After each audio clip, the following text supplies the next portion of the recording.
Liberty City never gave second chances. It just handed out consequences. For Niko Bellic, Johnny Klebitz, and Luis Lopez, that city chewed them up, used them, and left them in the dark. This is not a new video. It's a reassembled story. 3 men, 3 lives, 1 city that pulled them all under. What you're about to watch is the complete Grand Theft Auto 4 saga. Niko, Johnny, and Luis, cut together as one cinematic descent. If you're new here, subscribe. There's more similar style GTA content coming soon. And if you've seen these stories before, maybe it's time to remember how they all fell together. Life is complicated. I never thought I'd live like this. No? When the war came, I did bad things. And after the war, I thought nothing of doing bad things. I killed people, smuggled people, sold people. And you don't worry about your soul?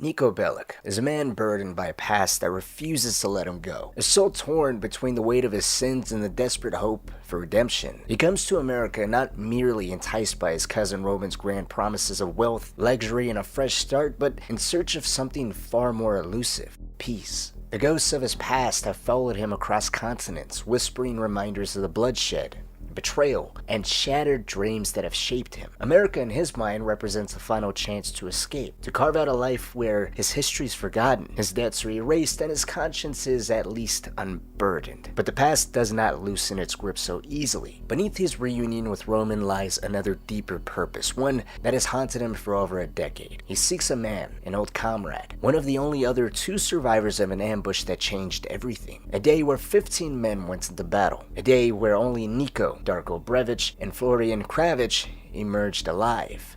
Niko knew the truth of that day, that it was tainted by betrayal. He knew he wasn't the traitor, which leaves only 2 possibilities. And he spent years hunting for answers, for the name of the man who sold them out, the one responsible for the slaughter of his friends, and why. Yet the cruel reality of his new life in Liberty City is that the promise of a fresh start is as much of an illusion as the American dream itself. The streets are just as ruthless, the bloodshed just as constant, and his past, no matter how far he runs, always finds its ways back to him. Finding Darko or Florian will be no easy feat, and even if he somehow does manage to do it, the question remains: will the truth bring him the closure he craves, or simply push him deeper into the abyss he has spent his entire life trying to escape? Niko Bellic is a man defined by complexity, and so too are the reasons that led him to America. Beneath every choice he makes lies another, deeper motivation. Some he acknowledges, others he buries beneath cold pragmatism. As he would later confide to his cousin Roman, a part of him, or perhaps all of him, died the day his friends were slaughtered in that ambush. To Niko, the dead find closure, their suffering ends. It's the survivors who are cursed to carry the weight of the past, left to wrestle with the turmoil, the unanswered questions, and the scars that never truly heal. War is where the young and stupid are tricked by the old and bitter into killing each other. I was very young and very angry. Maybe that is no excuse. To best understand Niko Bellic, we have to unravel the layers of his past and why he came to the United States in the first place, and break the game into 3 main sections: main events and the evolution of Niko's mentality, and reasoning behind the actions he takes. Now, if we start at the beginning, predating the events of Grand Theft Auto 4, and look at the very reasons why Niko even came stateside, each reason is defined by war, betrayal, and the ghosts that refuse to let him go, or rather the guilt of his actions and the fact he survived when many of his friends didn't. Niko was born into a war-torn European country, shaped by violence from an early age, the origins of which are left mysterious and open to interpretation, with many in-game characters referring to him as Balkan, with there being hints of him originating from the country of Yugoslavia, and the language he speaks is often referred to as Serbian, or a blend of Serb-Croatian, which then causes a little bit of a geographical confusion of Eastern Europe as opposed to Yugoslavia. So I think his origins and the language he speaks can be a bit debatable. What is a bit more concrete is his upbringing was far from easy. His father, by Niko's own words, was a violent drunk, and his mother, a desperate woman clinging to hope in a world that seemed to offer none. By the time Niko was old enough to understand the world around him, it was already drowning in bloodshed. And like many young men from his homeland, Niko was thrown into a war, fighting for a cause that never truly mattered to him. What did matter to him was the men beside him, the brothers in arms who shared in the horror, the suffering, and the blind hope that they might one day escape. It's also worth pointing out the men Niko fought beside held a unique bond. They all grew up together, hailing from the same impoverished village. Niko's mother knew these men, and so too did Roman. And we know that because out of the few emails we get from Niko's mother in the game, which not only reflects her caring side in her broken English, it's quite apparent she has immense love for her son, who by her own words was defined by principle and seen as a man of action and respectable values, but she also names Florian Kravich, and that Niko had managed to find him. She also questions if Florian had managed to become a wrestler as he always wanted to be, and that he was a strange boy. I can't stand it! I won't stand it! It's not fair! I'm just being me! Bernie! Towards the end game, when Niko also reflects on his brothers that were killed and ambushed, Roman points out that they were his friends as well. So it was a very tight, close-knit village where everybody knew everybody. They weren't just friends. It was almost as if everybody was a little bit of an extended family. And so from that perspective, it makes all the more sense that his world came crumbling down the day his unit was ambushed. 15 men were set up. 12 of those 15 would perish that day. Niko was one of the 3 who survived. But the scars left behind weren't just physical, they were traumatic beyond repair. It was an event that completely altered his perception. Pain so immense and so tragic that he buried it deep down. The time for mourning was held off until he found the traitor, one of the other 2 men who had survived, who he managed to pinpoint as Florian Kravich or Darko Brevic. One of them had sold everyone out, and Niko would spend the next decade, 12 to 13 years, trying to uncover the truth. Why? That question alone could have defined his life, but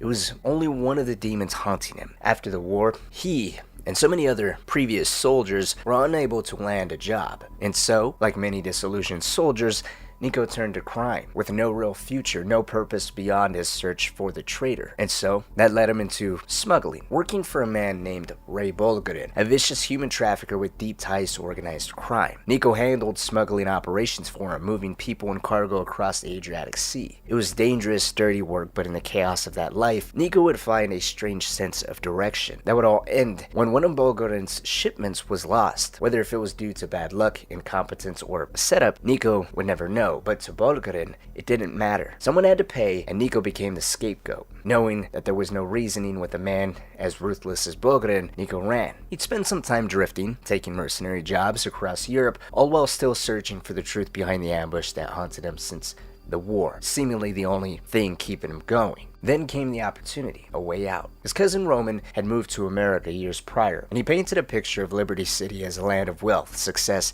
and reinvention. A place where Niko could start fresh, away from the reach of men like Bulgarin, away from the ghosts of his past. And it was a move that his mother encouraged. As we can see within the contents of her emails, she knew that her son couldn't return to the country, whether if it was due to Bulgarin and his ties, Niko's actions in the war, or a combination of multiple things. He could not return home. And so, it was a unanimous decision between him and his mother and Roman for Niko to head to Liberty City, where Roman continued to talk of how well he was living. Luxurious mansions, fast cars, beautiful women on each arm. Here Niko was, on the other side of the globe, constantly looking over his shoulder and drowning in his sorrow while his cousin was living the high life, begging for him to come see him. Under the surface, though, unbeknownst to his mother and Roman, of course, Niko would see the upside of coming to the Big Apple.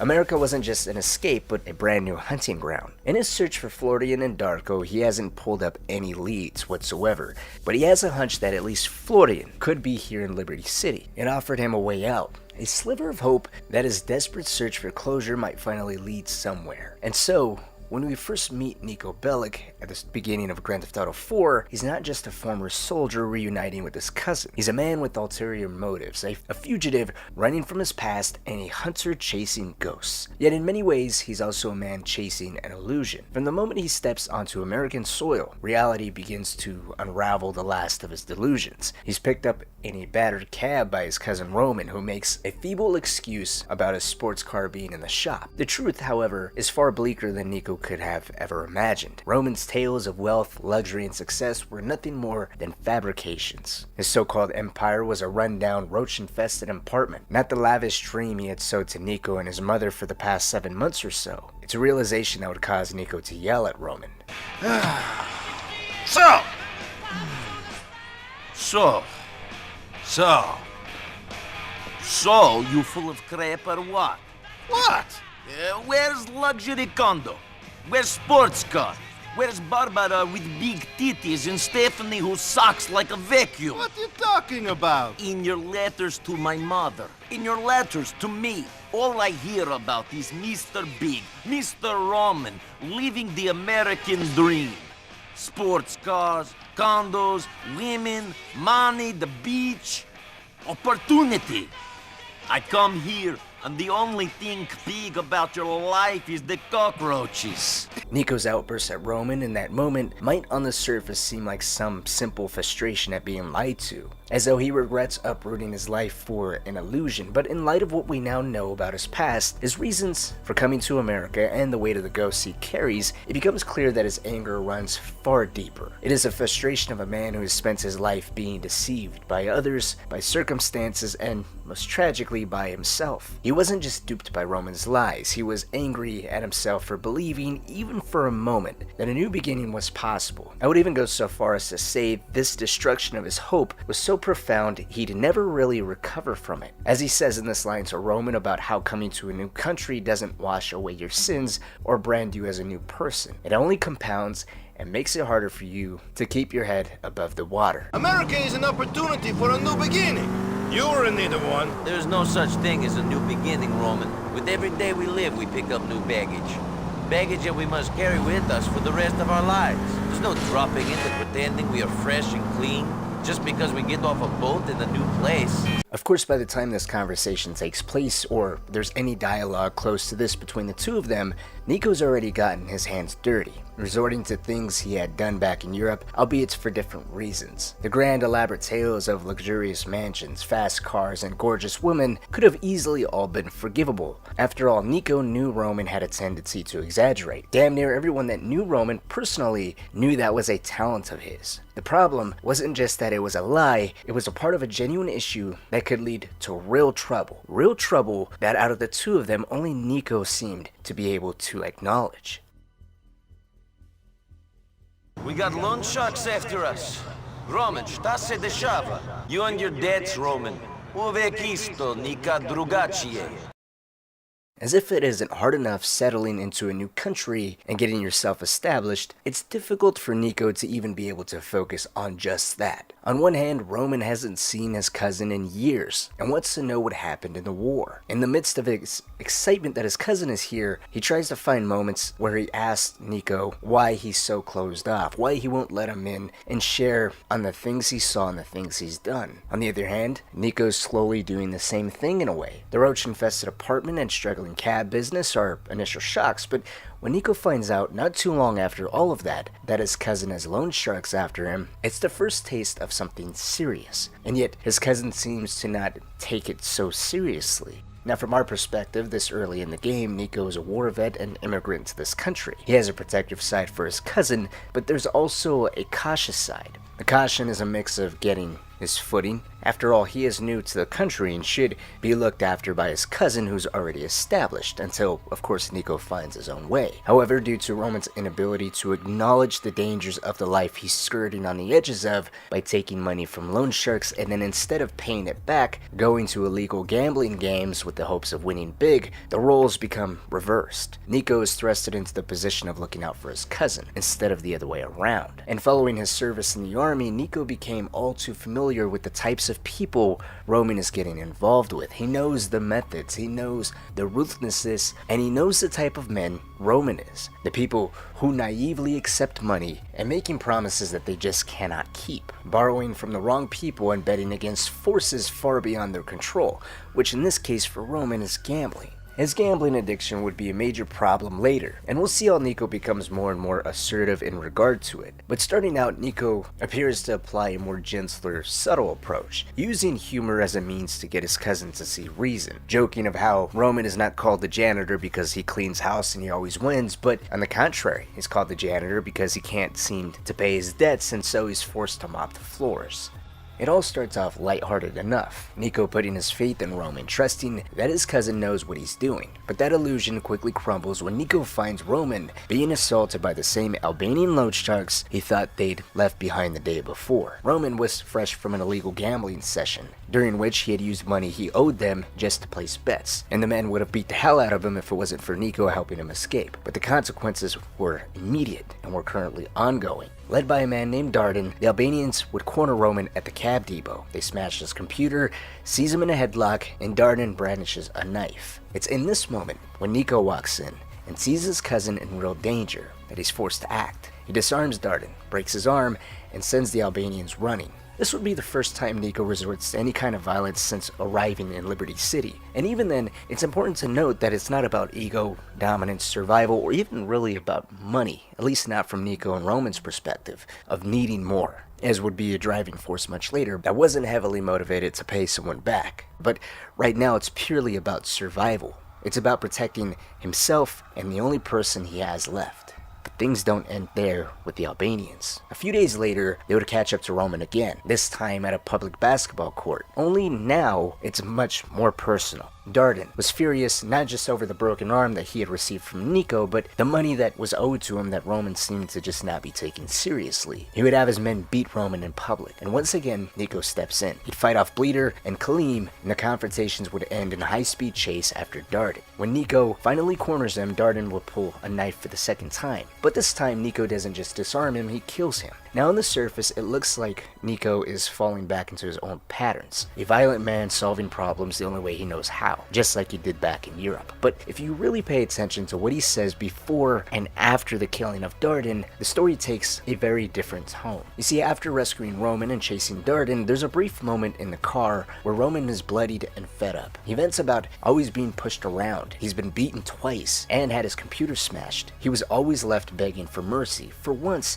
it feels good to be the one dishing it out, to not be the one running but seeing Darden as the one running. He tells Niko that now they can finally climb to the top. But Niko, ever grounded, simply replies with one simple line. Who does he think he's fucking with? Bellic Enterprises, that's who! We're going to the top, Niko! The top! For now, let's just try to survive, cousin.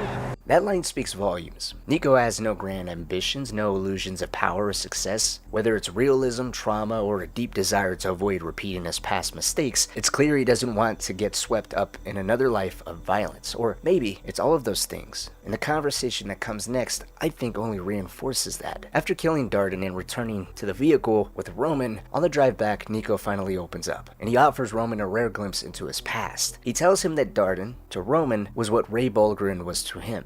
A man who made his life hell. Bulgarin believed Niko owed him money, and no matter what Niko said or did, there was no escaping him. That constant pressure, that need to always look over his shoulder, is what pushed Niko to come to America in the first place. It wasn't just to find peace, but to survive. These men, these Shylocks like Darden, they always try to squeeze you for everything. A man in Europe, another Russian. Bulgarin. He lived on the Adriatic. Believed I owed him money when I did not. It made my life impossible. There was no avoiding him. Did you deal with him like you did Darden and Bleeder? He had too many connections for that. I had to leave. He is one of the reasons I came here. And to see your cousin, of course. Of course. The conversation is the first time Niko gives Roman, and really the player, a reason for coming to the United States that goes beyond just reuniting with family. Before this, he does mention getting into trouble, but now there's a name and a little bit more to the story on how he found himself stateside. It's one of Rockstar's most subtle and effective uses of foreshadowing. In just a few lines, we understand that Niko's past is darker and more dangerous than Roman ever imagined. We see that for all the talk of fresh starts, the problems in Liberty City aren't much different from the ones Niko left behind. It's harder to pick up as it's quickly brushed over thanks to Roman's goofy response of saying Niko came to see his cousin, of course, but the substance is still there. And as bad as the Albanians were, they were just the beginning, because Niko's calm efficiency in dealing with Darden only draws more attention. And the real threat, the one that will test Niko's resolve and eventually push him to his limits, is just around the corner. I know. And Roman, tell this fucking yokel here, if he doesn't stop staring at me, I'll have his head chopped off and put a film of it on the internet!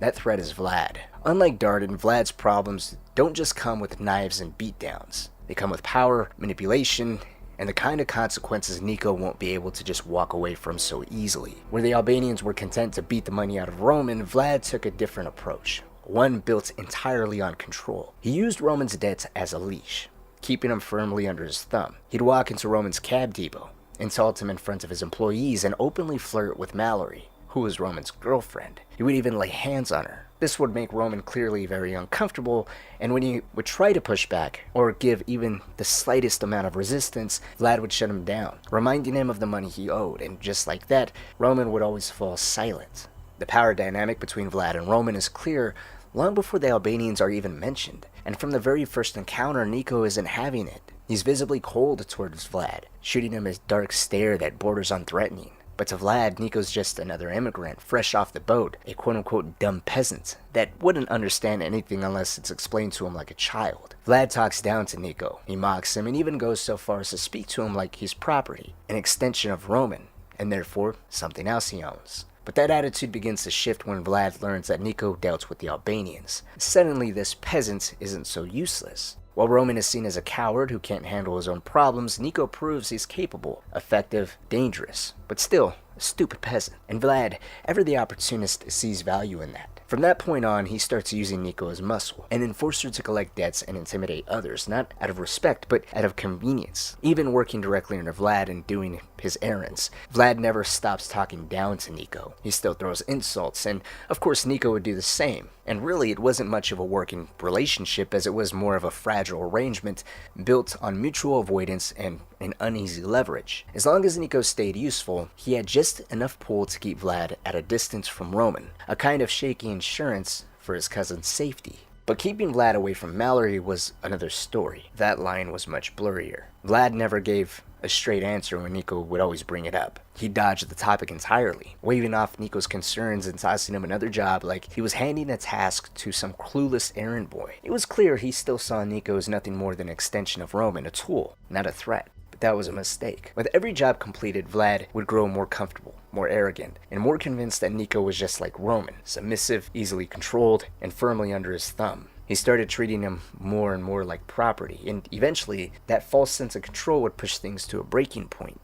As time goes on, Vlad's arrogance only intensifies. He's emboldened by Niko's usefulness and begins to act like it's only a matter of time before he fully breaks him in. The tension simmers just beneath the surface, with the breaking point looming closer with every interaction. And that moment finally arrives when Vlad orders Niko to kill a man named Ivan. Originally, Vlad planned to manipulate the situation, to set Ivan up to look like he was robbing Roman, knowing full well how protective Niko was of his cousin. Vlad figured that would be enough to get Niko to do the job without question, but whether if it was overconfidence or just another slip in his usual arrogance, Vlad abandons the ruse and tells Niko the truth. Ivan had crossed Mikhail Faustin, Vlad's powerful and unpredictable brother-in-law. It was a simple matter of offense, but Faustin wanted him dead. Vlad still frames it as somewhat of a favor, claiming Ivan is stealing from Roman right now, hoping to push Niko's buttons. But this time, Niko doesn't bite. He almost shuts it down immediately, making it clear he has no interest in being Vlad's hitman. Up until now, Niko's acts of violence had always come from a place of necessity. Killing Darden was self-defense. The firefights he got into while working with Little Jacob, who was a close friend of Roman and an arms dealer, was more about protecting deals gone sideways, not executing targets on command. This job Vlad was offering him was different entirely. Vlad wasn't asking Niko to defend anyone, he was trying to pull him deeper into a life that he seemed to be avoiding, and he still teetered on the edge of it. But as he asks, what happens if he refuses, Vlad drops the real threat. If Niko refuses, Faustin will be furious, not just at him, but at Roman too, and that changes everything. Niko may hate Vlad, and he may want nothing to do with Faustin, but risking Roman's safety, that was something he couldn't afford. To make this whole exchange a little more interesting, and clear that neither one trusts the other, Vlad is taking these shady phone calls during the meeting, brushing them off with smug deflections that hint at something more, possibly having inappropriate phone calls with Mallory. And the conversation between him and Niko is laced with sarcasm and thinly veiled insults, both fully aware of the mutual disdain between them. In the end, though, Niko agrees to go after Ivan, not for Vlad, not for Faustin, but solely to protect Roman. This is his limit. Niko's willing to get his hands dirty, that has been clear, but only when it comes to shielding the one person who's always had his back, the only family he really still has. To kill someone simply because a man like Vlad demands it goes against everything Niko's trying to avoid becoming. And that's what makes the player's choice with Ivan so important. Killing Ivan is completely up to the player. Whether Niko kills him or spares him, it does seem to speak volumes about where Niko stands morally. Sparing Ivan, I think, reinforces what we've already seen, and that's that Niko's violence is always deliberate, never mindless. Darden was a threat, Vlad is a parasite, but Ivan is just a man caught in a power game. Letting him go is Niko's quiet rebellion. It's a clear refusal to let himself become a tool for someone he has no respect for. And for someone as arrogant and as repulsive as Vlad, I think the defiance is all that more important. Whether if you decide to kill or spare him, the job ends with Niko calling Vlad and coldly telling him that Ivan's dead. Then he sarcastically asks if he's gonna miss his boyfriend. It's a biting remark, it's mockery wrapped in contempt, and it makes one thing clear. Niko's patience is running very thin. And by this point, it's obvious violence is no longer an exception, it's almost become routine. Roman's debts, Vlad's manipulations, and the growing chaos around Niko are making it impossible to stay clean. The fresh start he had hoped for is long gone now, and Roman's reaction to Vlad and Mallory would make it so Niko's final hope of a fresh start disappears entirely. If Vlad truly believed he had control over Niko, he was about to find out how wrong he really was. When Niko returns to the cab depot, he finds Roman alone, sitting in silence, drinking himself numb. He would eventually open up to his cousin, admitting just how much Mallory means to him, but the pain cuts deeper. He saw Vlad's car parked outside her place the other day, and he has his suspicions that Mallory's been messing around with him. Niko doesn't say much in response, just a quiet acknowledgement like it's something he's already suspected. Truth is, he had noticed the signs. I think it's quite obvious. Everybody's noticed the signs. The way Vlad looked at her, touched her, referred to her, not just in the little interactions, but the obvious phone calls between him and her going on with Niko around, it wasn't hard to suspect what was going on. But through all of that, Roman was painfully oblivious. And with this quiet acknowledgement from Niko, who, even though he had his suspicions, chose not to act, Roman felt as if it was betrayal. Now, from Niko's perspective, there's a lot of justification here. Roman had his own history of fooling around, and Niko also didn't feel like it was much of his place to begin with. Or hell, as he says, even if he did know or found something concretely, what would he tell Roman? He simply didn't know for sure in the end. And even if he had, considering Roman was fooling around himself, how could Niko even know that his cousin genuinely cared? In the moment, it didn't matter to Roman though. He was hurt, humiliated, and he'd lash out, calling Niko a user, an asshole, accusing him of disloyalty after everything he's done to help him get him on his feet from the moment he got off the boat. Whenever there's emotionally charged situations, in some regards people are right, and in other regards people are wrong. But right or wrong, whether if Roman's pain was justified or not, it was directed at Niko, and he used a word that cut deeper than Roman even knew, up until this point anyways. That was disloyal. Calling Niko disloyal was not just an insult, it was a wound. Loyalty is the cornerstone of who Niko is. It's what he values above all else. It's the very thing that was shattered the day his squad was ambushed back in the war. It was the thing that quite literally cost him everything. It's all he had left. The betrayal that killed 12 of his squad mates originated out of disloyalty, out of betrayal, and obliteration of trust. Being called that put him in the same league as the person that got 12 of his closest friends killed. And in addition to that, every violent choice he's made in Liberty City, dealing with the Albanians, all the jobs for Vlad, putting up with Vlad, who he found immensely repulsive, was all done out of a fierce sense of loyalty to Roman, his cousin. Niko may not say it often, but that commitment runs deep.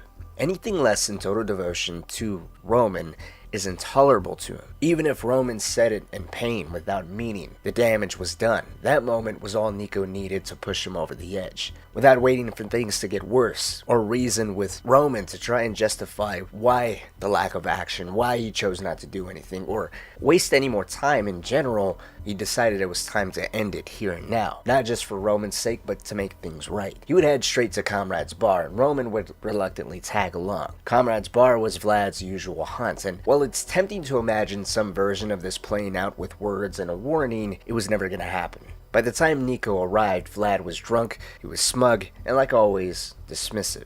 Roman too was way too scared to stand his own ground. He was willing to walk away if Vlad simply promised to back off from Mallory, grasping at every straw to avoid the situation escalating any further. At what point he would even say that things happen. He's willing to even watch Vlad and Mallory go at it from time to time. But no matter what, Niko was already past that point, and seeing his cousin shrink in Vlad's presence, or just the thought of confronting Vlad, only poured fuel on the fire.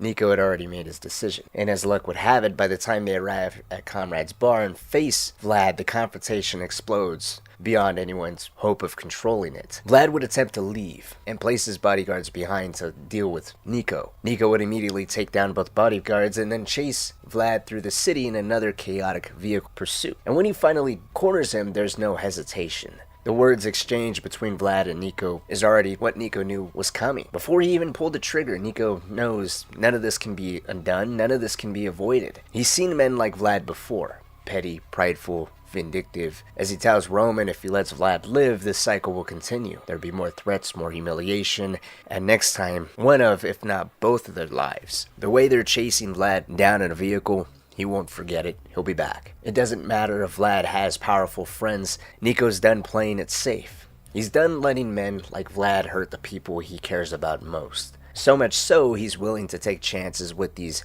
quote-unquote dangerous people that Vlad is connected to. With no more warnings, no more leverage, and with one shot to the head, Vlad is dead. Niko's final words to Vlad encompasses everything well. Vlad may call Niko dumb for essentially killing himself and his cousin for some Puerto Rican woman, but Vlad is a stupid one for fucking with Niko's family. As Niko drags Vlad's lifeless body towards the water in an attempt to dump it, struggling under the man's bulk, Roman loses it. He's in full panic mode, pacing, shouting, unable to process what just happened. He knows exactly who Vlad was, Faustin's brother-in-law, and killing him doesn't just mean trouble, it means death, or at least that's how Roman sees it. To him, this isn't just a bad move, it's signing both their death warrants. While Roman spirals, Niko on the other hand remains composed. He stops dragging Vlad's body, catches his breath, and sits in quiet intensity. Through a moment of silence, he finally opens up. For the first time, he lets Roman in on his past. He speaks about the ambush, the betrayal that wiped out his unit during the war, and the years he spent chasing the truth. He's convinced the man responsible is somewhere here in Liberty City. It's that search, not just Roman's promises, that truly convinced him to come to America. Understandably, Roman's overwhelmed, and he brushes it off with a sarcastic remark about how Niko gets emotional after a kill, and if that's how he always does this kind of work. But beneath the panic and tension, this is one of the only real moments Niko has had to talk about what's really been eating at him. Yes, he's talked about Ray Bulgarin before, but I think he was just drawing parallels between Darden and Bulgarin, adding an additional perspective that your problems don't just vanish because you kill or deal with the person that's pushing you. Sometimes they're like a weed, where their roots and connections run far deeper than we ever get a chance to really see. Here, on the other hand, is true vulnerability. And as far as why he chose this moment to enlighten Roman, I think it's because since arriving in Liberty City, everything has been about Roman's mess. The lies about the success, the crushing debt, the loan sharks, the Albanians, then Vlad. Niko's been constantly reacting, working, fighting, surviving, all to just protect his cousin. He hasn't had a second to breathe, let alone unpack the decade of pain he's been carrying. Now with Vlad dead, not yet dumped, but done for, there's finally a sliver of space. The immediate threats are gone. Yes, Faustin is out there and more trouble is likely coming, but for once, no one is actively knocking on their door. And in that rare, still moment, as Niko drags a body to the edge of the murky river, staring down the consequences, the way he speaks, it's not just about venting, it's about grounding Roman in the truth.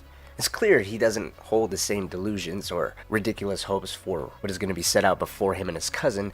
He's much more realistic. He may have always wanted that American dream, that fresh start, but when you're just chasing closure and that's been your life for a decade, who really knows what kind of fresh start you can genuinely have? Whether if he finds that or not, it's the need to know that's the quiet engine behind every step he's taken since he's arrived. It's been what's pushing him. It's just a bit of cruel irony, though, that really Vlad's death, in a way, served to protect their future, but it only ends up dragging Niko deeper into his past. In trying to shield the one person who still mattered to him, he sets in motion a chain of events that will pull everything he's running from straight into the life he's been trying to rebuild. What was supposed to be a turning point becomes a collision course. And from this moment on, the divide between who Niko was and who he's trying to become won't just blur, it'll break and shatter. In the past, it's finally caught up.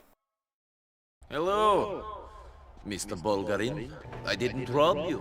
We were busted a mile off the coast. I had to swim for my life. I don't know what happened. I nearly drowned. I did my best! I didn't fuck up! Just as both Roman feared and Vlad smugly warned, killing Vlad does exactly what they expected. It lands Niko and Roman squarely on Faustin's radar. What began as a few suspicious men tailing Roman a few days after the killing of Vlad escalates quickly. One of them would catch the cousins off guard, knocking Niko unconscious and dragging Roman out of a hiding spot at gunpoint. When Niko comes to sometime later, he finds himself tied to a chair in a dimly lit basement. Roman, bound and gagged, across from him and terrified. The contrast between them in that moment is striking. It's not the first time we've seen how differently they respond to pressure. Vlad gave us more than enough examples, but this scene drives the point home for the depth of Niko. Roman is loud, frantic, desperate. Niko, by contrast, is eerily calm. Whether it's a deep-rooted sense of control or a quiet indifference toward whether he lives or dies, he handles a situation with a disturbing ease. He even cracks jokes. You've been a bad boy, Mr. Balkan, and the boss is not happy. Oh no, I shit my pants. Not yet, but you will. Who are you working for? My cousin, Roman. Don't be an idiot. That's not good enough. I'm gonna saw off your fucking arm. Speak! Okay. Your dad likes it up the ass. What do you want me to say, huh? And then when Faustin enters the room, already angry, pissed off at the screaming that Roman was doing, the noises Niko was making, and the fact that his henchmen decided it was a bright idea to bring both men to his personal home. He was upset, shouting, and waving a gun, and yet he speaks plainly to Faustin and doesn't flinch when facing a man as unpredictable and dangerous as Faustin immediately appears to be. Even when Faustin justifies his own brutality, asking Niko if he thinks it's okay to kill his employees, Niko responds without fear or hesitation, without reverence. He simply says if they're assholes, yes. Almost like he's seen worse or simply doesn't care anymore. The whole sequence is a perfect reflection of who Niko really is beneath the surface, or at least how easy it is for him to shut off that switch. He's not just a man hardened by trauma, but someone who's so used to chaos he doesn't even blink when it stares him in the face, and he's quite possibly facing his final moments. We could easily spend hours unraveling the mess that is Faustin, Niko, the Russian mob, and everything that spirals from it, but it's much more impactful to focus on how Niko gradually slips back into the familiar rhythm of violence, the kind he left behind in Europe. His time working with Faustin and his right-hand man, Dmitri marks a shift in Niko's approach. He doesn't flinch at the work. In fact, he adapts to it almost a little too easily. It's not that Niko has lost all sense of morality. Far from it, but he recognizes the reality of the situation. He and Roman are indebted after Vlad's death, and with Roman getting shot by Faustin during their tense first encounter, Niko understands they're in no position to refuse. His cousin was injured and left in their care, and if doing what Faustin asks keeps them alive, then so be it. And Niko's efficiency on the first job, his willingness to follow orders without asking too many questions, makes him a valuable asset. He doesn't push back, doesn't posture, he just gets it done. And had the internal fractures between Faustin and Dmitri not existed, or Niko had cared a little more, he might have become a permanent part of their operation. But the truth is, Niko doesn't care about their organization or their goals. He doesn't care who's in charge, who's arguing, or what's at stake politically. To him, these are just jobs. He needs the money, and that's all that it is. Still, there's a quiet understanding in how Niko sees Faustin. I think we can see that through conversations with Dmitri, and more importantly, with Faustin's wife. Niko begins to grasp that, through them, Mikhail real Faustin wasn't always the unstable, paranoid figure we now see. He was a different man. He once had balance, fairness, and maybe even honor. But something over the past few years, whether trauma, power, paranoia, or the cocaine he was snorting, all eroded what remained of the man he used to be. One of the most revealing moments comes when Niko speaks with Faustin's wife. After she confesses she never imagined her life would turn out like this, trapped in fear and watching her husband deteriorate before her. It wasn't that long ago that Niko saw her cowering in fear and getting yelled at by her husband. And so he opens up in a rare show of vulnerability. And I do mean rare, extremely rare. Apart from Roman, she's the only person he allows himself to be emotionally honest with. He speaks about the war, about the horrors he witnessed and the things he did, about how people can become soulless, numb to everything. It's not said with drama or self-pity, it's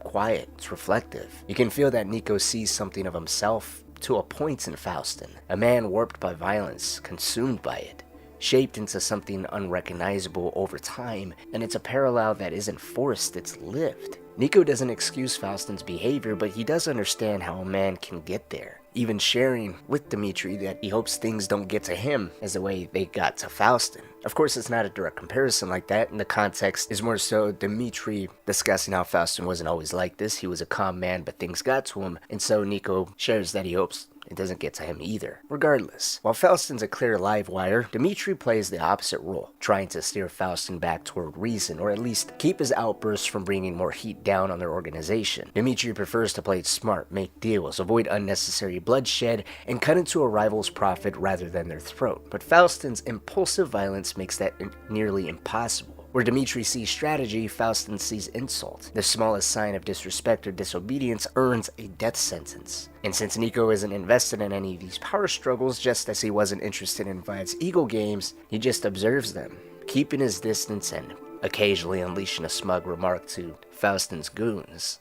But you can tell, based off his face and how he reads the situations, there's a part of him that can't help but feel the weight of the dysfunction. The way it mirrors things he's already lived through, the way it all seems destined to just collapse. He doesn't care enough to stop it, but he understands enough to see exactly where it's heading. And that quiet awareness is what makes this stretch to the story feel so personal. Not because Niko wants to be a part of it, but because in so many ways, he already is. And it only gets worse. As Faustin's jobs spiral into deeper and more senseless violence with every step, what begins as small-time work, like stealing televisions, quickly escalates. Before long, Niko's muscling in on an underground porn operation, strong-arming them into cutting Faustin a share of the profits. Now, even that was restrained only because Dmitri stepped in. Faustin had originally wanted Niko to kill them all outright. Then comes the point of no return. Faustin orders Niko to kill a man he labels a traitor, Lenny Petrovich. In truth, Faustin's paranoia is a result of mounting pressure from law enforcement, a storm entirely of his own making, but rather than face the consequences of his carelessness, he casts blame elsewhere, accusing Lenny of being a rat. The problem is, Lenny wasn't a snitch. He was just the wrong target. And still worse, he was the son of Kenny Petrovich, head of Liberty City's most powerful Russian crime families, a family that, up until then, had maintained an uneasy peace with Faustin. Lenny's death at the hands of Niko, under Faustin's orders, obliterates that. It's not just a hit, it's an outright declaration of war. But Faustin doesn't stop there. Almost to prove how little he fears the consequences, he sends Niko to plant a truck rigged with explosives inside a Petrovich-owned garage. The act is both reckless and symbolic. It's a message written in fire. And the betrayal runs even deeper when Niko realizes he wasn't even told the truth about that job. He was ordered to just pick up a truck and deliver it. But as he climbs into the vehicle, calling Faustin, letting him know that he's there, inside the truck, Faustin explains he's driving a truck full of explosives,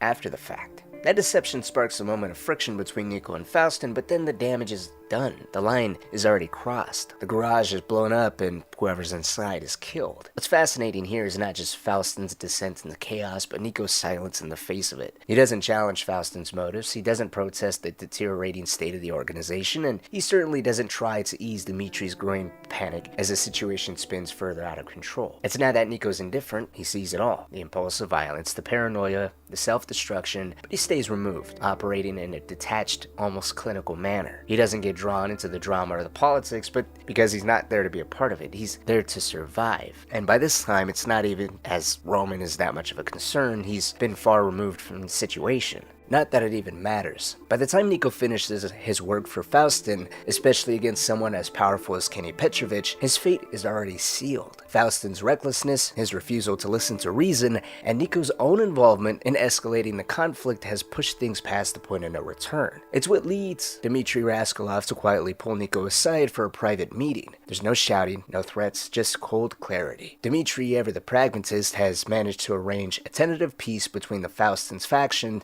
and the Petrovich family. But the peace comes with a price. Kenny Petrovich wants Faustin dead. That's the condition of avoiding all-out war. Deliver Faustin and Dmitri and all their associates would be spared. Refuse, and the only path available to everyone is war. Niko assumes that Kenny also wants him dead, considering he was the one that pulled the trigger, killing his son, but Dmitri lays it out plainly. If Niko wants to live, the condition is he has to be the one to pull the trigger. As far as Kenny Petrovich is concerned, Niko is just a hired gun. He has no affiliation or no understanding of Faustin's organization or what he was even doing, apart from following Mikhail's orders. Niko would sit back quietly for a moment, taking it all in when he questions why Dmitri, who has no family, no visible attachments whatsoever, couldn't just walk away. Niko sees Faustin as a lost cause, but Dmitri, he still has a way out. Despite Mikhail being his longest and closest friend, it's gotta be worse deciding to betray that friend and signing off on his death than just to leave. But Dmitri refuses to take any other alternative. He's chosen a side, and he's following through it, saying this to explain himself.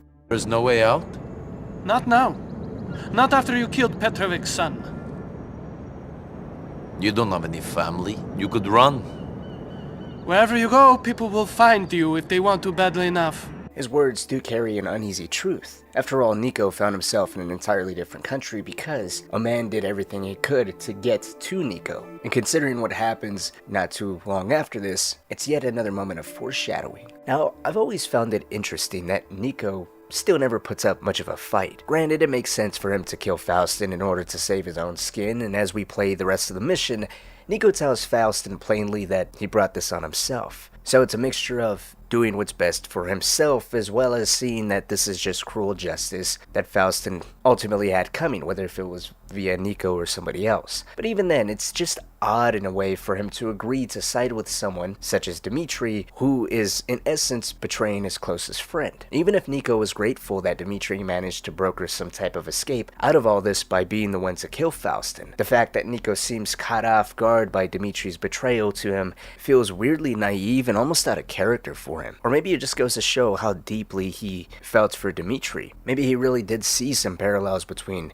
himself and Roman's situation versus Dmitri and Faustin, where Faustin was consumed by rage and constantly killing, and Dmitri just couldn't get a hold of him, begging and pleading for him to stop and see reason, and seeing a little bit of Niko and Roman's relationship in that. How Niko at one point might have been consumed by rage. Perhaps there's a little bit of guilt in the killing of Vlad, and Roman begging and pleading for him to see reason and not just resort to violence. Unfortunately, there's never any concrete evidence that really explains why Niko has so much trust in Dmitri, but the reason why I say he has so much trust in Dmitri that seems almost uncharacteristic of him is the arrangement in payment. Now granted, Niko's never really had a reason to distrust Dmitri or have his guard up, but it's a little odd, all things considered, that in the lieu of killing the head of a Russian crime family, to have his second-in-command call and arrange a payment at a warehouse and instruct him to come alone, when it's clear that Dmitri had his own connections with Kenny Petrovich. We don't really know the circumstances surrounding that, but when you have clear various connections and you're ordered to come somewhere alone to receive some type of payment after potentially killing the only person that could have helped, or at least put up some type of resistance, he doesn't seem to bat any type of eye. He doesn't think twice, he doesn't make any phone calls. Granted, at the time, he had no real connections within the city to really call upon, but there's no worry. It's not until a few seconds later that little Jacob, of all people, calls him, worried about the trouble that he's been getting into with the Russians. Little Jacob is all too aware of the Russian mafia and the way they do things, and it's out of the concern that he shares for Niko and his distrust of the Russians that Niko even has any backup to begin with. Little Jacob is quite an overlooked character in this whole story. He's there for a lot of comic relief, I think, because of the clear fact that Niko really doesn't understand a single word he says when he first meets him. It's Niko. Niko. Yeah, me bleach hard last night, you know. Me soon come, yo. Just hold on. What? What up, Nico? Hey, Love to see the man, you know. Want to my man, Roman. Roman. Mm. He's okay. Mm. He's still waiting for his big break, eh? Big break. Sure. I promise I'll comfort to a fool, you know, Nico. A boy for creep before him can walk, you know. Yeah. Anyway. I mean, right there at the end, it's written all over his face. He just agrees with it.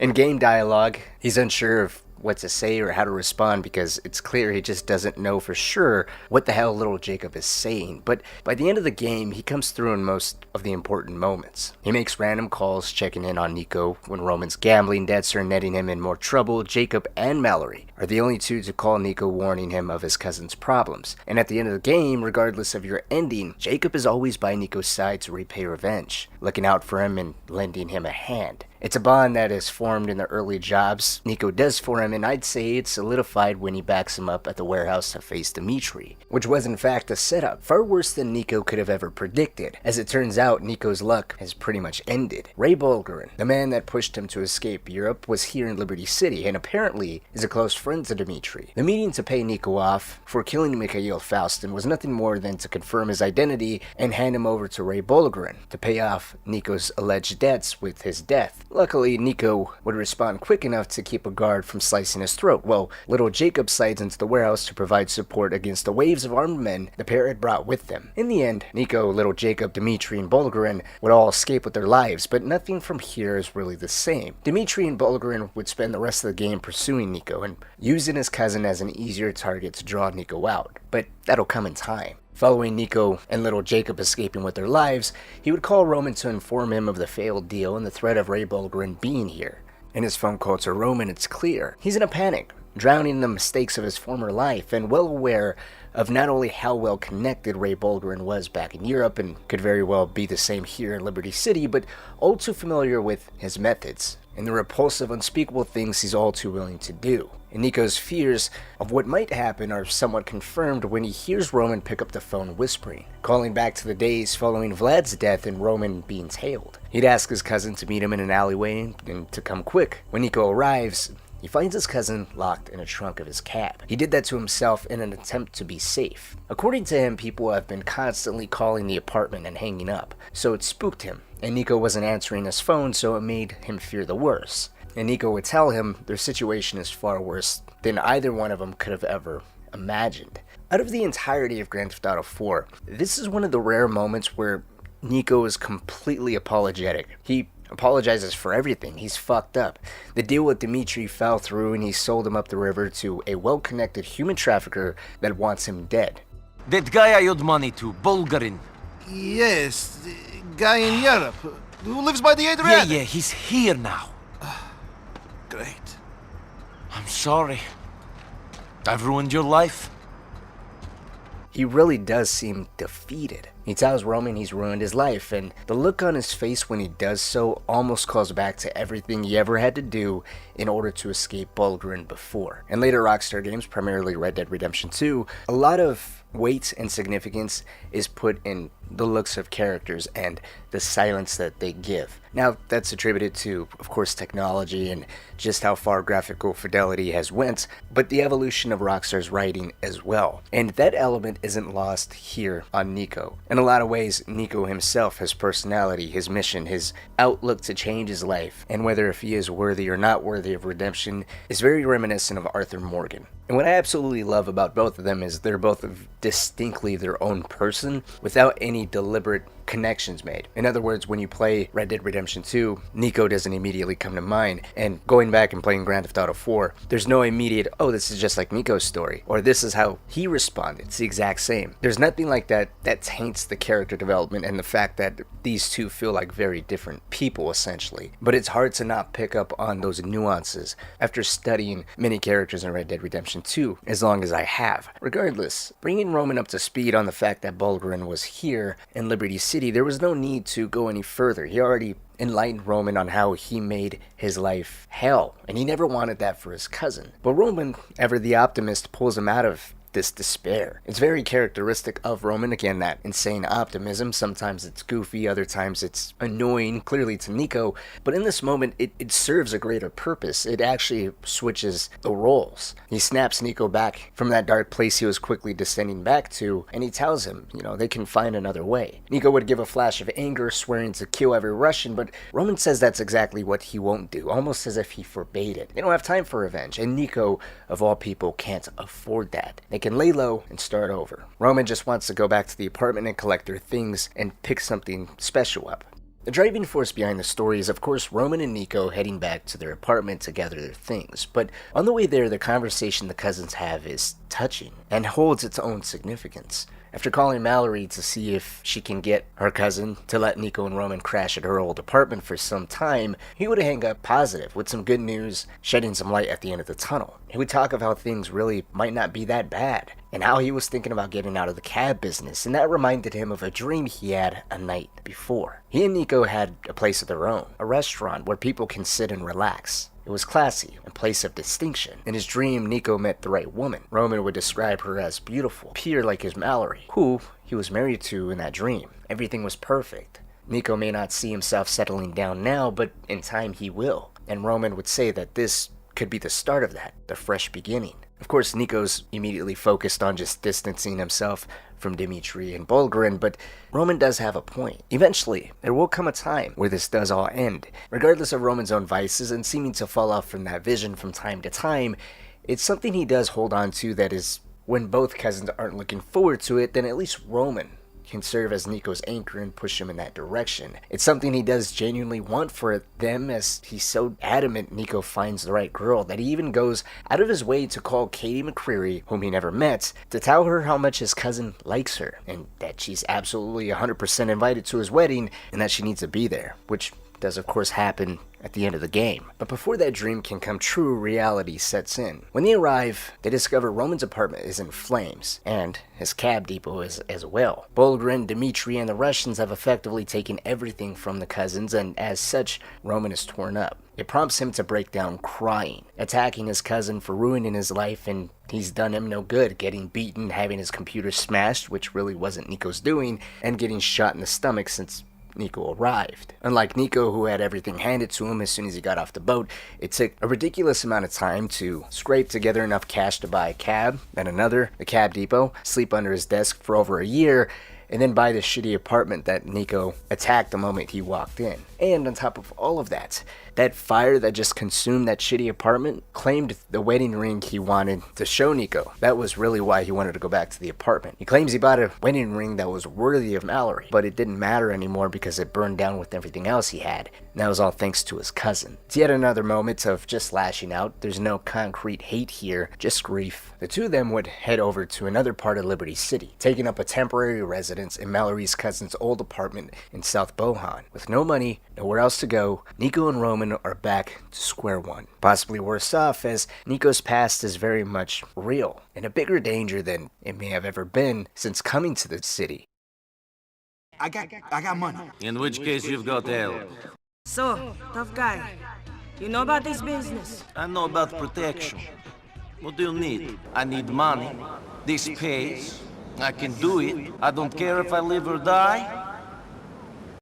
The relocation to South Bohan is a moment in the game that feels a little weird. Not that it's out of place or bad timing, bad pacing, I would never say any of that. It's more so the timeline or events varies very much on player decision. Not just in accepting jobs and Niko's varying perspective on those contacts, his deepening relationship or refusal to get to know them anymore with it being strictly a job, but this portion is very much dictated by Niko's motivation for money. And it's not until you accept a particular phone call that it changes the direction of the story and as such impacts Niko personally. That phone call can be taken pretty late, and by then a number of events have taken place. Niko's met with various contacts, his opinion with various people who all are intertwined in one way or another, all become small factors. So to properly benefit this video, it wouldn't make sense to go from event to event and cover every single contact in minute detail as I usually do. Instead, it makes more sense to cover the beginning, give a general summary,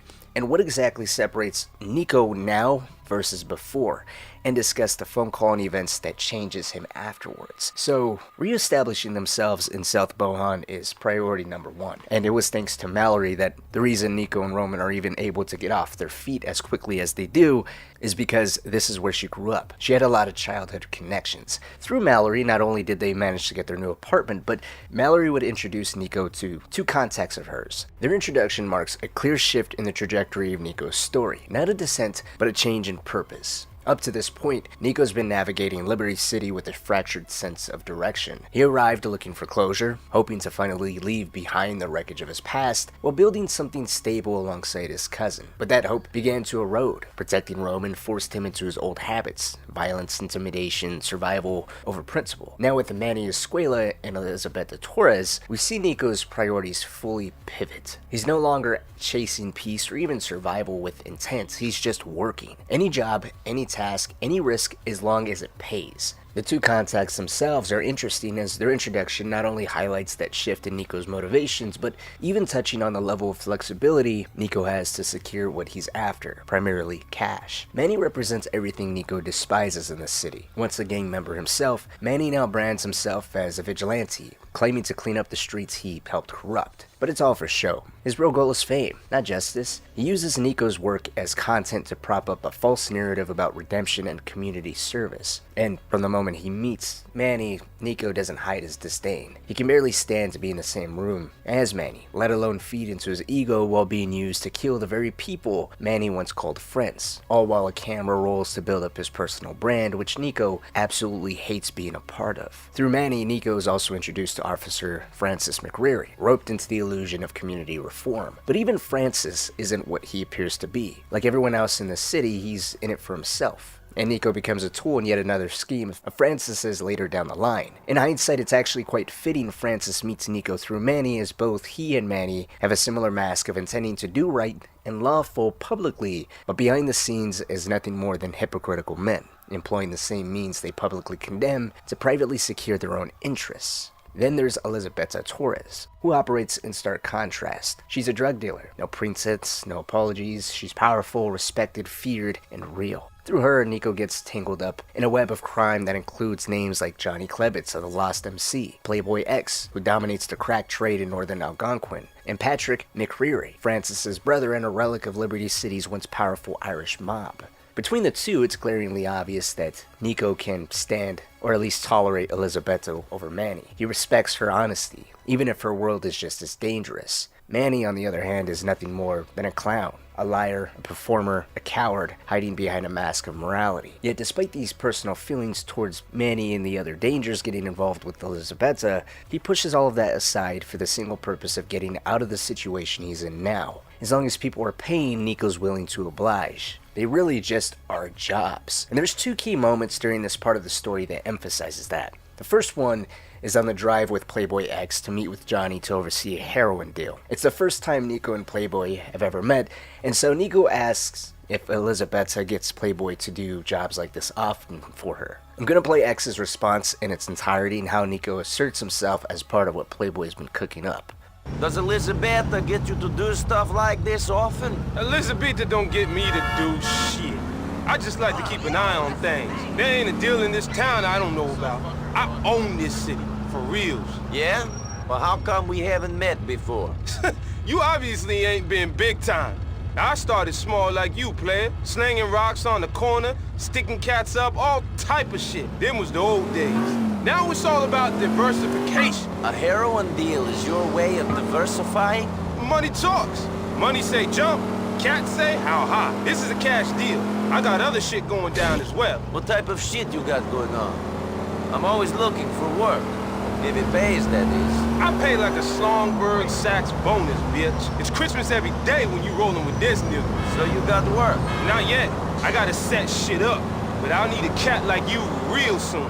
Give me your number. There are no other moments, especially when meeting someone for the first time, where we see Niko throughout the entire game just include himself like he just did with X. Now, he doesn't get pushy or disrespectful, but it does highlight him leaving his comfort zone and saying, hey, I'm available. The other moment is less offering his services for cash and more in line with just how capable he is of becoming indifferent and simply doing what's asked of him. To set the stage, it's during Niko's final visit to Elizabeta. Her paranoia has taken hold of her. She tells him that she can feel the law closing in, that her bodyguard Jorge has turned informant, and that everyone around her is a rat. She's spiraling under the pressure and she's high off cocaine. And that's when Manny Escuela attempts to film her for his documentary about cleaning up Bohan. In the midst of this small chaos, Manny would turn to Niko and ask what's he doing there. And it's in that moment of him not paying attention that Elizabeta takes the opportunity to shoot him and his cameraman in the back of the head. Then she orders Niko to dispose of the bodies before telling him one last time to keep his distance. Her empire's crumbling and the LCPD's closing in fast. It's just a matter of time and she doesn't want him around. Now I get the irony of splitting hairs and talking about morality, especially in a game like Grand Theft Auto where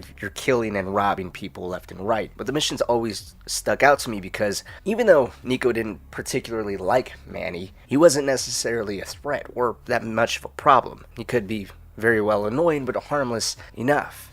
And he did pay Niko to do a couple jobs for him, even if Niko didn't care all that much for the jobs or the hypocrisy tied to it. But he grabs his body, throws him in the back of the car, and instead of just dumping the car as it is, Niko takes their bodies to a doctor to harvest their organs on the black market. There are moments when Niko cracks jokes, not out of joy in killing, but more as a grim reflection of the irony in the situation. Like with Manny, who always talked about making a difference in the streets, only to end up as a corpse being quietly removed from them, and maybe even helping them by having his organs repurposed. It's dark humor, not celebration. A way for Niko to process the chaos around him without completely unraveling. And given Niko's background before arriving in Liberty City, it's not hard to see all of this as a kind of echo. Back in Europe, he likely took on similar jobs. Security work, enforcement, hired muscle, trafficking people. All that stuff required emotional distance and detachment. There's an unspoken familiarity in the violence, a sort of muscle memory in how he handles it all. But as he continues, Niko's more human side does start to show. There are small cracks in his armor that remind him and us that he's not the same man he was overseas. He may be doing the same kind of work, but the way he carries it and what he's willing to feel has changed. These moments of vulnerability don't come from Roman, nor do they resemble the guarded empathy Niko briefly shared with Faustin's wife. Instead, they're drawn out by three key figures in Liberty City, people who in their own way allow Niko to drop the mask. These connections don't come from blood or obligation, but from a deeper, quieter recognition. They touch something personal in Niko, reminding him there's still something inside worth holding on to, even if he doesn't quite know what to do with it. The first of which, I think one of the most prominent, comes from Dwayne Forge. Dwayne is introduced to Niko through Playboy X, who once saw him as a mentor, a man who helped build his name on the streets back when the rules were simpler and the drug trade was everything. Dwayne was a respected figure in Liberty City's underworld until he was arrested for selling crack and sent away for a long prison stretch. When he was finally released, it's not celebration that meets him, it's tension. Playboy isn't angry that Dwayne's out. In fact, before Dwayne's release, Playboy privately shared with Niko a little bit of fear. While there's happiness and excitement that Dwayne will one day be free, the fear derives from Dwayne not understanding, after such a long prison sentence, that not everything is so dependent on the drug trade. The streets aren't the same, the hustle is different. Playboy's ambitions have grown beyond corner deals and crackpots. He wants more now, bigger moves, cleaner money, maybe even legitimacy. But Dwayne, after so much time, may not be able to see that. And, to a degree, Playboy's fear turns out to be true. He's coming back into a city that feels alien, clinging to the past, trying to make sense of a world that no longer fits the one he knew. And Niko sees himself in that. Both Dwayne and Niko are men out of place, haunted, hardened, and quietly drowning in their own isolation. Dwayne's loneliness is heavier though. His return isn't marked by reunions or second chances, it's marked by silence. The people he used to trust have either moved on or betrayed him. His old life is gone, and what remains is a void he's not sure he wants to fill. That despair runs deep. Dwayne is open about the darkness he feels. He talks openly about wanting to end it all, about the crushing weight of being forgotten. And it's in those moments Niko doesn't turn away. He doesn't try to fix him or offer hollow promises. He just listens, encourages, and even tells him that he reminds him of himself. I think much of what Dwayne tells Niko in a lot of these cutscenes grants much insight into the loneliness and the despair Niko suffered from. He could very well still be suffering from it to a degree, but I think it most likely hit him the hardest following the ambush where all his friends got killed. And in the mission Undressed to Kill, we see him very positive, extremely encouraging. Dwayne is more sad than ever. anymore. He mentions how he can't cope anymore. In contrast, prison was easy, but this is too much. He used to run uptown. Bohan used to be his, and now he just doesn't have the energy for anything anymore. He's been stabbed in the back far too many times. And Niko would tap him on the shoulder and tell him, hey, let's go get it back. Even if he doesn't want to do it, Niko would do it for him. He tells him to stop being so miserable. What did he really lose? In some ways, not only does it seem like through Dwayne, we see a part of Niko that genuinely suffered and could be helping Dwayne the same way he wished someone helped him out. But in another light, it feels very similar to how Niko was trying to bring up Roman's spirit after Roman saw his apartment and his cab depot up in flames. It's genuine care that Niko is actually displaying here. Yes, Dwayne does end up paying him, but I think it's more so the personal connection he has to Dwayne and the money just being a matter of principle. Apart from Dwayne, the next person that highlights qualities in Niko that aren't really seen all that much throughout the story is Marnie Ellen. Marnie is a stranger that you run into in Liberty City. She's not part of the main story, but her story and ties to Niko speak on Niko's more vulnerable and caring side. Marnie's a drug addict that Niko can find at a park who asks if he has any drugs on him. When he says no, she eventually offers to sleep with him for just $5. The offer repulses him. He'd ask if she had any home or anywhere else to be that didn't involve offering to sleep with people for money in the park. She'd get angry and defensive, but Niko genuinely feels bad for her. It's been a while since she's got her fix and it's starting to mess with her. So he offers to take her somewhere to get her fix. The drive there, he slowly erodes her defenses, genuinely expressing concern for her and how she shouldn't be letting heroin control her life. It does trigger a small back and forth between the two, but as Niko continues to somewhat reason and rationalize with her, Marnie would finally respond that she knew Niko would help her, that there's something in his eyes that betrays he has a good heart. He would chuckle and say he doesn't know all about that, but she says it's true. Most people would have taken advantage of her and not helped her when the drug withdrawal was as bad as it is. Now granted, to Niko's defense, the bar really isn't set all that high, but the caring tone Niko has during the conversations with her and giving her $500 telling her to take care, kid, I think says enough. And the second time we run into her, there's even more care from Niko. He not only takes her to the train station so she can go back home to her family in the Midwest, avoiding potentially being killed as she screwed someone over, but he continues to show sympathy for her plight of just falling into a bad addiction. On the way to the train station, he learns just how she ended up like this. According to her, she ran into the producer who got her to do adult-themed videos, and that same guy introduced her to heroin. And just like that, she was hooked. Just another young teenage girl swept up in the idea and dreams of making it big in Liberty City, only to end up as a heroin-addicted prostitute. Niko's response to her story is simple. He just says motherfucker, but his tone is dismissive and almost angry. When they get to the terminal, he tells Marnie to look after herself and gives her another $500. When you consider everything Niko's been pulled into, the killings, the robberies, the betrayals, and even the darker implications like disposing of Manny's body, his ability to remain emotionally distant almost becomes a survival mechanism. He operates like someone who has accepted that his soul is already too scarred to be saved. He does what needs to be done and rarely lets himself feel anything about it. And that's exactly why his brief interaction with Marnie carries so much weight. It's a fleeting encounter in the grand scheme of things.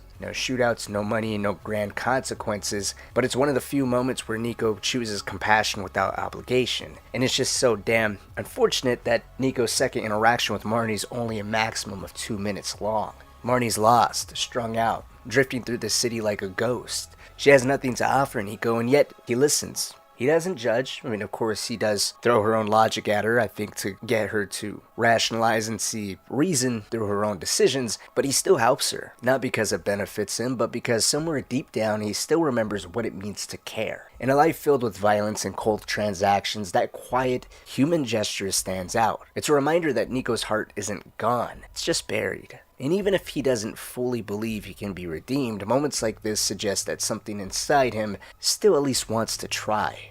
And while Niko doesn't fully commit to leaving his old life behind until much later, not until he finally tracks down the two men who have haunted him for years, the idea of living differently begins to take shape during this chapter of his life. during this period of the game. That possibility comes in the form of Kate McCreary. Kate is unique in Liberty City's cast of hardened, jaded characters. While her brothers Packy, Derek, Gerald, and Francis are steeped in crime, corruption, and all the baggage that comes with it, Kate stands apart. She's not involved in their criminal dealings, nor is she romanticizing the McCreary family's once feared reputation. In fact, as Packy himself puts it, Kate is almost paralyzed by how dark the world around her has become. But it's not fear, it's disapproval. She sees the damage, the cycles of pain and violence her family continues to perpetuate, and she wants no part of it. From the moment she meets Niko, there's a quiet interest between the two of them that's almost immediately obvious, but she keeps him at arm's length, not because she's unaware of who he is, but precisely because she knows what he is. She's lived her whole life surrounded by men just like Niko, and she refuses to fall into that same pattern. Kate is clear. She can't be romantically involved with someone who walks the same path as her brothers. She's drawn to Niko, but she won't open the door until he knows he's capable of being more than what Liberty City and her brothers demand of him. And you can take Kate on dates,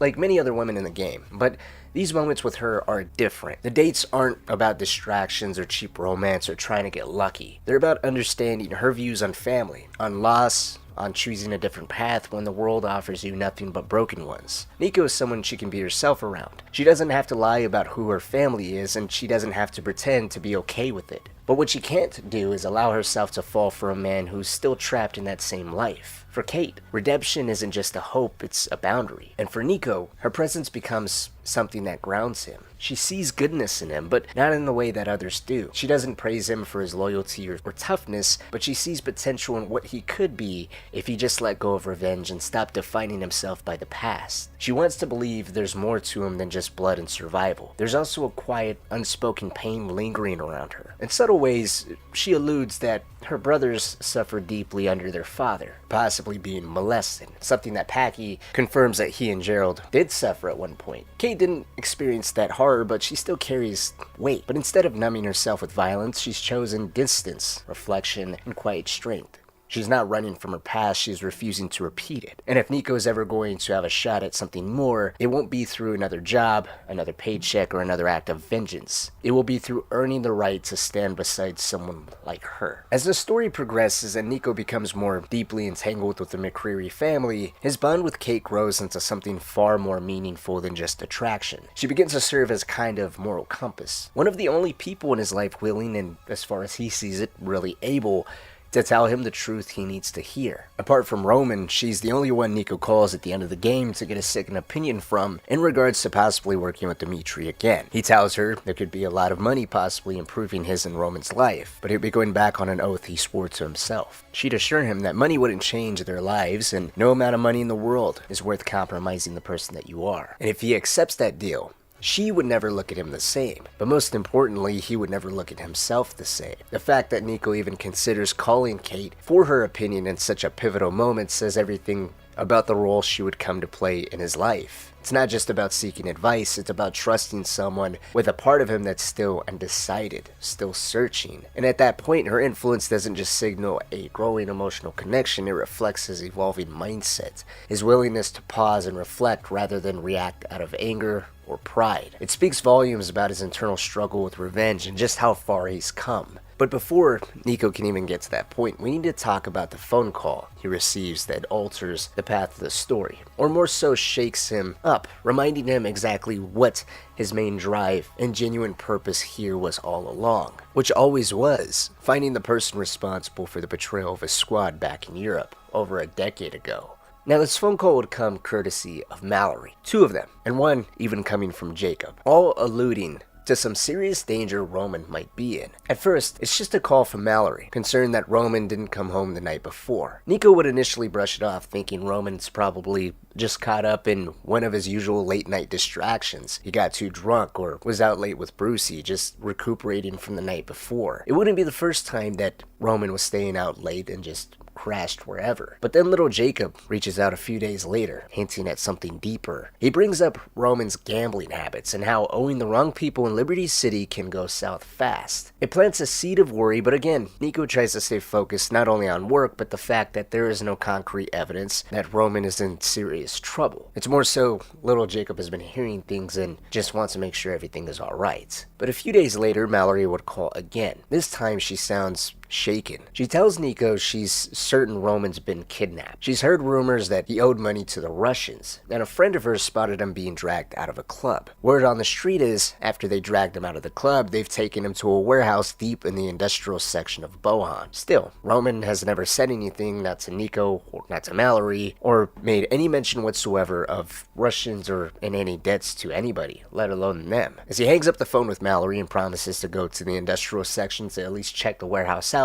the danger turns out to be all too real. Dmitri would send a message. It's a photo of Roman, beaten, bruised, and held at gunpoint, taunting Niko that his cousin has gotten into a little bit of a fix, and signing the text off with his friend Dmitri. There's no more doubt. Niko drops everything. What follows is pure fury. Niko isn't just concerned, he's livid. Everything he's done, everything he's endured has been to protect Roman, and now because of Dmitri's betrayal and the Russians closing in, his cousin's being used as a pawn to get to him. There's no negotiation, no hesitation, no more distractions. Niko heads straight for the warehouse with one goal in mind, to get Roman out or die trying. That's exactly what he does. Even though the place is crawling with armed guards, dozens of Russian mobsters all heavily equipped, it doesn't matter. Niko tears through them with precision and rage, fighting his way deeper into the building, closer to the heart of the operation where Roman is being held. In the chaos of gunfire and blood, one of the Russians grabs Roman and uses him as a human shield, hoping to stall Niko's advance, but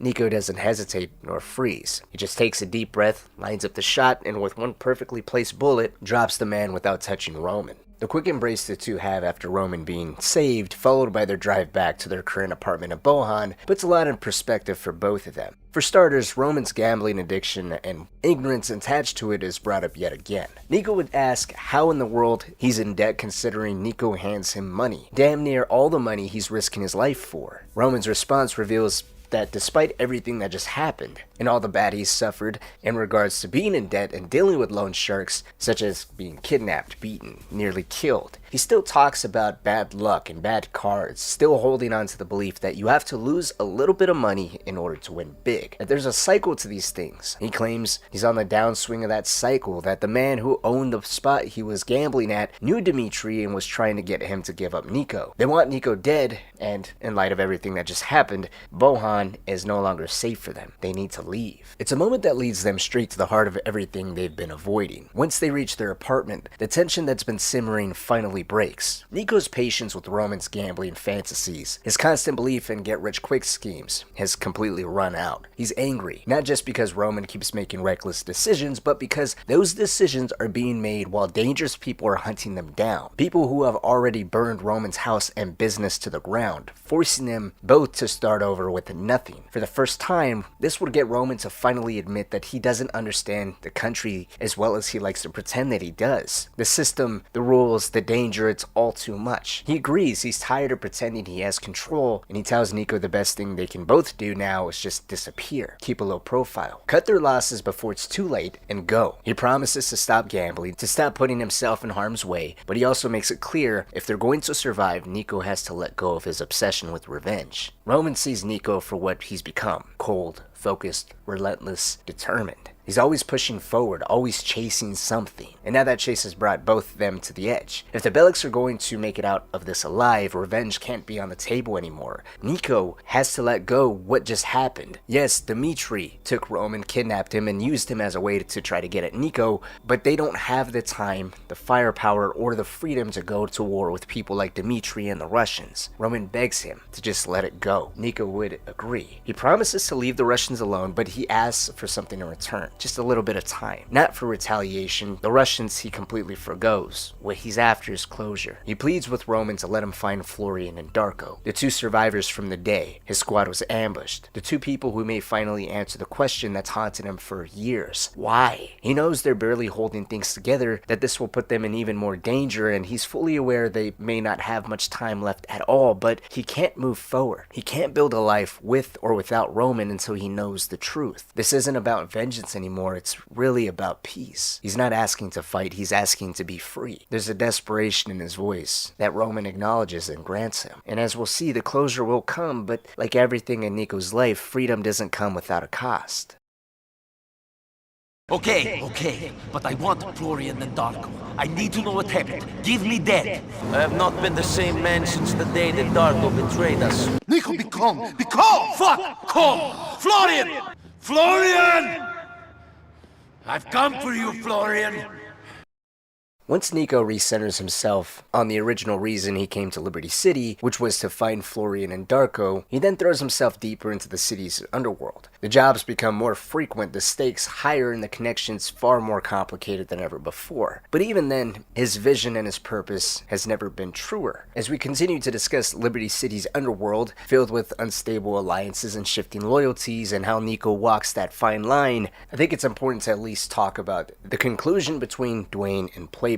I've discussed earlier how Dwayne is one of the emotional tethers to Niko in the game. He basically sees a reflection of himself in Dwayne. And at one point in the story, there comes a choice of killing Dwayne or Playboy. Now, who dies is completely up to player choice. You can kill Dwayne for 25 grand, which is how the initial job even comes up. Playboy invites Niko over to his house one day and brings up a very uncomfortable conversation for Niko, claiming that Dwayne is allegedly plotting a takeover, and Playboy can see that every time Dwayne looks at him that there's murder in his eyes. It's just a matter of time until Dwayne comes and takes everything he feels is owed to him. Playboy points out that Dwayne is his mentor and that he doesn't have the stomach to be the one to kill him. They were friends back in the day, and so it only makes sense for Niko, who barely knows the man, to be the one to put the bullet in the back of his head. And 25 grand is a massive amount of money, especially for Niko at this point in time. But he can't deny the connection he feels. A shared emptiness, that quiet recognition. And, to be frank, even though there's no concrete evidence Dwayne isn't plotting anything, I mean, the man himself can barely seem to muster up the energy to leave his apartment, or even find the will to continue to live. Organizing a hostile takeover seems incredibly far-fetched. It could be Playboy's alleged fear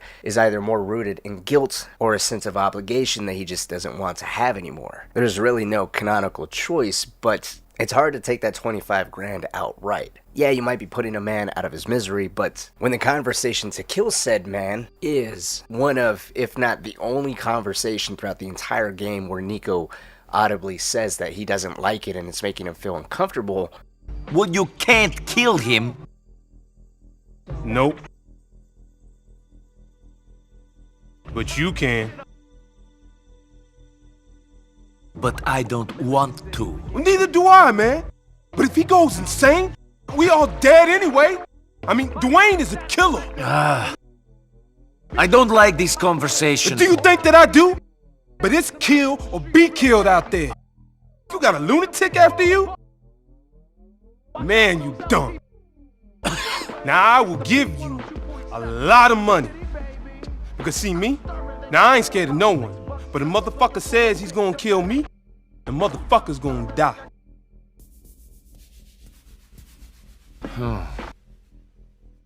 Man, I'm not sure.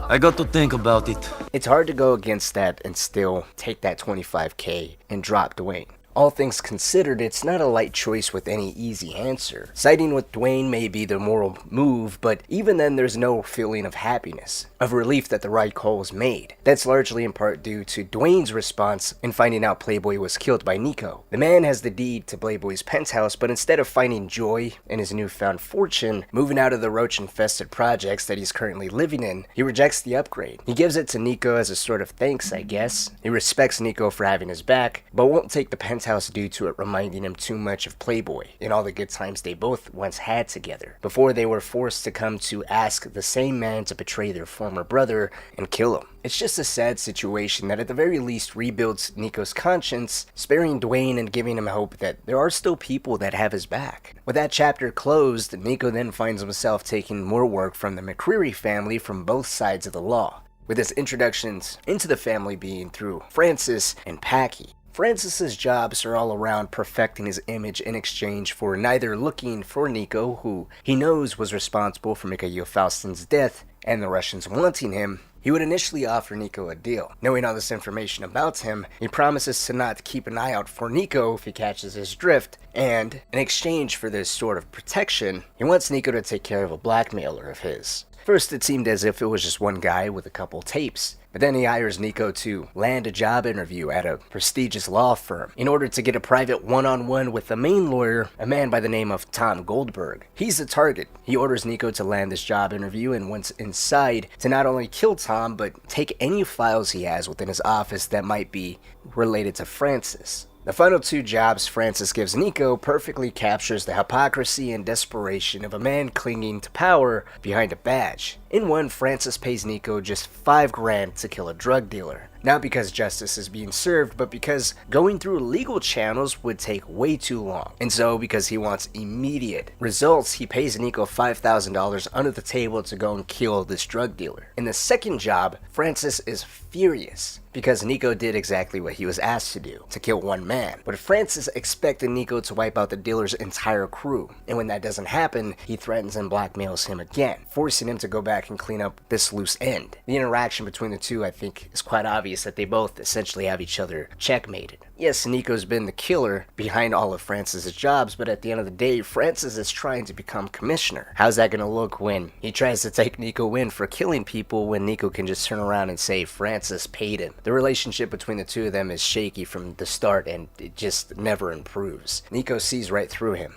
He's a cop who preaches law and morality while actively abusing his power to cover his own corruption. His brothers, on the other hand, Derek, Packy, and Jerry, are honest about what they are. Criminals with blood on their hands. Francis hides behind respectability and judgment, even if he uses Niko to tie up personal threats to his career. He condemns his brother for the lives they lead, yet he's no different, and Niko finds that intolerable of him, taking the moral high ground while trying to be police commissioner and paying a hitman like Niko to take care of everything for him illegally. And so it's quite ironic that it's actually Packy who introduces Niko to the rest of the McCreary family, while showcasing more honor and respectability in the things he says and the things he does. That's despite him and his brothers clearly being a group of deeply flawed, often self-destructive individuals, but ones who are at least honest in their pain and their loyalties. Through Packy, Niko meets not only Kate and their ailing mother, but the other two brothers, Derek and Jerry. Niko's entry into the McCreary family's world begins the way many of his relationships do, as a hired gun, brought in by Packy after proving himself reliable, skilled,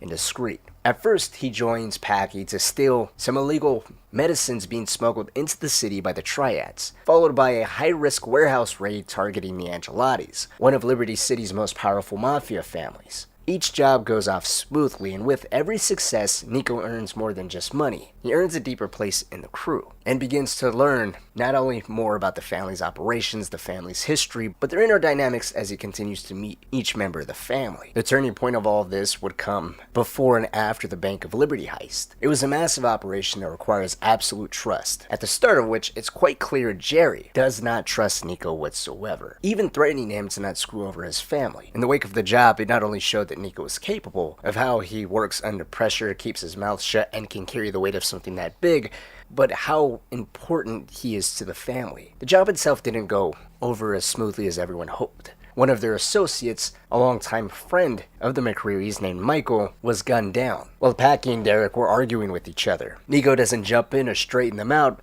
but either of them end up dead, in jail, or in bigger trouble because Niko turned on them. Whatever the exact reason might be, the bank heist was the point Jerry turned out to start trusting Niko with his own jobs, while Packy would reach out on a personal note to see if Niko could keep an eye on Derek, who's been spiraling out of control, falling deeper into drug and alcohol abuse and spending most of his time in the park. While Niko Niko's time with the McCrearys don't exactly give him help in his search for Florian or Darko. It's still important as it does help establish his closeness to them and his respect for honest criminals as opposed to Francis, who they all see pretends to be something he's not. While the McCrearys grow more so in sentimentality, the person who does help Niko makes some genuine progress in finding one of the two people he's after. It's Ray Pacino. Ray's a cap over the Pegorino crime family. He helped Packy get the information on the drugs he and Niko stole from the triads, and as such is introduced to Niko through Packy. Niko would begin doing jobs for Ray on the understanding of Ray not only paying but helping Niko find who he's after. Niko's work would start off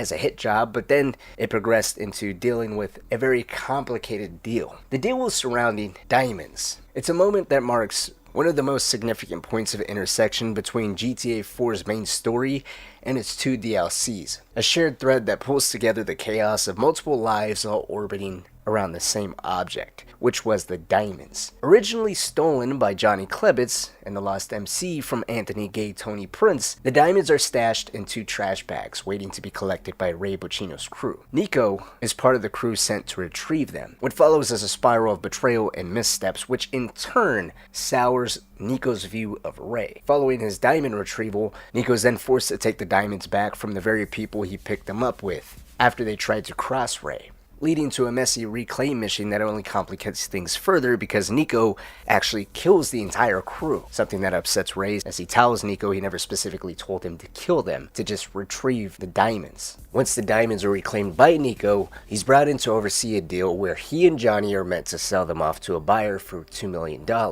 Johnny is meant to take half of the cash for his trouble in stealing the diamonds, while Niko is supposed to take the other half back to Ray. The problem is, before Niko even agrees to help with the job, him and Ray get into a heated argument. Niko's frustration with the work Ray's been giving him and the shitty pay attached to it has hit its limit. Niko's come to find Ray as a slimy, disorganized employer, who not only pays insultingly low, continues to make the mistake that Niko works exclusively for him, as if he owns him, not too different to how Vlad used to treat Niko, save for the outright disrespect. But Ray has also made no progress with finding the man he promised Niko to help track down. Oh, whoa, whoa! Are you fucking kidding me? No! I keep doing these favors for you, and you pay shit! I need this from you. A guarantee that you will find this man. I know he's in the city. So either you give me your word or go fuck yourself! I'm sick of this shit! Fine! Fine, you got it. You want my word? You got my word. Good! Who is he? Florian Kravich. All of the frustration and broken promises finally pushes Niko to the edge. He's ready to walk away from Ray entirely. He's exhausted from being used, underpaid, and lied to, and still no closer to finding the man who tore apart his past. But sensing that he's about to lose someone valuable, Ray backs down.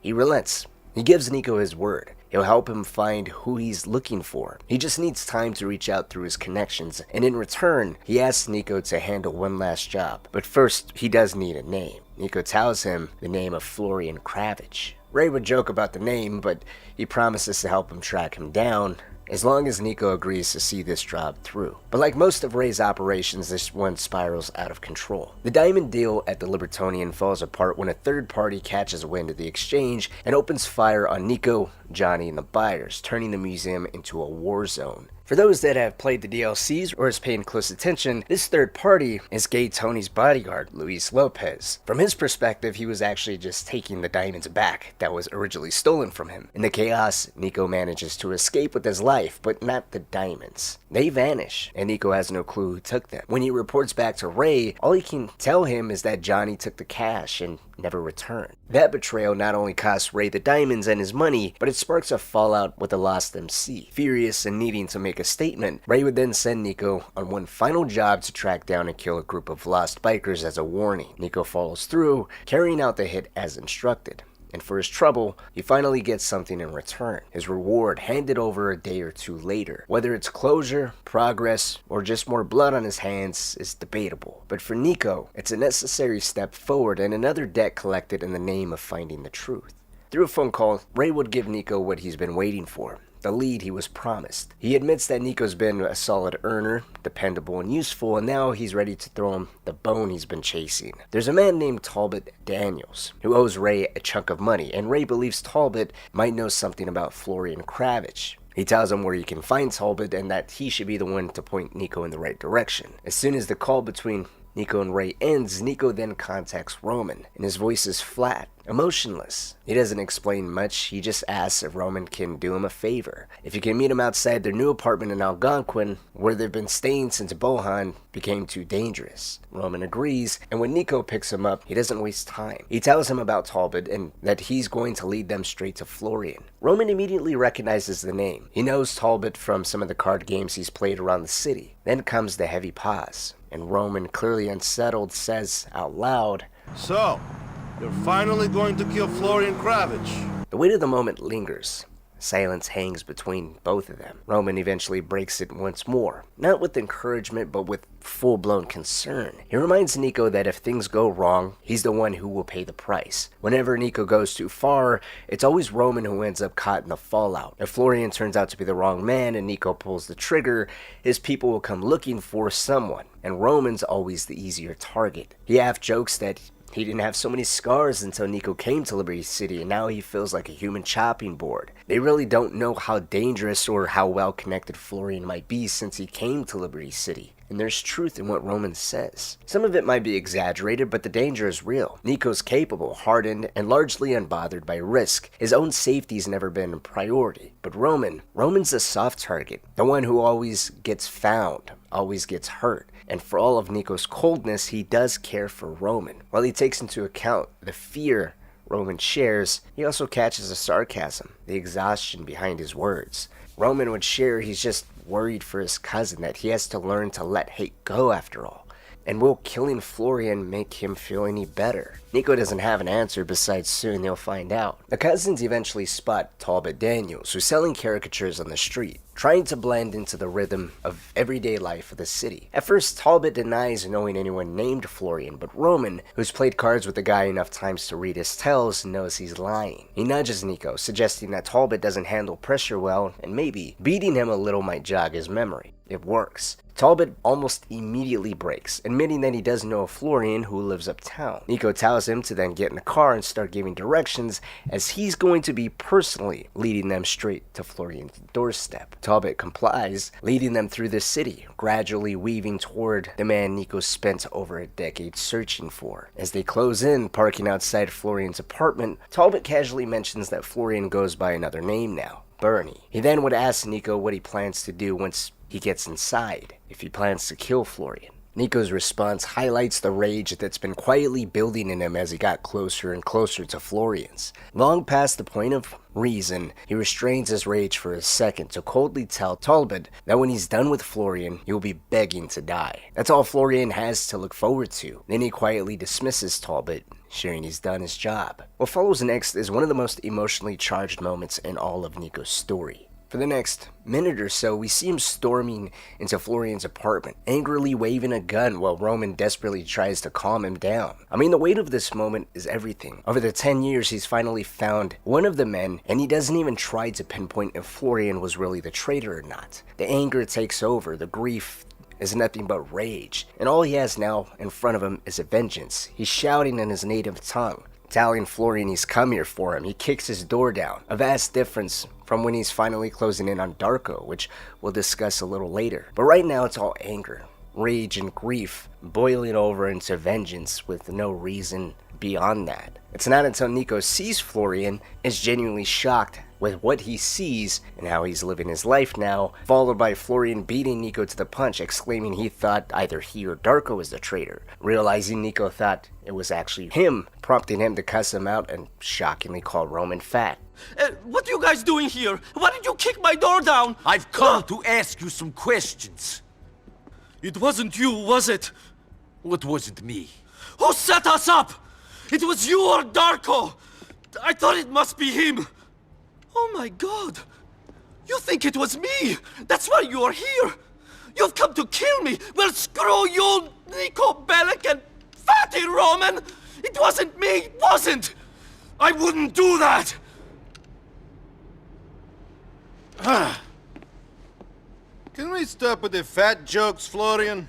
The entire scene is one of those moments where Rockstar perfectly blends comedy and tragedy, layering an emotionally loaded scene with just enough absurdity to make it hit harder. After all the buildup, years of hunting, obsession, and imagining the moment of reckoning, learning that Florian wasn't the traitor shatters something deep inside Niko. The fury that had fueled him fizzles into something quieter, heavier. There's no catharsis, no justice, just emptiness. Rage would be set aside for a quiet acceptance, a determination to find Darko. For Niko, Florian being innocent doesn't bring relief. It brings grief, disappointment, and the sinking realization that his pain hasn't found a place to land yet. He leaves the apartment without looking back. Once outside, Roman does his best to make sense of everything and even tries to comfort his cousin, but Niko doesn't have the strength for conversation. His voice is low and he's completely detached. He just says he needs to be alone for a while, and that says a lot. The man who stormed into that apartment seething with rage just moments earlier walks away quiet, shaken, and deeply sad. Not because he didn't get to pull the trigger, but because the truth he found didn't bring peace, just more waiting and perhaps more disappointment.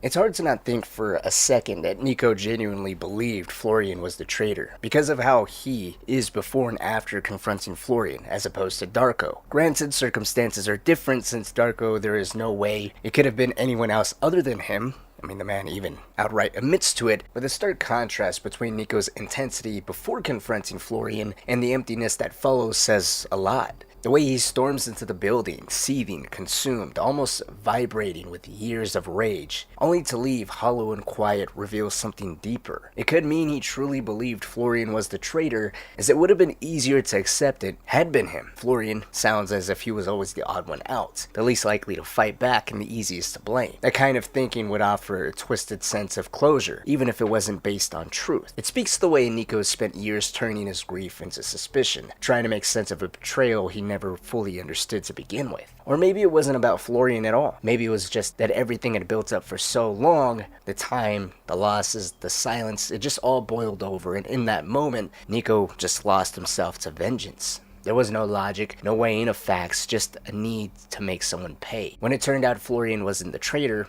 that fury collapsed into a quiet kind of devastation. Whatever the reason, the difference between Niko in that hallway and the man we later see confronting Darko is unmistakable. By the time he finds the last man from that day, he's changed. The years, the bodies, the truths, the people he's met and helped along the way in Liberty City, and even Roman doing his best to get Niko to abstain from vengeance, to let go of the hate, to accept things and move on. They've worn that jagged edge down. Now, while it doesn't necessarily progress the story or Niko's determination to find Darko, I do want to point out Florian and Niko's relationship. After discovering that Florian Kravitz is now living as Bernie Crane, there's a slow, uneasy reconnection between him and Niko. There's a bittersweet tension to all of it, awkward but not entirely cold, as both men try to navigate what remains of a friendship left behind in another life. It starts off with Bernie beginning to reach out, and while Niko responds, it's clear it takes him time to adjust not just to the name change, but to the entire way Bernie lives now. Which, as he explains, the whole point of coming to America was to live somewhere much more progressive, so that way he can come out of the closet and be his true self. There's a little shock factor and some discomfort by Niko, but I do want to point out he never turns away. His care for Bernie becomes more evident through action and his words. Yes, when Niko re-enters Florian's life and meets the man now known as Bernie Crane, it's clear he has some trouble adjusting to all of it. The name change, the flamboyant mannerisms, the dramatic energy, it's all a far cry from the quiet, reserved Florian Niko once knew. And there's visible discomfort at first, even some frustration at Bernie's newfound tendency to just be over the top. But what matters is that none of that gets in the way. Niko never uses it as an excuse to walk away. Whatever his personal hangups might be, he still shows up for Florian when it counts. And that care becomes evident, not through grand gestures, but through action. Niko defends Bernie from violent homophobic attackers in the park. And when Bernie's secret relationship with Bryce Dawkins, who is the city's mayor, becomes knowledge to some blackmailers, Niko steps in at Bernie's request. It'll later be revealed the blackmailers were none other than Dmitri and the Russians, further complicating Niko's problems with them from before, but it's the intent that matters, not just the assailants. And Niko's intent is clear through this conversation. It would kill Bryce if he didn't have his career. Maybe he should have thought about that when he started dating you. Not that there's anything wrong with dating you. Your choice is your choice, man. But he should have thought about who he was before getting elected on the family values ticket. He preaches homosexuality as evil. It's insanity. He's a hypocrite, and it was only a matter of time before someone like Dmitri tried to capitalize. Shit. I'll shut up now. You don't need me telling you about your life. I don't normally talk this much.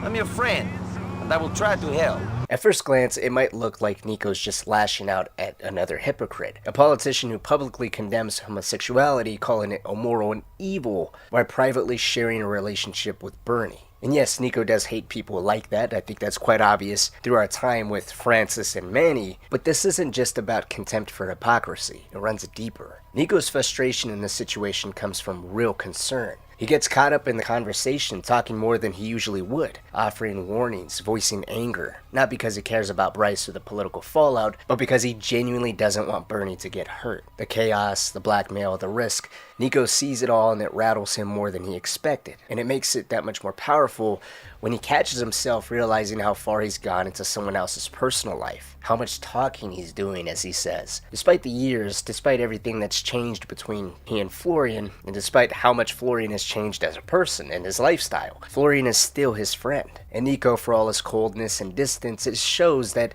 the wall around him isn't as impenetrable as it seems. There's still a part of him capable of caring deeply, capable of protecting not just for duty, but for love, loyalty, and friendship. And Florian does hold a very unique friendship with him. Apart from Roman, he's the only one that's known Niko prior to coming to the States. Florian also was there that witnessed the same tragedy Niko suffered from, the same trauma that Niko walks around carrying. And that's a bond that the two of them will always have, united through grief and betrayal. As Niko continues his search for Darko, he'd get more tied up with the Pellegrino crime family, meeting Phil Bell, another capo of Pellegrinos, and eventually Jimmy Pellegrino himself. In the other part of Liberty City, Niko continues to get closer to the McCrearys, eventually having to make the decision between killing Derek or Francis on account of Derek threatening to speak to a journalist on his family, and more importantly, on his brother who's trying to become police commissioner. That's something Francis absolutely can't stand for, as he needs a blemish-free reputation. This prompts the player to decide whether if they're going to kill Francis or Derek. The decision is left entirely up to the player, but considering everything we know about Niko and his views on corruption, hypocrisy, and loyalty, it's hard not to spare Derek. Yes, Derek is a spiraling addict, barely keeping himself together, but he's also not the one who hired Niko to kill his own brother. He's not pretending to be something he isn't. Derek is openly broken, weighed down by regret, addiction, and years of pain. Unlike Francis, he doesn't wear that mask. He's not hiding behind a badge, not dressing up his selfishness as righteousness. Francis, on the other hand, is everything Niko despises. A self-serving hypocrite, using his position in law enforcement to protect his own interests, manipulate others, and clean up his dirty past. His threats, his pressure, his willingness to use Niko like a tool, which he initially threatens Niko with prison if he doesn't kill Derek, it just all adds up. Canonically, and for Niko personally, it feels far more fitting to pull the trigger on Francis. Francis's death sends a clear message, and not just to Niko.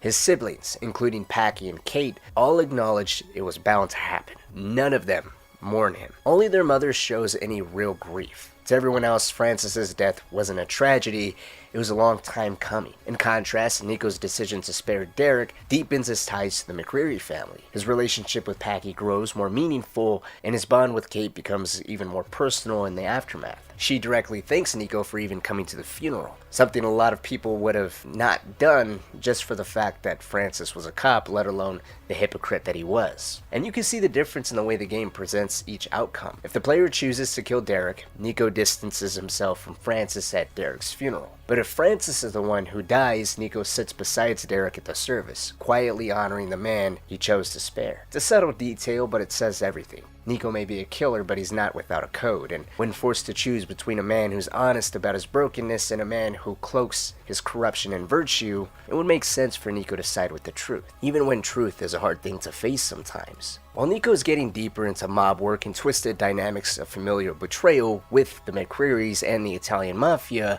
another force begins to pull his strings from the shadows. This time, it's the government. So, Mr. Bellic, Quite a file. Quite a story. Who are you? FIB? The FIB? Do I look homosexual? Do you think I care about the size of your Johnson? Now, you can't always tell who the good guys are. I'm not a good guy, but I'm fighting with them. And guess what?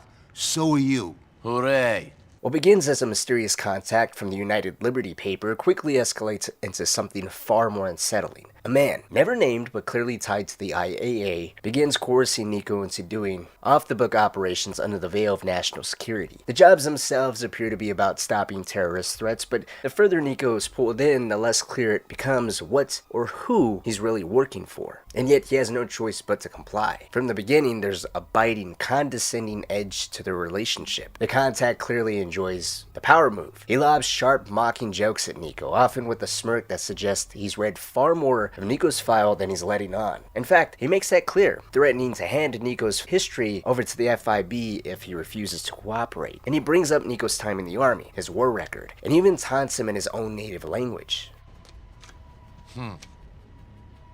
What's your name? Not relevant. Call me. Very soon. Go. And hey, welcome to America. Pascal Stara Dejava. Bushka.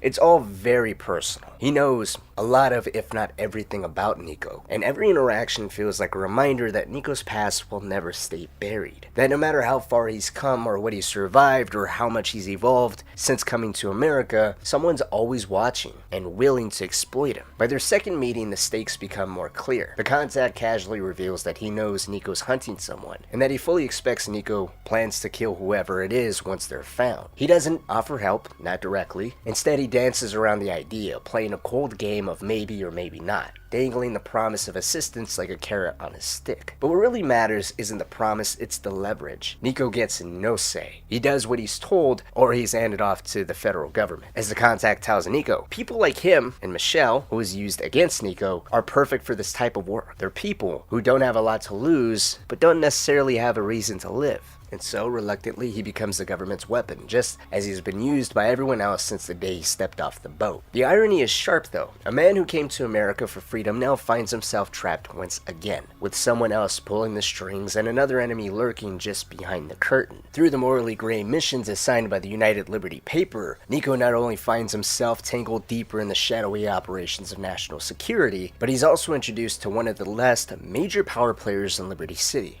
John Crivelli. Crivelli's a name that still commands respect. As a longtime boss of the Gambetti crime family, he led them to become the most powerful Italian-American faction in the city. Even now, frail and bedridden in a hospital, his influence stretches far and wide. He may be on the edge of death, but his power hasn't faded, at least not entirely. His connections still run deep, especially with people in government, including the United Liberty paper contact who refers to him as a mutual friend when he introduces Niko to him via a cell phone call. Upon meeting Crivelli, he wastes no time putting Niko to work. The first job involves providing protection for a high-profile politician who's been marked for death by Dmitri Raskolov's organization. The reason being, Crivelli shares, is because Dmitri's blackmailing Bryce Dawkins to put up some contracts to be sold. Windows, bus lines, cleaning, all contracts the Crivelli family controls and has controlled for over 50 years. He's trying to undermine his power and stomp out the Gambettis once and for all. The politician Niko's escorting is meant to give a speech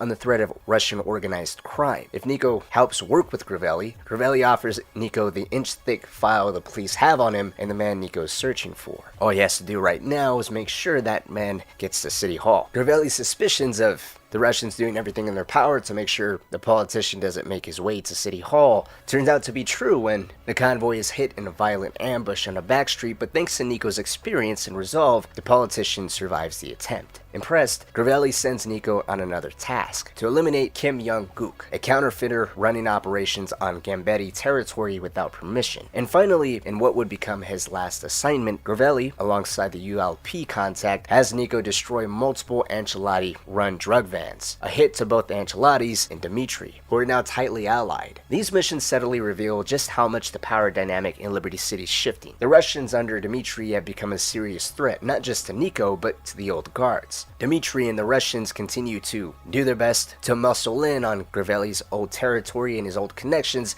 while trying to scare the politicians and blackmail them to support their organization as opposed to Gravelli's. Gravelli himself represents the dying empire, clinging to what's left, while Dmitri and the Ancelottis are carving out the future with blood and betrayal. I mean, throughout the whole story, it's no coincidence then that Niko finds himself colliding with the Ancelotti family across multiple fronts, almost as much as he clashes with the Russians and Dmitri, whether it's through Jerry McCreary, who has Niko kidnap Grace Ancelotti, the daughter of Don Giovanni Ancelotti, or through Phil Bell, who ropes him into operations that also weaken the family's standing. The Ancelottis take repeated hits, and Niko is usually the one delivering the blows. Even the diamond deal, meant to be the conclusion to a long chain of chaos, is derailed when Ray Bulgarin shows up once again, blowing up the exchange that involved Niko and Packy returning Grace in exchange for the diamonds that were previously stolen by Luis Lopez. Another opportunity lost, another mess in a city that never lets anything end cleanly. By the time Niko is concluding his work with Gravelli, he's damn near embedded himself in every major power struggle, being used by federal agents, aging mob bosses, and feuding families alike. And with every job, his enemies grow, but so does his proximity to the truth and the person he came to Liberty City to find. The person that's handed to him on a silver platter, courtesy of the United Liberty paper contact.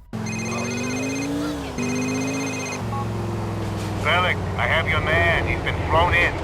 We're going to drop him in the airport cargo area for you. No more jobs? Is that it? Am I out? You're out. You've done good things for us, and we are grateful. That said, I've given you a lot of protection. From here in, you're alone. Goodbye. All of the violence, all the dead ends, all the deals with dangerous people, it's finally led to this. After everything Niko's done for the United Liberty paper, taking on quiet operations under the banner of national security, the favor he was eventually promised is finally being honored. The contact, cold and calculating as ever, comes through. He's not only found Darko Brevic, but he's having him flown into Francis International Airport just for Niko. There's no more searching for Niko, as the man's going to be handed right over to him. For years there were rumors that Darko was hiding out in Switzerland maybe. Even Bernie believed he was there. And John Gravelli echoed that same sentiment, but the truth didn't matter. Wherever Darko had been hiding, he was on his way here now, and Niko would finally have the chance to face the man whose betrayal shattered everything. After ending the call, Niko reaches out to Roman, telling him what's happening, that it's finally time. The man who's haunted him for so long is arriving in Liberty City, and Roman doesn't hesitate. He tells Niko he's coming too. It's a small moment, but a powerful one that extends up to and during Niko's confrontation with Darko. Because throughout their story, Niko's been the protector, fighting, killing, enduring, all to keep Roman safe. But now, Roman steps into that role. Seeing the weight his cousin is carrying and refusing to let him bear it alone, he knows how much of Niko's identity has been shaped by this unresolved wound. It's not just revenge, it's everything Niko's been living for. And Roman, more than anyone, knows how dangerous closure can be, especially for someone like Niko. So they head to the airport together, not just to finish what was started, but so Niko doesn't have to finish it alone. Throughout the game, Niko's trauma is ever present. The scars of war, the betrayal that cost him his friends, and the life of violence he's built in the aftermath. It's all left him hollow. But it's only on the way to confront Darko Brevic that Niko truly opens up. For the first time, he lays everything bare. There's no rage in his voice, no fury driving his words, just uncertainty. He admits he doesn't know what this moment will give him, if it will change anything, or if killing Darko will simply be one more body behind him. He talks about the day his friends were ambushed, how everything good and innocent in him died with them. Since then, his life has been defined by death. Not because it's what he chose, but because it's the only thing he believes he's capable of. The only avenues left to him since his friends were killed. He questions his own worth, asking Roman what he's even good at. There's a quiet desperation behind the question, as if he's hoping for something, anything to hold on to. In some way, my friends from the village were lucky. I lost myself that day too. Everything that was good and innocent in me died along with them. If I could live those hours again, I think I would have preferred to be buried in the pit along with everyone else. This is all that is left of me. What am I good at, Roman? What is my trade? I deal in debt. Because that is all that is open to me. It's hard hearing someone, usually in control in his own way, confident and sarcastic, lose himself to such emotional depth of pure loss. But Roman, always the optimist, doesn't hesitate. He tells Niko that he is good, a good cousin, a good man. That despite everything Niko's lived through, there's still integrity in him. Still something human, something worth saving. Roman doesn't ask Niko not to go through with it, but he does beg him to understand that the killing has to end. That if there's ever going to be a real future for either one of them, it has to be one that isn't built on pain and revenge. Because that's what this moment is all about. Not just ending a chapter, but beginning the possibility of something better. A cleaner, brighter, more honest life for both of them. Niko hears him, but he's not ready to talk about redemption or forgiveness. Not yet. First, there's one last thing he has to do. Once Darko's dealt with, then they can talk about what comes next. As the cousins arrive at the airport, a van pulls up, and without ceremony, Darko is shoved out of the back, hitting the ground. The vehicle speeds off as quickly as it appeared, leaving Niko standing face to face with the man who shattered his life. Left alone to decide what to do with the past, now delivered to him like a gift wrapped in pain. You remember me? Pusti me, ne poznajem te. I don't know you. Yes, you do. I'm the one who survived.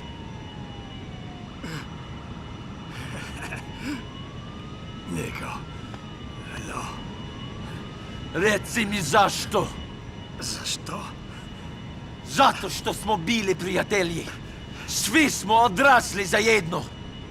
Mitar, Dragan, Goran, Mio. Mogu da nastavim. Sviju, a? We were friends, but I had other friends. Friends that Goran and his guys killed. My fucking neighbors! Because of what? Because of shit! Lies! Fucking lies! So that makes it okay to stab your friends in the back? When everything you believe is shown to be shit, you make strange choices. Fuck you! Strange choices? How much? 1,000. You killed my friends for $1,000. How much do you charge to kill someone? You ruined me, you fuck! I needed the money. I had problems. You're a fucking junkie! Kill me then! You fucking hypocrite. Trust me. You'll be doing me a favor. Ah! As Darko stumbles to his feet, broken and barely recognizable, Niko confronts him with the names. The names of the friends they lost. Real people. Not faceless soldiers or casualties of war, but men they laughed with, trusted, bled beside. Niko doesn't let their memories fade into silence. He throws their names at Darko, forcing him to remember the lives he betrayed, the men he sold out. For Niko, it also feels as a way of reclaiming them, refusing to let them be reduced to a footnote in someone else's guilt. It's a scene that still surprises with how deeply sad it is, especially for a Grand Theft Auto game. For years, Niko had imagined this confrontation as a climax of a long, painful journey, but when he learns the truth that Darko betrayed them for only $1,000, just enough to feed a habit, the rage gives way to heartbreak. His voice cracks under the weight of that realization that everything he lost, everything he became, all for someone who didn't even think it through. Just a junkie desperate for a fix. And Darko, for his part, doesn't even beg for forgiveness, nor does he offer much of an explanation. Instead, he'd greet Niko's fury with a hollow, mocking tone, asking how much Niko charges to kill people now. It's a question meant to wound, to reflect something ugly back at Niko, making him seem no different. A man who spent years chasing vengeance, killing for cash, who was hurting others while trying to find the person who hurt him. And in a twisted way, he's not wrong. Since that day, Niko's become exactly what he once despised. A killer shaped by betrayal, surviving through violence, leaving wreckage behind in the name of justice. While there is that reflection, the venom in Darko's voice barely conceals what's underneath. He's not a man trying to escape punishment. He's already living that. His body's worn, frail, wrecked, by addiction. His mind seems even worse off, haunted by more than just the ambush that was his fault and destroyed Niko's life, but there's a weight in his voice, his eyes, that suggest the betrayal of Niko's friends may not be the only sin on his conscience, and maybe not even the worst one. In the end, it's clear Darko wants to die. Whether by Niko's hand or his own, it doesn't matter. He has nothing left. He's not resisting this moment, he's welcoming it. And that alone forces Niko to see him not as a monster, but as a man already broken long before this confrontation ever happened. In the end, it's up to the player, whether if Niko kills Darko or spares him. Honestly though, both paths lead to the same truth, that vengeance was not the answer. If Niko pulls the trigger, the number of bullets he fires says a lot. He unloads the kind of fury no one else in the game receives. Not even those who arguably hurt him much more. Not Faustin, not Dmitri, in either the revenge ending or the deal ending when Roman's death was because Dmitri tried to kill Niko at Roman's wedding, or even Pellegrino, who in a state of anger launched a drive-by shooting killing Kate at Roman's wedding. The fury Niko releases in this moment, it's just a reflection, a reminder of the years of grief, guilt, and hopelessness that he's been holding in and that's been holding him together for so long. After Darko's dead, Niko's lost, admitting he feels just as empty as he did before. He hoped revenge on Darko would fill a void that has been there since everything happened. He was trying to get rid of this emptiness, but now it's just there with no idea on where to begin picking up the pieces. His death didn't give Niko any substance he hoped it would. But if you spare Darko, it's not mercy that Niko grants him. It's a greater understanding that Darko is suffering enough as it is. Despite not killing Darko, taking every fiber of his being, Niko confesses that killing him would just mean another person from Niko's village is dead. It won't bring him the closure he was after, it won't bring anyone back or change anything, and as he says, the only people that truly get closure are the ones who are dead. In a way, even in life, he and Darko are suffering in their own ways, but as Roman points out, at least Niko can find comfort and pride in taking that initial step of finally letting revenge go, walking down the path of healing and moving forward. It's a great thing that Roman is here, because he is that guiding light for Niko, so to speak. Regardless of whatever the player's choice is in sparing or killing Darko, Roman pushes his cousin to start focusing on rebuilding, to search for his fulfillment, and to seal up that emptiness he says he has through healthy avenues now, to stop the killing and look towards the future, a future where hatred, revenge, and pain is no longer a constant or a driving force. Those are anchors meant to be shed and left in the past. I've had some trouble telling right and wrong apart before. After the war, I was involved in a life I felt was not for me. Those decisions became very difficult. Recently, I have tied up a lot of loose ends in this city. My past does not haunt me in the way that it used to. I've tried to separate myself from it. And I'm ready to try to be good. Technically speaking, Niko's story is over with Darko's confrontation. I say that because much of Grand Theft Auto 4's story is driven forward by Niko's determination to find the person responsible. At first, it was narrowing down which of the two other survivors was the traitor, and when Niko pinpointed Darko as the man he was looking for, then it became a matter of finding the right connections, doing the right jobs, and learning more of the complex power plays at work behind the scenes here within Liberty City. However, while the main story is about Niko's closure or revenge for his past, there's one more mission in the game that determines his future. I haven't spoken much about the Peggerinos in this video, and Niko does help them for the last quarter of the game. And the reason I haven't talked about them is because they never truly were important in Niko's story for closure or revenge, at least not in the way the McCrearys or UL Paper were. The only real value the Pellegrino crime family ever offered came through Ray Bocchino, who was the one to finally provide Niko with the lead he needed to find Florian. Outside of that, they were just another dead end. While Niko seemed to prefer working with Phil Bell and found him more reliable than most, it still led nowhere in terms of finding Darko. Jimmy Pellegrino himself was chasing relevance, desperate to be seen as more than a mid-level player, a position he was stuck in, so much so that when Niko's government contact and John Crivelli learned that he was working with Jimmy Pellegrino, they both laugh in his face, as if to say Niko should have known better than to expect anything of value from a man like that. And the troubling position Jimmy was in was one that really screamed, "I can't help myself," himself, "How could I help you?" to Niko. His house was believed to be constantly under surveillance by law enforcement. Jimmy's attempt to have a sit down with another crime family to plead his case, to get them to put in a good word so he could be on the commission, boosting his power and respect, fell apart when the sit down turned out to be an attempted hit job on his life, which then transitioned into a small turf war. The climax of Pegorino's jobs would be killing Ray Boccino, believing he had turned state, and assassinating Pegorino's former bodyguard, who happened to be always wearing a wire at Jimmy's house. The man was on life support after suffering a heart attack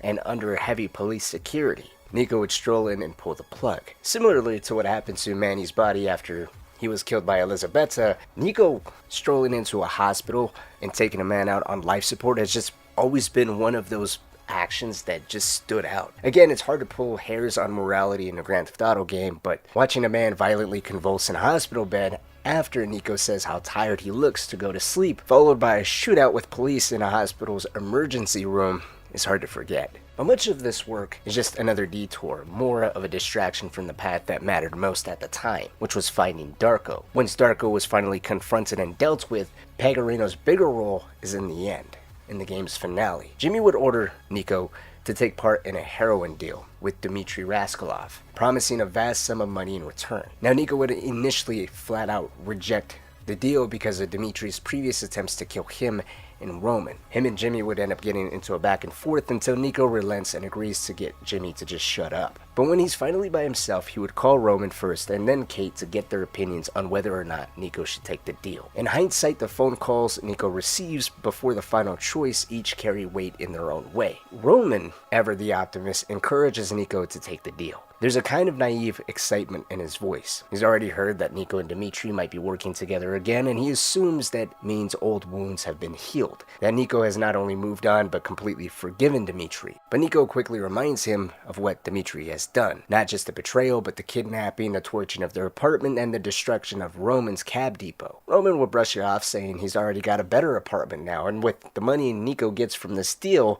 he can get an even better one. It doesn't take a rocket scientist to understand Roman's logic, which is insultingly simple: to just take the cash, to look forward, and move on. What he doesn't realize is that in his desperation for that better future that he thinks the money can provide, he's asking Niko to betray himself. He even unknowingly fuels Niko's anger when he reveals Dmitri's location, which then gives Niko another option. Instead of accepting or rejecting the deal, he can just go straight for Dmitri and kill him, ending the threat permanently.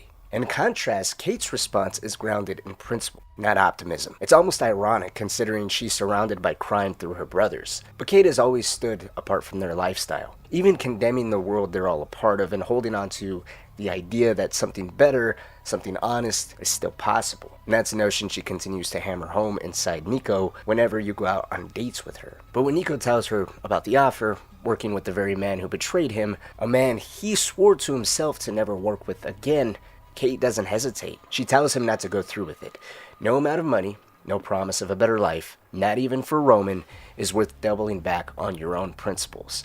If he accepts, she warns he won't just lose her respect, but he'll lose his own. You'll have to live with what it says about the kind of man he's become. Two people, two very different responses. One rooted in self-preservation and the other in morality. And Niko, torn between the hope of peace and the weight of who he has become, is left to choose which future he can live with. A future that no matter what starts in tragedy. Roman's wedding is the following day, and based off player choice determines who dies on Roman's wedding day, if it's Roman or if it's Kate. I think something can be pulled from both cases. If you choose to take the deal, at first it does feel like Niko finally made the right choice. There's a sense of calm, a long-awaited moment of peace. He even seems relieved to admit that holding on to hatred might have been foolish and that maybe, just maybe, it's time to move forward. And Roman has certainly always reinforced that idea, an idea that's only growing because now he's sending a stream of texts, pushing Niko to consider the bigger picture, a future filled with money, stability, and a new life with his soon-to-be wife. And after everything, the trauma, the betrayals, the blood spilled, it's not hard to understand why Niko might lean into that, especially when you consider the conversation he had with Roman after his kidnapping back in Bohan. The one where they both agreed that revenge couldn't be the future, and that maybe it was time to let go of everything that had poisoned their lives for so long. And after finding Darko, his conversations with Roman to find healthier outlets and avenues for that fulfillment that he desires, to stop holding on to hatred, pain, anger, and looking back on everything that's happened to him and to look forward, all things considered, it genuinely feels like growth. The first turning point, but it doesn't last. The deal quickly unravels when Dmitri betrays Niko again, just as he had done the first time. After arriving at the buyer's compound with Phil Bell to finalize the exchange, Niko receives a call from Dmitri, who tells him that he had the buyer's men killed. He offers no apology, just a joyful warning that Niko and Phil better be ready for a fight. The pair are locked inside enemy territory. Niko and Phil understand that escape won't be easy, but since they're already inside, they might as well go after the cash. As expected, a brutal firefight erupts that ends in a chase when one of the buyers escapes with the cash. Niko and Phil would pursue, take him down, and finally recover the money, with the mission concluding by Niko driving Phil to his hideout, taking his cut of the deal, and cutting all ties with the Pellegrino crime family. The illusion of peace was shattered again, but the cost of choosing the deal hasn't been paid just yet. At first, it doesn't seem like there are really any major consequences. After the deal, Niko would call both Kate and Roman to let them know what he decided. Roman is thrilled, relieved that Niko went through with it. He only sees the silver lining. They survived. They got the money, and now, with that chapter closed, they can finally celebrate his wedding. It's obvious Niko, however, doesn't feel the same. He's uncertain if he made the right choice, and his voice carries a quiet confusion, maybe even a little defeat. He was nearly killed again because of Dmitri's betrayal, and deep down, he knows he should have seen it coming. But Roman reminds him that he's alive. The deal may have gone sideways, but they still walked away with something. Niko, wary but unwilling to dampen Roman's joy, chooses not to argue. He gives a subdued response, acknowledging that today is about him and Mallory, and that, for their sake, he'll try to be happy. The call with Kate, though, is different. When Niko tells her what happened, she's furious. She can't believe he went against his instincts and he allowed himself to trust Dmitri, a man who betrayed him before and nearly destroyed everything, even getting another opportunity to attempt to get Niko killed. To her, this wasn't just about the money, it was about what Niko was becoming. She wants no part of it. It's as if it's a second punch in the gut. He already swallowed his pride and nearly got killed. He might be richer, but he still lost a part of himself. And so he's left at a crossroads. Praised by one, pushed away by another. And the true cost of his decision is only just beginning to show. Kate refuses to attend Roman's wedding. It's not out of spite, but because she can't stand to be near Niko right now. But the real price Niko has to pay isn't him swallowing his pride, going back on his own oath, and being pushed away by someone he genuinely cared for and was beginning to very much respect, but Roman's life is. The following day at Roman's wedding, after the procession, while everyone is outside the church celebrating, a hitman would walk up to Niko, giving him a gift from Dmitri. The two men will wrestle, during which rogue shots are let off, and they end up hitting and killing Roman.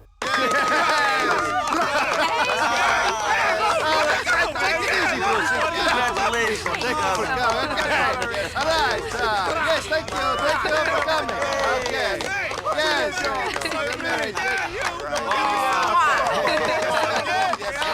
Yes, okay. Nico Bellic? Yes? Okay, thank you. The gift from Dmitri Raskolov. Oh my God!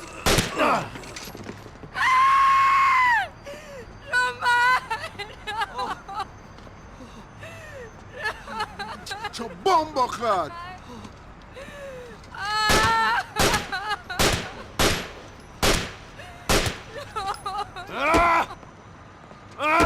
Yo, Niko. Calm down, man. Yo. Easy. They told me to leave it.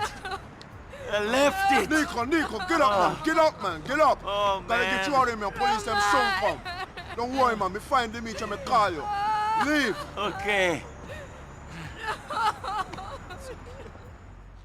The death of Roman clearly hits Niko hard. The look of hopelessness in his eyes as he clears out every single bullet of the gun into the hitman, followed by the kicking of his corpse and acknowledging that he did what Roman said. He left it, and now Roman lays dead. Niko had good intentions, but it ended with the reminder that he should have followed through with his instinct, never working with Dmitri again and clearing up that one loose end. Now, Dmitri took the one thing he had left, the only family, his only moral compass, the one constant pushing him to do better. Now, there isn't much apart from how I said earlier in the video. That little of Jacob's friendship with Niko is proven with his help in both endings. Thanks to him, he finds some of Pellegrino's men to tail back. In the case of the deal, it's just them two chasing the men. And as they tail them, Niko's rage at letting Dmitri betray him again and his remorse for everything that's happened to Roman since his arrival in the city is much of the conversation that takes place between him and little Jacob. Niko would also admit that revenge is what drove him all along. It's the very reason that brought him to Liberty City in the first place, that he let it build up inside him for years, slowly poisoning everything good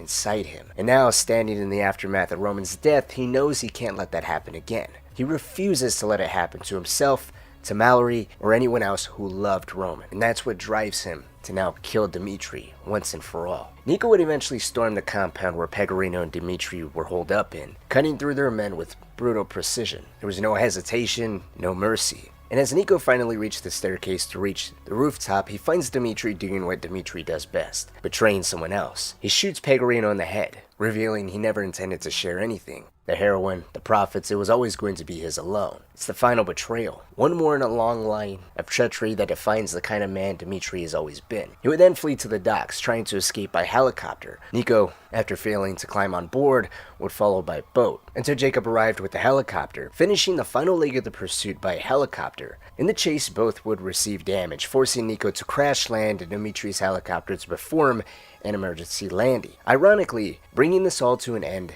at the foot of Liberty's proudest symbol, near the Statue of Happiness. A cruel irony, as Niko's final words to Dmitri is a reminder of the snake he is, the person who betrayed his best friend, and everyone else who ever trusted him. But Dmitri just quietly calls him a dick. It's an ending where there's no redemption, no negotiation, just sadness. As little Jacob walks up to Niko, his last words is just how Roman never hurt anyone. And the camera pans away with the credits rolling. Welcome to America. Speak English. You're a strange man. You killed your best friend. You betrayed everyone who ever came in contact with you. You killed my cousin. I guess the survival of the fittest thing really meant a lot to you. Come on, Niko, man. Get on here. Let's go. Come on. Wagwan.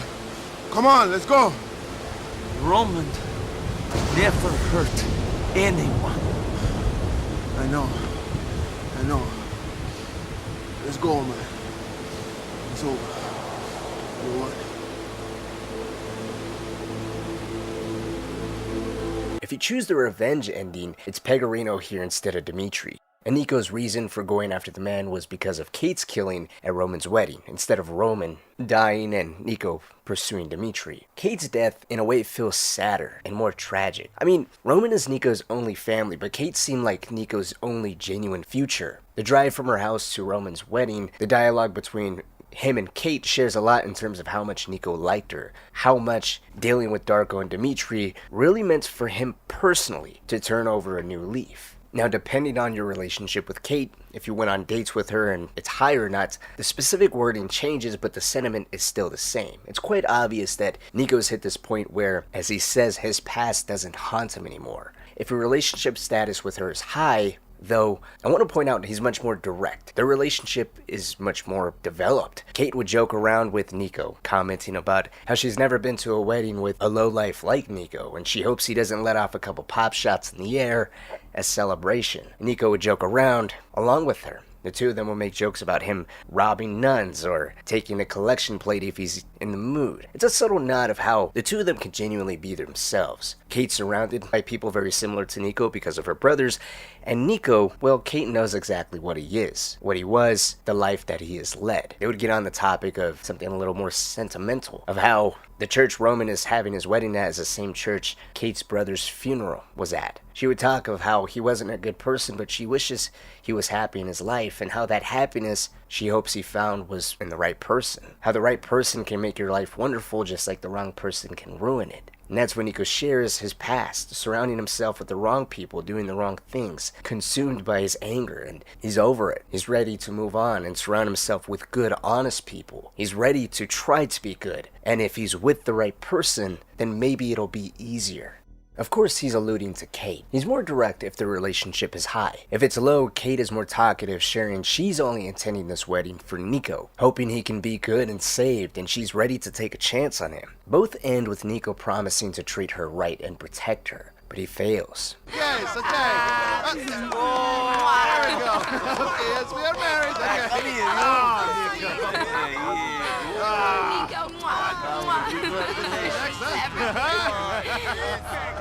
You fucking double-crossing immigrant shit! Go down, go down, go down.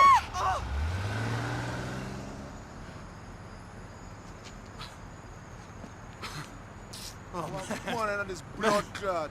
Niko. Niko, come on. Oh. Somebody call an ambulance. Call the fucking ambulance! She's dead! What? Oh, shit. Shit, shit. She told me to leave it. I thought I had. I thought it was over. It's never over, Aya. Niko, you can't blame yourself. Of course I can! She's dead! Easy, easy, easy. Are you better, man? Easy. Calm down, man. Calm down. Niko, you have to get out of here. Yes, go on, man. Go on, man. We have to leave, man. Just leave. Get out of here. Don't Go. worry, we take care of this, man. Okay, Leave. okay.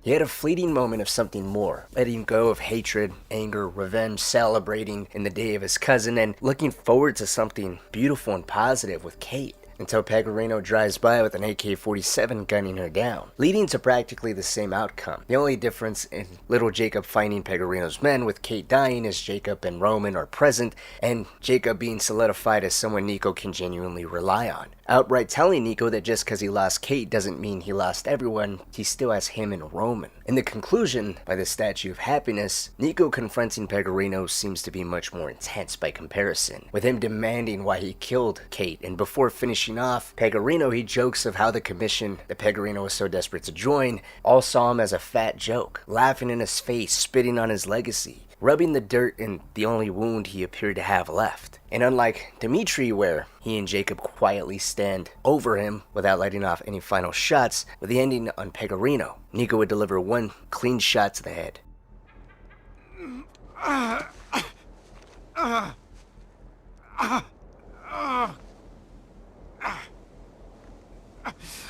I told you to leave me alone. I give the orders here. Me. You're not looking so good there, Jimmy. Screw you. What the fuck did she ever do to you? I wanted you, you immigrant dipshit. Big talk. You want to know something funny? Not really. The commission, the old families. I know some of those guys. And they thought you were a fat fucking joke. Whatever. A joke!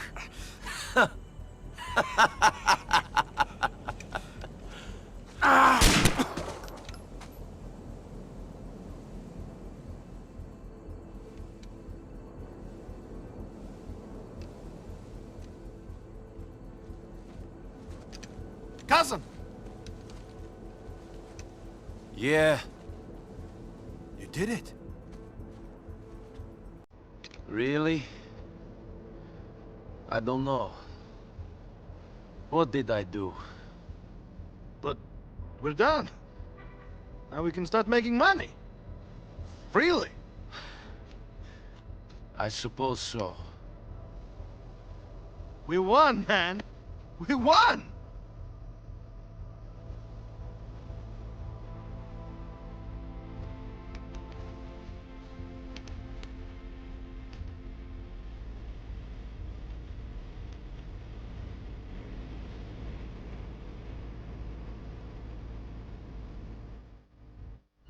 It appears as if he was about to unleash even more rounds into his body, but because he puts the AK-47 back down and just stares at him, I take that as a sign as him still letting go of the revenge the hatred, the anger of what he lost. There's still that sadness, but still a tragedy. As he holds off that outburst just thinking, Jacob and Roman appear, as if it caught Niko off guard in a way that snapped him back to reality. Roman claims they did it. They won. They can start making money again free. But Niko still sounds unsure. His future, the best chance he had at one, the first time he was open and ready to be with what he believed was the right person, was dead. And maybe in a way that was a mirror of his inability to protect the squad mates he lost so long ago. While Niko's arrival in Liberty City was all about closure and revenge, doing whatever and getting involved with whoever it took to achieve that closure, Liberty City was its own beast that did not forget. Niko may have gotten what he wanted, but he doesn't leave without his own payment. The camera pan to the Statue of Happiness reminds us that his freedom, his liberty, drives home his final lesson. He has to learn to live and honor the people he's lost in a healthier way that doesn't involve killing or continuing down the path of self-consuming rage.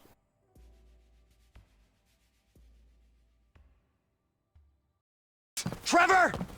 You been with my girl again? I'm speaking with you! Don't do it, Johnny! I told him, Trevor, I told him! We all get high! We all get high! But that don't make it right! Johnny.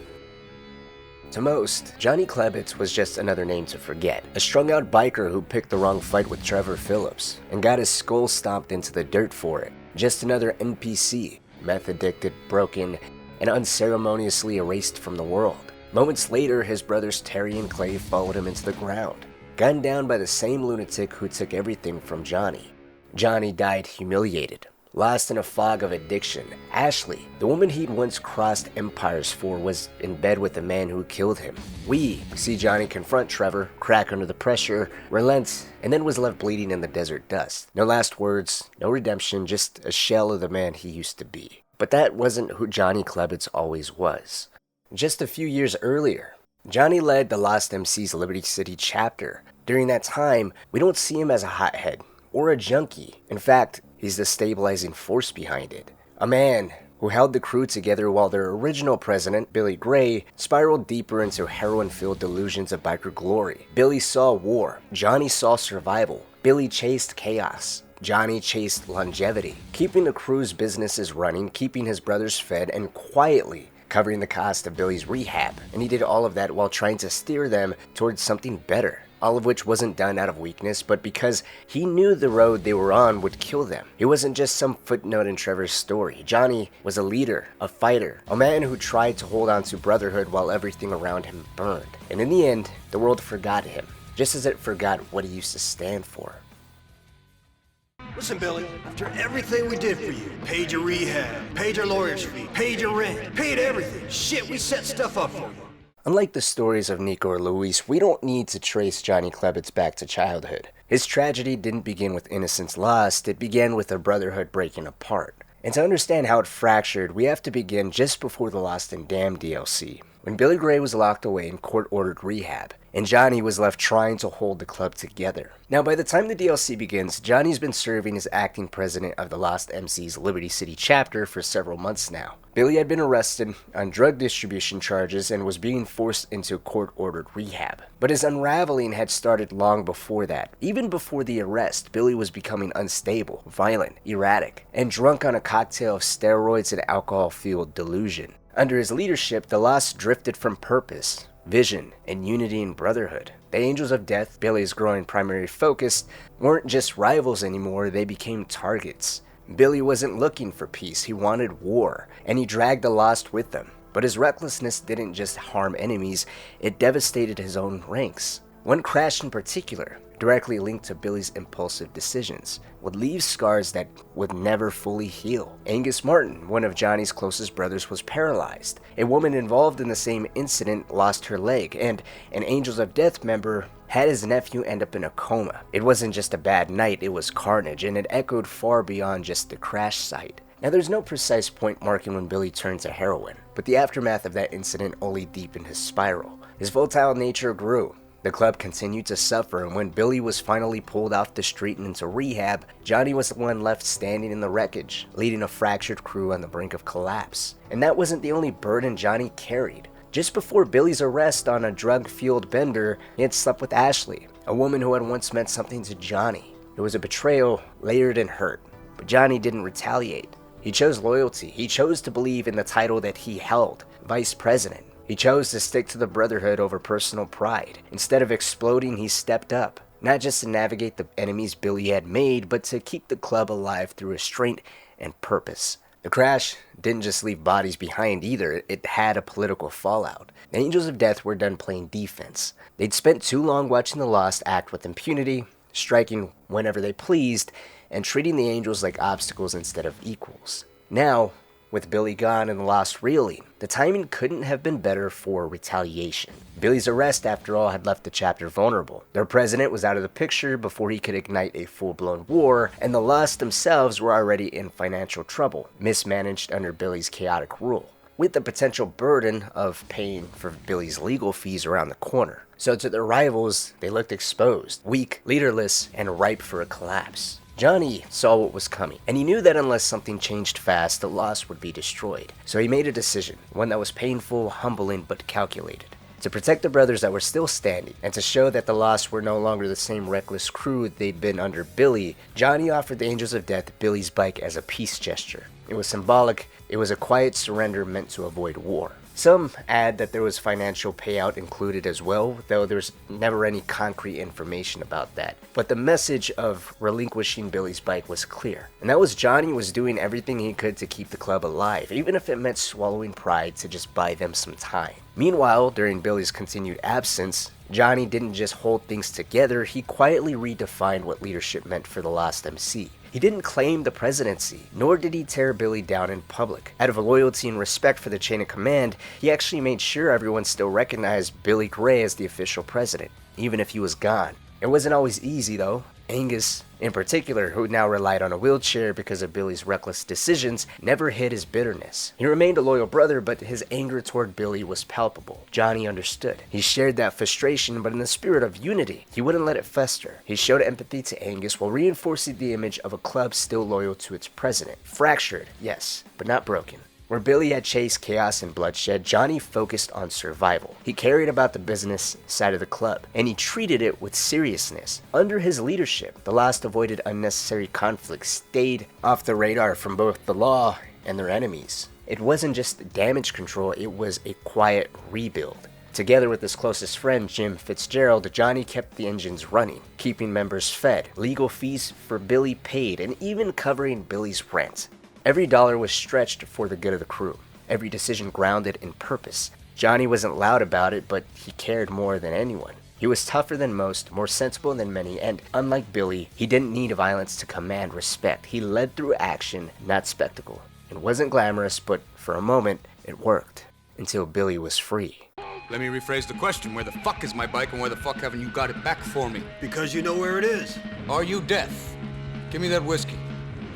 Are you fucking deaf? No! Then answer the goddamn question. Why the fuck haven't you got it back for me, friend, brother? One word.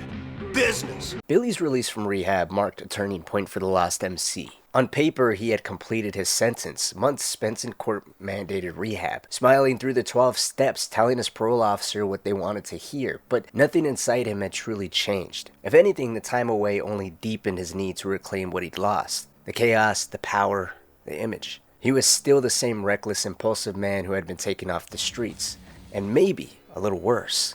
Meanwhile, Johnny had guided the club through the fallout Billy left behind.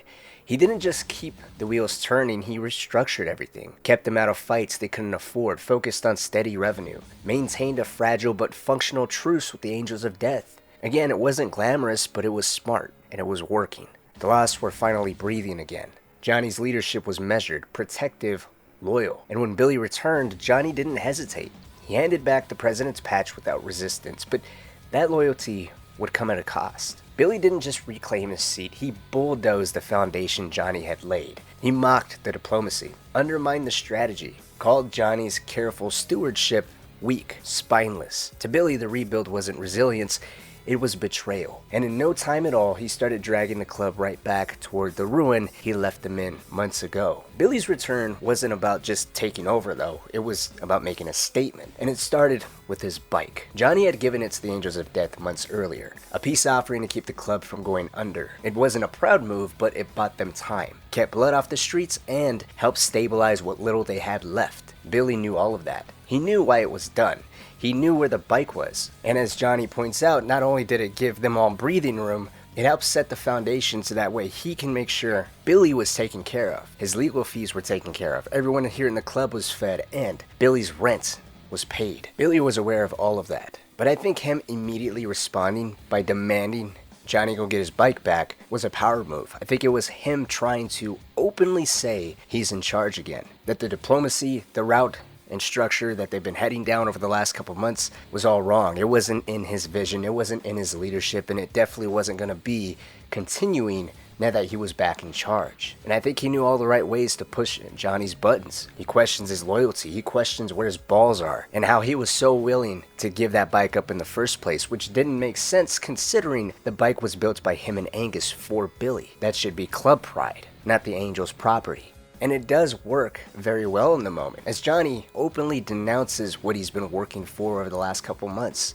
Living by, as he says, peace and prosperity. There's a little sarcasm there, but he says, let it be damned. And their actions follow through with that idea. They go to the Angels, threaten the man that they left Billy's bike with, and then forcefully took the bike back. Not because it made sense, but because Billy said so. The timeline of events and the actions that followed only continued to unravel everything Johnny had worked to build in Billy's absence. It began with Pretty Boy, the mechanic who'd been trusted to hold on to Billy's bike during the fragile piece. Under Billy's command, they cornered him in the garage, and it wasn't Billy who got his hands dirty first. It was Johnny. In a moment that said more than words ever could, Johnny slammed Pretty Boy's face into the rear tire of a bike he was working on, forcing him to talk. It wasn't strategy, it wasn't about survival, it was violence for the sake of image. And even Johnny, who had fought so hard to steer the club towards stability, found himself going along with it. Because no matter how much he disagreed, he had already given up the presidency the moment Billy had come back. He hadn't fought it, he had pledged his loyalty to Billy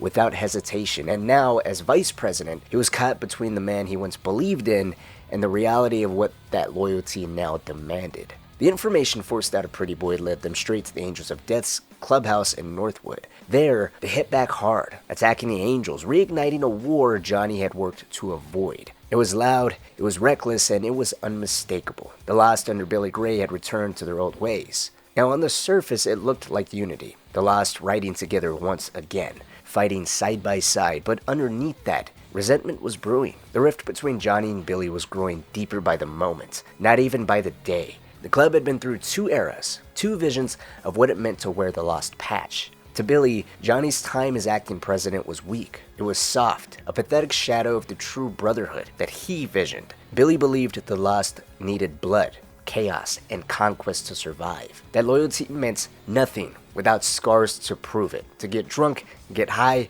get on the chopper, then hit the road, and that was the only life worth living. To Johnny, Billy's era wasn't strength, it was regression. It was losing sight of why the Lost had even mattered. Johnny saw the constant fighting over respect as just meaningless attacks, and the manufactured wars for ego as childish and self-destructive. It was killing their own brothers faster than any enemy could ever hope to. And even now, despite the violence he had participated in to keep appearances up, Johnny kept trying to reason with Billy, trying to show him that survival didn't mean surrendering who they were, but that blind mayhem wasn't the answer either. But Billy wasn't listening, and Johnny's voice, for all its reason, was getting drowned out by the roar of engines and the call of a road that only led one way, straight into oblivion. Enough of that shit. We got more things to worry about than respect and stupid kid stuff. We gotta keep business afloat or we're fucked. In the aftermath of Billy's bike retrieval, a brutal assault that left no survivors among the Angels of Death unlucky enough to be at their clubhouse, Billy returned to the Lost space to celebrate, and he wasted no time falling back into his old habits. The drugs, the alcohol, the women, everything he had supposedly left behind during rehab was waiting for him. Only now, he laughed about it, bragging that he had a 12-year-old's bag of piss ready anytime he needed to pass a drug test. He wasn't just relapsing, he was proud of it. Proud to be the same reckless, self-destructive man the authorities had once dragged off the streets. Johnny watched it unfold with a sinking feeling. When he finally found Billy, it didn't start a fight, he didn't launch into a lecture, he just looked at him, already high, already drunk, and asked if he was having fun.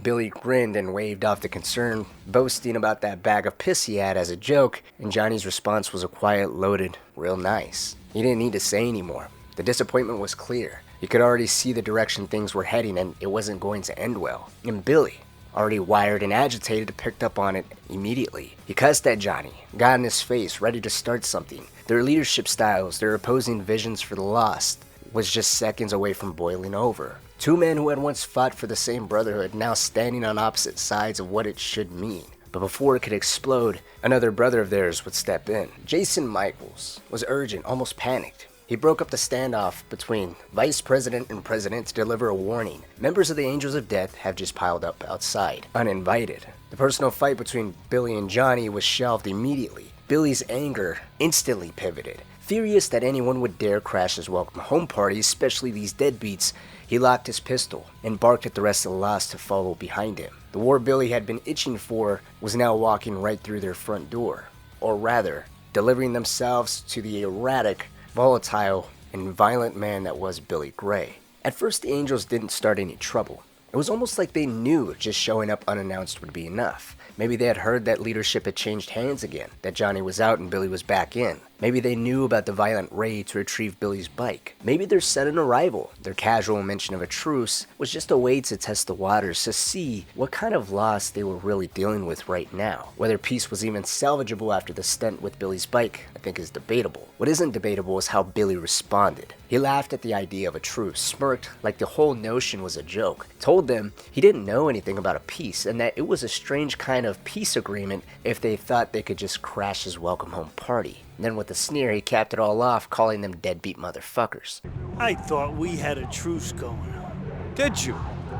Funny thing, I wasn't aware. But let me tell you, it's a strange kind of truce that makes you think that it's okay to gate crash my party. Deadbeat motherfucker. The Angels stayed calm for a moment, then they sarcastically apologized, told Billy and the Lost to enjoy their party, and sarcastically assumed that the good times are now over. With those final words, the air was thick with tension, anger, and Johnny could feel it all slipping through his fingers. The fragile piece he had spent months holding together, crumbling right in front of him. But it was Billy's next move that shattered any hope of recovery. Right before the Angels walked away, one of them flipped Billy off, called him an old man. As their backs were turned, Billy didn't hesitate. He pulled his gun, it shot the Angels in the back. Then, without skipping a beat, he ordered the rest of the Lost to open fire and chase down the survivors. War was now declared, and there was no turning back. All Johnny could do in this moment was mutter under his breath that Billy was a moron, fully aware of what Billy's actions meant for the Angels, for the Lost, and for all the brothers who were about to bleed for a war they didn't have to fight. Johnny's hand was forced. Whether he wanted to or not, there was no choice. Billy had shot an Angel of Death member right outside the Lost clubhouse, an act of war that just couldn't be ignored. If they had any hope of containing it, every Angel who witnessed it had to be hunted down and silenced before they made it back to their own territory. And so, Johnny rode with the others, chasing down the fleeing Angels across the city. It didn't matter if he agreed with it. It didn't matter if it went against everything he had been trying to preserve. This was survival now. A survival effort that Billy forced on all of them. But despite their best efforts, the war was far from averted. A few days later, Johnny found himself back at the Lost clubhouse, and nothing had changed. Billy was right there where he had been before, partying, laughing, and surrounding himself with the same chaos he claimed to have left behind. This time, Billy was talking to a man named Dave Grossman, an attorney by day, an honorary brother by night. Grossman's presence wasn't just a window into Billy's expanding connections, it was a reminder of the hypocrisy Johnny was starting to see everywhere. Here was a so-called respectable lawyer sitting in the Lost clubhouse, passing around a bong laced with mescaline, and now tripping out of his mind. The duality was almost laughable. Professional by daylight, criminal by moonlight, but Billy didn't seem to think twice about Dave being here. While Grossman laughed and stumbled through his high, Johnny brushed him off and turned his attention to Billy, trying once again to get a read on what his president's plan was. Sarcastically, he asked if Billy was planning to bring in a documentary crew next, or maybe someone to write his autobiography. Billy didn't miss the point. Johnny didn't trust Grossman, and he sure as hell didn't trust the direction things were heading in. Billy shrugged it off. Said David was useful, a lawyer on their side if things went south. Then he turned the conversation back on Johnny, pointing out how thick the tension had been between them two lately. Maybe he had insulted his brother. Maybe Johnny had forgotten that this was supposed to be about brotherhood. It almost seemed like they might finally lay it out between the two of them, finally air the grievances building between them. But once again, they were interrupted. Billy's phone buzzed. a text. Lost MC members were under attack right now by the Angels of Death. Whatever they had tried to suppress was over. The war had officially kicked off. On the way to the ambush site, Billy grinned and commented that he knew the so-called truce had never meant anything, that Johnny's faith in peace was built on lies. Johnny didn't bite. He reminded Billy, flat, cold, that it wasn't the Angels who burned the truce, it was Billy. Billy had wiped his ass with it the moment he got out of rehab. Billy laughed it off, called it a preemptive strike, a necessary move against enemies who were never going to keep their word, but Johnny knew better. Billy didn't start wars because he had to, he started them because he didn't know how to live without them. Now their brothers are paying for it. One by one, Johnny, Billy, and the rest of the Lost were forced to ride out, scrambling to save what they could. The Angels of Death had the numbers. The Lost, whatever strength they still had, was splintering from the inside out. At 2 different locations, the gunfights raged, patching up wounded, counting heads, fighting not just for vengeance anymore, but for survival. And when the smoke finally cleared, when the surviving Lost members huddled together, battered and exhausted, Billy delivered the blow that hit harder than any bullet. Jason Michaels was dead. He'd been killed back in Broker. The details were hazy, but Billy gave them what he knew. Jason had been sleeping with a Russian girl, and her father hadn't liked it. So he hired a gunman to take him out. Billy said they believed the shooter was either a Polak or a Serb, but it didn't really matter right now. What mattered was Jason was gone, and someone was going to pay for it. Billy was going to make sure of that. He ended Jason's eulogy standing tall in front of the club, preaching brotherhood, loyalty, and vengeance. Told them Jason's memory would live on, not in grief, but in the rage the Lost would unleash on whoever was responsible. And he sealed it with a final reminder. They were brothers in life, lost forever, and most importantly, always follow your leader, as he stared directly at Johnny. The message couldn't have been any clearer. The weight of their differences, how to lead, what it meant to be lost, was pressing down harder than ever before. Johnny stayed silent, but inside something cracked. The break was coming, it was just a matter of time, of by who and what would make it all give. And Jason's death, tragic on its own, was even more important when you see the full picture. Because as we know from the main story of Grand Theft Auto 4, Jason wasn't killed by a random Russian father's hitman, or just a random hitman in general. He was killed by Niko Bellic, on the orders of Mikhail Faustin. Billy's original account had pieces of the truth to it, but the story he told his brothers, the story that filled the next chapter of bloodshed, would soon be twisted to serve another purpose entirely. And just like all of his other actions before, he'd make sure Johnny would be the first one to do as he's told, not only as a form of submission, but to continue the regression of the work he tried so hard to save. I got a toy for you. Yeah, whatever, Bill. What do you want? What is this? What? What the fuck is wrong with you, man? What are you talking about? These deadbeats are the ones who killed Jason in Broker. Thought it was a Pole or a Serb or something. We got some bad information, brother. These are the guys. They killed that kid, and look at you. You're acting like you don't even give a shit. You sick or something, man? Jason's tragic death was quickly repurposed for Billy's ongoing war against the Angels of Death. Without hesitation, Billy falsely claimed the Angels were the ones responsible for Jason's murder. And to drive the point home, he handed Johnny a grenade launcher, supplied by none other than Ray Bacino. And with it he supplied a simple order: blow out the windows of the Angels clubhouse. Now understandably, Johnny would hesitate. The sudden shift in the story, first blaming an Eastern European gunman, now pinning it on the Angels, didn't sit right, especially coming so soon after a major firefight just days earlier. It smelled like bloodlust. Not justice, but Billy was clever. Sensing Johnny's doubts, he went straight for the heart. He didn't argue facts, he questioned his loyalty. And with the eyes of the crew watching, Johnny pushed aside his instincts and did what was asked. He committed. Not because he believed the lie, but because he believed in the Brotherhood. In reality, Jason's death, though, had nothing to do with why any of them were here. And moments later, the real reason would come to light to Johnny. Billy wasn't here just after revenge. He wasn't here in the support of a fallen brother. He was here for the Angels' heroin stash. $2 million worth by his estimate. Maybe it was a financial move, potentially. It was a more personal move on account of his hatred for the Angels and, of course, his own heroin addiction. Whatever the real motive or a mixture of motives, it was clear that this was his real target all along. And once the dust from the explosions cleared, Billy ordered Johnny to start packing up that heroin. They were gonna take it. That's when the final crack showed. Johnny openly questioned him, challenged not just the shifting story about Jason, but the wisdom instilled in a drug haul so massive. Because if this stash was really $2 million worth, as Johnny put it, it would paint a target on the lost back so large, every angel of death on the entire East Coast would come hunting them down. The chapter would have no hope to survive that wave of enemy numbers or force.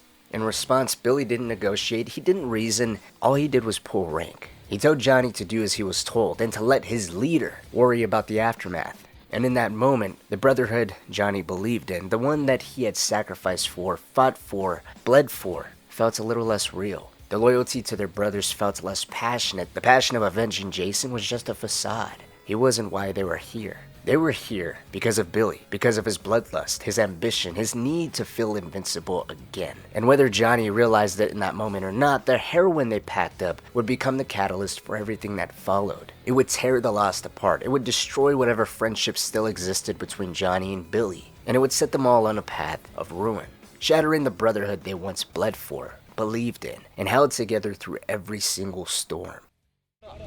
What the fuck are you talking about? Man, start thinking about what you're doing to us. We lift this shit right now, and every deadbeat on the East Coast is gonna come after our chapter.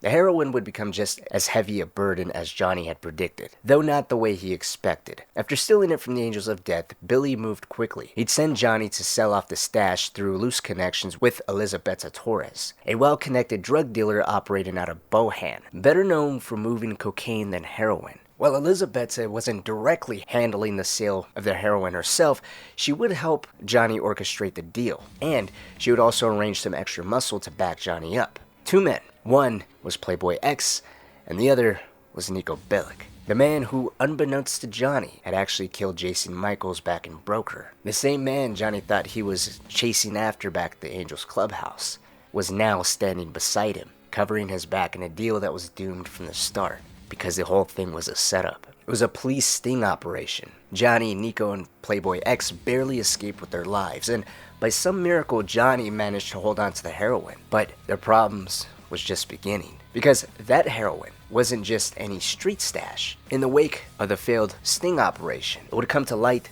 that heroin actually belonged to the Triads. And now, the Lost found themselves in an even worse position than ever before. One wrong move away from fighting a two-front war. Angels of Death on one side, the Triads on the other. Jim Fitzgerald, club treasurer, Johnny's closest brother next to Angus, was one of the first to catch wind of the heroin's true owners. And what he heard wasn't promising. Word was the Triads had brutalized the Angels of Death when they found out that the shipment had been lost. There was no warnings, no negotiations, just blood. Jim didn't waste any time. He would go straight to Billy with the news and share with Billy what his position on this was, which was he wanted to give the heroin back. He believed it was in the Lost's best interest to just own up to it, claim it was a misunderstanding, wrong place, wrong time, and hand it back. Anything to avoid dragging the Lost into another war they just could not win. But Billy had other ideas. He refused to give it up. In fact, he saw it as leverage, a way to force the Triads to pay them to get their product back. An opportunity, not a liability. The two clashed hard. Billy accused Jim of going soft now that he was hitting middle-aged, while Jim fired back that Billy had lost his mind since he was strung out on heroin. And that's when Johnny arrived, walking in on the argument already boiling over. At first, Johnny actually backed Billy up. He said, screw the Triads, let them come. But the more Jim explained, the more Johnny thought about the Angels of Death already gunning for them, and how the government is breathing down their necks after the failed sting. Some government officials were even making personal phone calls to Johnny's cell phone and mocking him. The pressure was mounting on all sides. This wasn't the time to start another war. Jim was right. They needed to offload the heroin, cut a deal, and just walk away. Because as Johnny saw it, if the Lost couldn't stop fighting everyone else and themselves, it wasn't going to be the Angels or even the Triads that destroyed them. They'd tear themselves apart from the inside out. Long before the government cracked down and picked up the pieces and finished off the stragglers, or even the Angels or Triads kicked down their front door. They were each other's biggest enemies right now, and the heroin just complicated things. Billy let out a sigh and just glanced over at Brian Jeremy, the club's secretary. Lately, Billy had been turning to Brian more and more, treating him like the vice president Johnny used to be. And the rest of the club was beginning to take more and more notice of it. Billy didn't want pushback anymore. He wanted yes men, blind obedience, foot soldiers willing to lay down their lives for whatever reckless whim Billy decided to chase next. That wasn't Johnny. It really never had been, but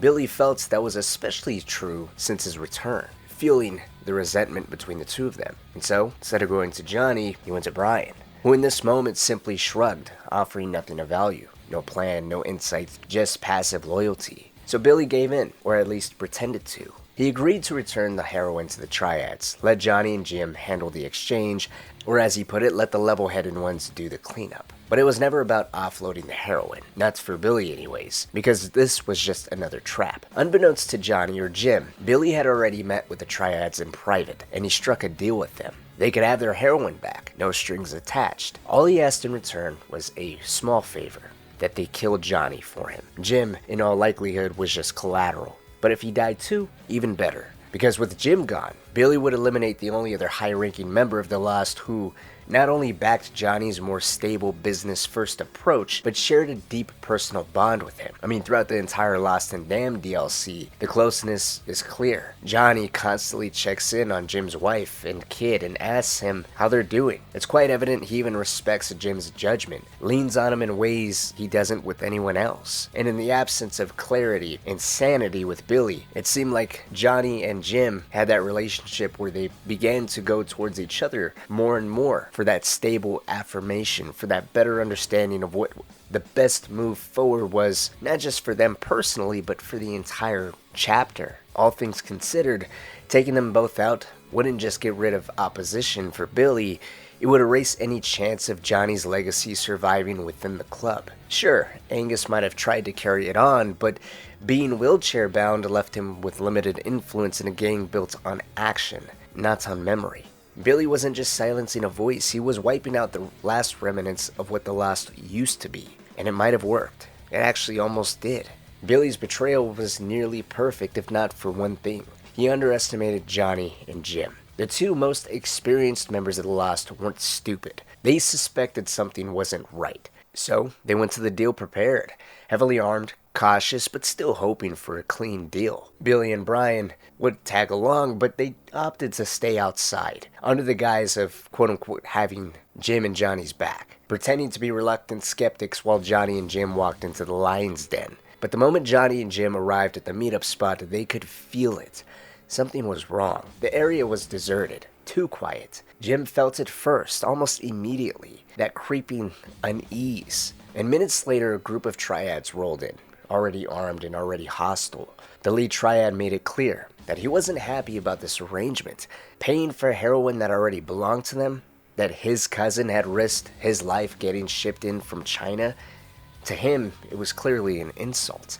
And so Johnny, understanding what the circumstances was, cut through the bullshit. He told them straight, they could do business or they can go to war. The Triad didn't blink. Here in America, he said, those were the same thing. Two of his men lunged for the heroin, then all hell broke loose. Gunfire erupted. Johnny and Jim scrambled for cover, outnumbered and outgunned. But they held their ground, fighting through wave after wave of Triads sent to silence them. Meanwhile, back outside, Billy broke off from Brian and tried to make his getaway, but he wouldn't get far. Off-screen, he crashed his bike, cursing Johnny, screaming that he was the one being set up, and Johnny was behind the betrayal, right as police coincidentally arrived. They slapped him in cuffs without hesitation, and just like that, Billy Gray was back in custody. In less than a week out of rehab, he started a war with the Angels of Death, sparked a bloody shootout with the Triads, attempted to have his vice president and closest friend killed, and left the Lost on the verge of collapse again. But the damage was far from done.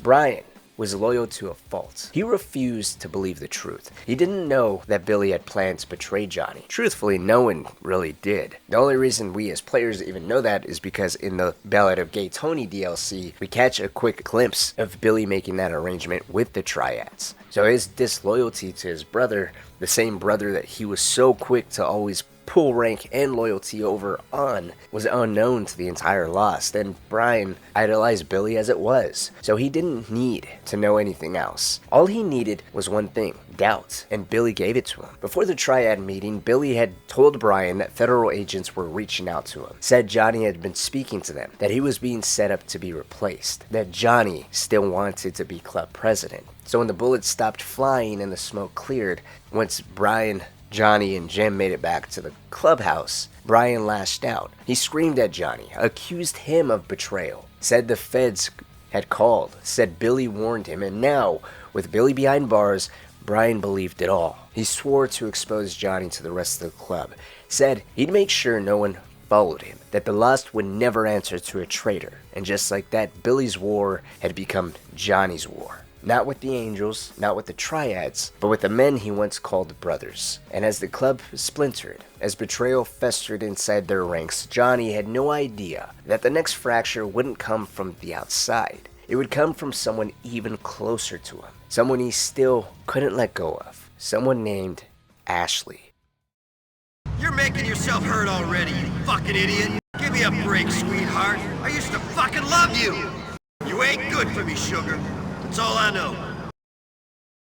As the Lost began to fracture, split between loyalty to Johnny and blind devotion to Billy's ghost, a civil war was brewing. On one side stood Johnny Klebitz, vice president, the level-headed leader who had carried the club through its darkest time. On the other stood Brian Jeremy, loud, deluded, and loyal to Billy's warped idea of brotherhood. What was once a tight-knit family had become a battlefield of ideology and bitterness. But just as the club was breaking apart, Johnny's focus was pulled somewhere else.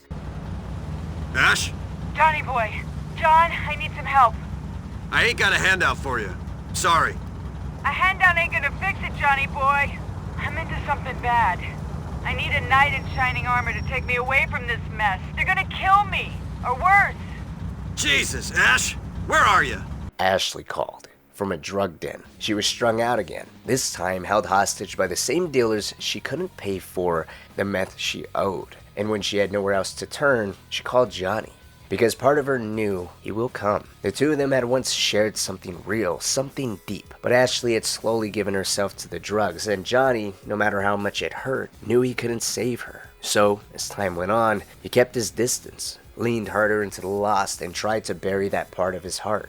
But that feeling never fully died. He'd answer Ashley's plea for help. He'd show up, kill her captors, and as Ashley clung to him in the aftermath, the look in his eyes said everything. She needed him, and he was there. But she wasn't the same woman anymore, and they could never go back. Even on the ride back to her apartment, it showed. They argued gently but hopelessly about how long she'd been awake, how far gone she really was, and how much of her life is truly dictated by this addiction of hers. She needs to let go. She needs to get some rest, because she's been up for days thanks to the meth. And Johnny would try to tell her, to get through to her, to tell her to stop.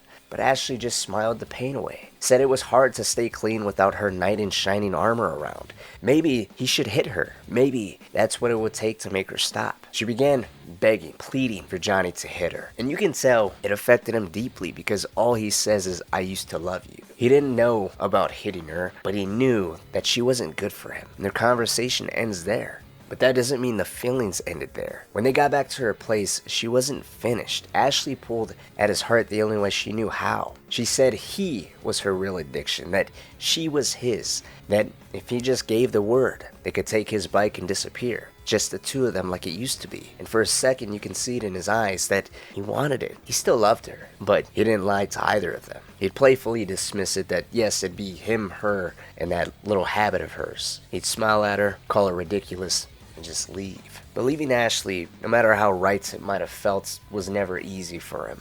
Because she was more than just a lost lover. She was an emotional anchor to everything Johnny used to want. What he thought he could have. Everything in a way that he had already lost. And a parallel of what was falling apart around him. Just like the Lost, she was something he couldn't save anymore. And no matter how hard he tried to keep it all together, everything was just slipping away.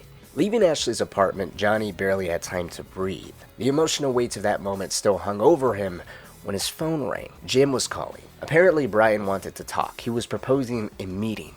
he was offering a truce. No blood had been spilled yet, not officially, between Lost members, but everyone knew the line in the sand had already been drawn. Since Billy's arrest just days earlier, Brian and those still loyal to Billy had broken away from the clubhouse. The Lost was no longer officially whole. What once passed as playful jabs between brothers had turned bitter. Loyalty wasn't just a patch anymore, it was a dividing line, and everything was teetering. This meeting wasn't just a conversation, though. It was a fork in the road. Either they sorted this out and avoided bloodshed, or they went to war amongst themselves. One side would take the Liberty City chapter, the other would be buried underneath it. Brian had the numbers. More men, younger recruits, enforcers, eager and angry. What they lacked in experience, they made up for volatility. They were chasing Billy's delusion of biker glory. But Johnny had the backbone of the club. He was vice president after all. Jim was the treasurer. Terry and Clay were sergeant-at-arms and road captain. They handled the bikes, the guns, the structure. They together weren't just brothers, they were the leadership. And they stood by Johnny, even if it meant going against a man they once laughed and rode with. The thought of fighting Brian really hurt them all, apart from Johnny and Jim, who appeared to already have a natural hatred for the man. But everyone else, Terry and Clay, they remembered him as a brother. But loyalty meant order. And Johnny stood for something that still could last. From the outside, it looked like two halves of the Lost tearing each other apart. Prominence versus numbers. Order versus chaos. The old guard versus the young and reckless. But it wasn't a conversation, because this supposed truce was nothing more than Brian calling them traitors. Johnny, on the other hand, told him he was dumber than they all thought. If he truly believed Billy would ever stick his neck out for anyone, especially Brian, he was sorely mistaken.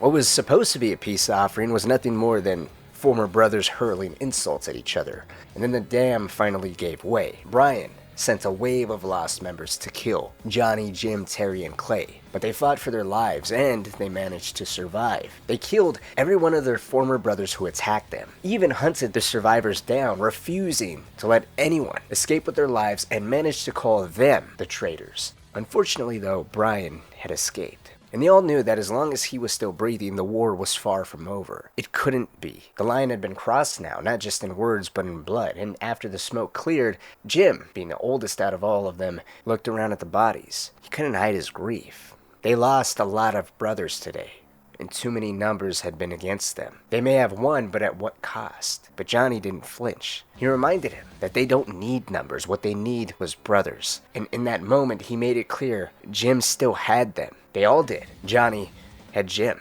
Terry, Clay, and Angus. That was all they needed. They can do whatever they needed to do with the rest, but they needed to kill the rat Brian and end this war once and for all. And just as they were preparing the next strike, the delicate juggle between consolidating what they did have and managing to pinpoint where exactly Brian was, an outsider would step forward. Someone who had been watching the internal collapse from the shadows. Someone with his own interest in how all of this with the Lost played out. And that man was Ray Buccino. Ray was ready to get involved with the Lost Civil War. He already had the hooks in the Lost. He wasn't just a connected wise guy with an eye for opportunity, he actually had people inside. And one of them was Ashley. She was the reason he knew so much about the Civil War in the first place. Ashley was caught between addictions and bad decisions, and she was sleeping with Ray. Johnny didn't talk much about it. He didn't need to. The distance he kept from her was deliberate, but the emotional tether was still there. He cared about her. He always would. Anytime he heard her name, you can tell his ears perked up. And hearing that Ashley was with someone like Ray, after everything, was a wound he didn't have time to treat. But Ashley was just one piece with Ray's larger play. Ray had ambitions for the Lost. Plans were already in motion before Billy was arrested. Business arrangements, product pipelines, dirty money riding on the back of patched jackets. Ray didn't care who was in charge, only that the gears kept turning. When he met with Johnny, it wasn't out of friendship, it was pressure. And Ray told him plain. He had just spoken with Brian half an hour ago. He knew where he was, and truthfully, he didn't give a damn about their little club dispute. That was their mess to clean up. His problem was business. He needed the Lost stable. He needed shipments moving, and he couldn't afford the Civil War to drag out any longer than it already was. If Johnny wanted the Lost to survive and to keep Ray off his back, He needed to end the Civil War fast. It wasn't the first time Ray had tried to pull strings inside the clubhouse either. He'd met with Billy before, laughed, smiled, shook hands. Back then, he had aligned himself with Brian and Billy, who were easier puppets. But now that Brian was, in Ray's eyes, a liability, he didn't hesitate to hand him over to Johnny. And Johnny perceived that as betraying just how much of a snake Ray really was. From that moment forward, he never trusted him. He'd even tell his brothers that Ray made his skin crawl. But the value of knowing Brian's location was just something that simply couldn't be passed up. And so Johnny didn't take anyone with him. He bore the weight of what needed to be done alone. Because Terry had already voiced what everyone else felt, that it was hard enough killing brothers they'd once laughed and bled with. Even someone like Brian. It was hard on all of them, and Johnny understood that. Before he left to go kill Brian, he made it clear to the few loyal men still standing at his side that brothers wasn't just a word, it meant something, or it means nothing. The ones who followed Brian, who burned that meaning for their own pride, they weren't real brothers anymore, and he left that notion with them to think about as he rode alone. Tracked Brian to his house, pulled the pin, and lobbed a grenade through his bedroom window. As the surviving traitors scrambled outside in confusion, Johnny gunned every last one of them down. The Civil War was officially over, but the loss didn't feel whole. They felt hollow. Brian was dead. Yeah, the patch was preserved, but the club that wore it was a shell of what it used to be. And Ray Pacino, he didn't help for free. With the dust barely settling, a day or so later, Ashley called Johnny again. She wanted a favor.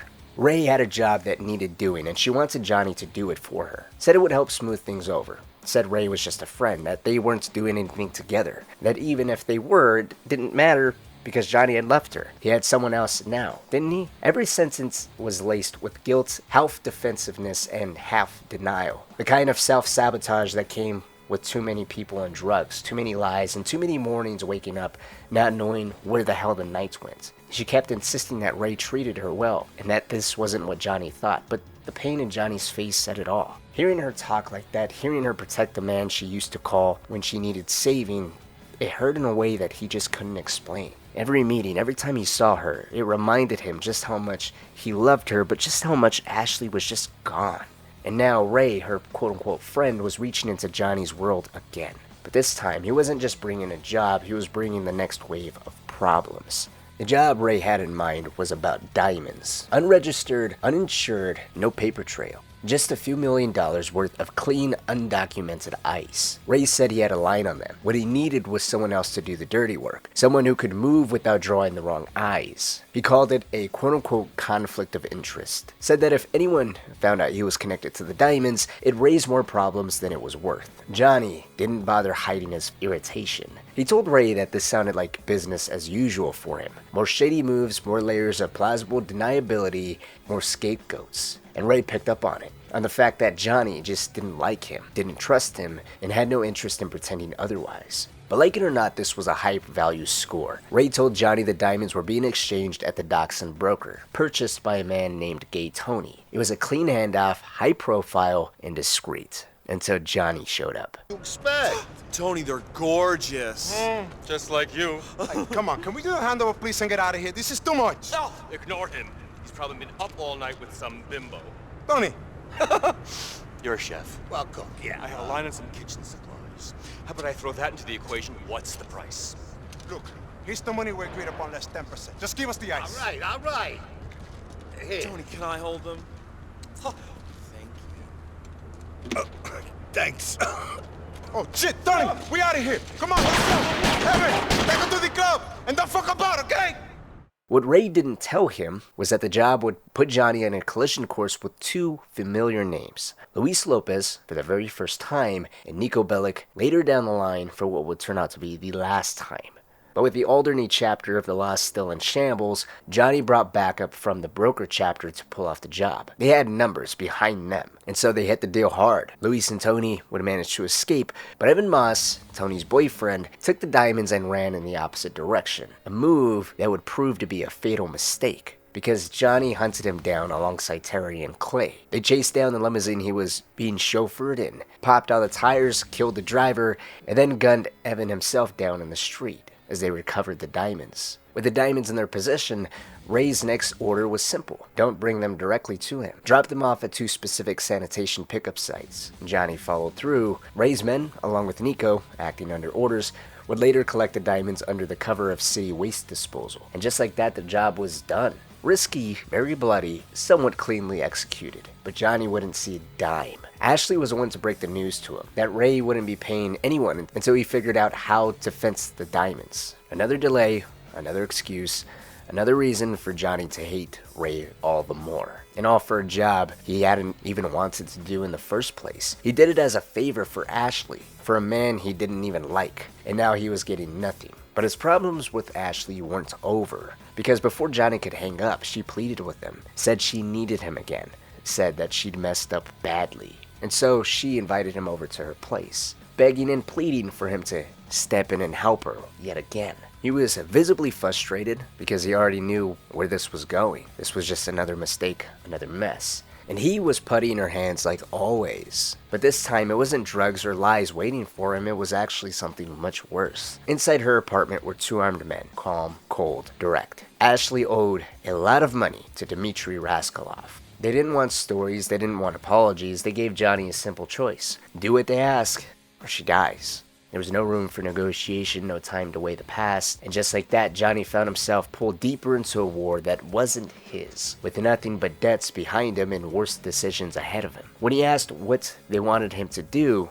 the two Russian mobsters downplayed it. They simply said they want him to kidnap someone. The target owns a cab business and broker, but he frequents a backroom gambling game in Schottler. Dmitri Raskolov is actually after his cousin, but no one knows exactly where he is, and he seems to be a bit on the dangerous side, so in order to get to him, they need to arrange the kidnapping of his cousin. And so they gave Johnny that job, and the man's name was Roman Bellic. That was his target. In the main storyline of Grand Theft Auto 4, this particular kidnapping becomes a turning point for Niko. Dmitri uses Roman as leverage, forcing Niko to tear through Bohan in rage, gunning down mobsters in a desperate attempt to rescue the only family he has left. Now, it's never fully explained in the main story how Roman ended up there. All we knew at the time was that Dmitri had ties to the owner of the gambling parlor, and that Roman, as usual, was in the wrong place at the worst possible time. But what we do know now is Ashley owed Dmitri's people money, and the Russians used that debt to apply pressure, not just on her, but on Johnny. Johnny didn't know who Roman really was, didn't know that he was Niko's cousin, didn't connect the dots. To him, Roman was just a terrified man with the wrong debts and no leverage. But that's what makes this moment more tragic, because without realizing it, Johnny hit Niko where it hurt the most. It was a quiet echo of what had come before. Jason, a lost brother, had been killed by Niko. That death had clearly affected Johnny. He never said much, but the weight lingered. And now, unknowingly, Johnny was delivering the same kind of blow. He didn't lay a hand on Roman. In fact, he never actually hit him. Roman willingly got in the car. And later, when he was dropped off, Johnny told the Russians to go easy on Roman. Said the guy had already pissed and shit himself in fear. What more did they need? But that didn't come from kindness, it just came from burnout. From Johnny being dragged into yet another mess for someone he just couldn't save. It's also worth mentioning that he brought Malcolm along for backup. Someone who was outside the club, because Johnny didn't want the lost tie to this job. He didn't want to stain what was left of the Brotherhood with Russian blood or Ashley's debts. Yet he and Malcolm mocked Roman on the drive to the drop-off. They laughed about his fear, about how he's covered in human feces and urine. But the irony lingered because somewhere else in the city, Niko was about to become unhinged, and Johnny would never know why. Johnny would never even know that he dealt such a critical blow to his psyche, because before Niko would ever be alerted that his cousin was kidnapped, Johnny's phone would ring. It was Ray Pacino now. He'd tell Johnny that he's got a buyer lined up. It's time to move the diamonds. The same diamonds stolen off of Gay Tony's deal. The same deal that put Johnny on a crash course with Luis Lopez and would soon tie him to Niko one final time, because that is exactly who Johnny is meeting at the Libertonian Museum. The diamonds are meant to be sold for $2 million. Niko's going to arrive with the ice. Niko takes one half, Johnny takes the other. That was how it was all supposed to be played out. Johnny, tired, bitter, still nursing the emotional toll of helping Ashley and finishing a job for nothing, doesn't hesitate. He immediately heads to the Libertonian. Because in Liberty City, there's no time for reflection, no time to connect the damage. There's just the next job, and the next person ready to use you. And so, Johnny showed up through the museum's front entrance. He made his way past a wall of hired security, men posted up by the buyer to oversee the deal, and walked straight into the lion's den. There inside the museum's echoing halls, he met Niko face to face. The two men traded restrained greetings. They both hoped and acknowledged that this job goes better than the last one they worked on together, that being the heroin deal that ended in a police sting operation that was orchestrated by Elizabeth Torres. That was the only time they worked directly or were aware of them crossing paths in any capacity. But history was about to repeat itself. Luis Lopez got wind of the museum deal and stormed in, guns blazing. In an instant, everything collapsed. Shots rang out. The buyers turned on everyone. Each side thought it was the other who set them up. Luis dropped down, grabbed the diamonds, and bolted. Niko scrambled for cover and fought his way through the chaos. Johnny, meanwhile, grabbed the duffel bag full of cash and ducked behind the nearest column. One by one, each of these men made their exit. Luis was the first to get away via a private helicopter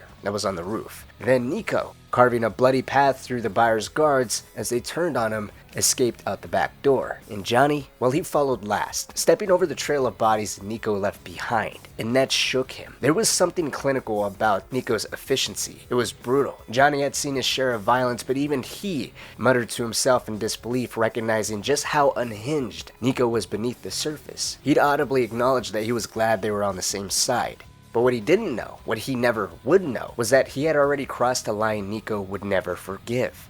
Because Johnny had been the one to kidnap Roman, Niko's cousin, his last real family. If Niko ever found out, that museum floor would have been soaked in a different kind of blood. But Johnny's problems didn't end with Luis or the deal going bad. As soon as Niko escaped, he phoned Ray, and he let him know the deal went wrong and Johnny had the money while the diamonds were unspoken for. Ray was furious. He didn't waste any time. He was aware that Johnny already didn't like him and they were working on a fragile relationship as it was. And so he put a hit out on Johnny, then and there. He sent his men to the museum to kill him and recover the $2 million he believed Johnny stole. What followed was a slaughter. Johnny, already clearing up the stragglers of the buyer's guards, meanwhile called Terry and Clay for backup, and the trio would stand their ground and gun down Ray's enforcers just outside the museum. Then, they chased the ones who tried to flee down. They thought that killing them might stop the news from reaching Ray that yes, Johnny did actually have the cash, but unfortunately it was too late. The damage was done, and Johnny, by deciding to keep the money, sealed not just his fate, but Jim's and the entirety of whatever remained of the Alderney chapter of the Lost. With all of Ray's men killed,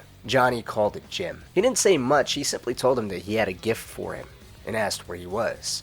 Jim gave him a location, and when Johnny arrived, there was no words, no pride, just weariness. He handed Jim the duffel bag full of cash, every dollar from the botched deal, and he simply said Ray can go fuck himself. This is for the Lost. Jim lit up, said they were rich. He was excited at the prospect of what would come with the sheer amount of cash, but Johnny didn't share in the excitement. He just nodded, said nothing, and walked away. Every collapse, from every corner, from Ashley, the Lost, the constant deal is going awry with Niko and all the work pertaining to Ray himself, it was just all starting to take a toll on Johnny. And with the distance that he seemed to have when he handed the money to Jim, brief as it may have been, it said a lot. His mind was everywhere else. It could have been anywhere, but he still had to pull himself together and call Ray. When he calls, Ray didn't waste any time. He admits that Niko already told him that Johnny had the cash, and if that's the case, Johnny can swing by and just drop the money off. But Johnny played it dumb. He said Niko must have been confused, that Johnny barely escaped the museum with his life, and he didn't know who had what. He couldn't speak for the diamonds, he couldn't speak for the cash, he was just happy to make it out alive. Ray would threaten him and tell him not to pull anything clever, but Johnny, dry and a little sarcastic, told Ray that he admired his sense of humor, that even when a deal costs him $2 million, he still manages to have this sense of humor, thinking that he can threaten someone like Johnny. He said he loved that about Ray, that he'll see him around. Then he hung up. It would be the last time he felt some control in any capacity, if we could even call it that, because a few days later, while Johnny was finishing up work for a corrupt congressman named Thomas Stubbs, he would randomly get a text from Jim. There was no context, no warning, it simply said, "Meet me at Ray's." When Johnny arrived, Ray was already waiting, cold, standoffish. Johnny, meanwhile, still tried to play it casual, asked what the problem was and why Ray was acting so weird.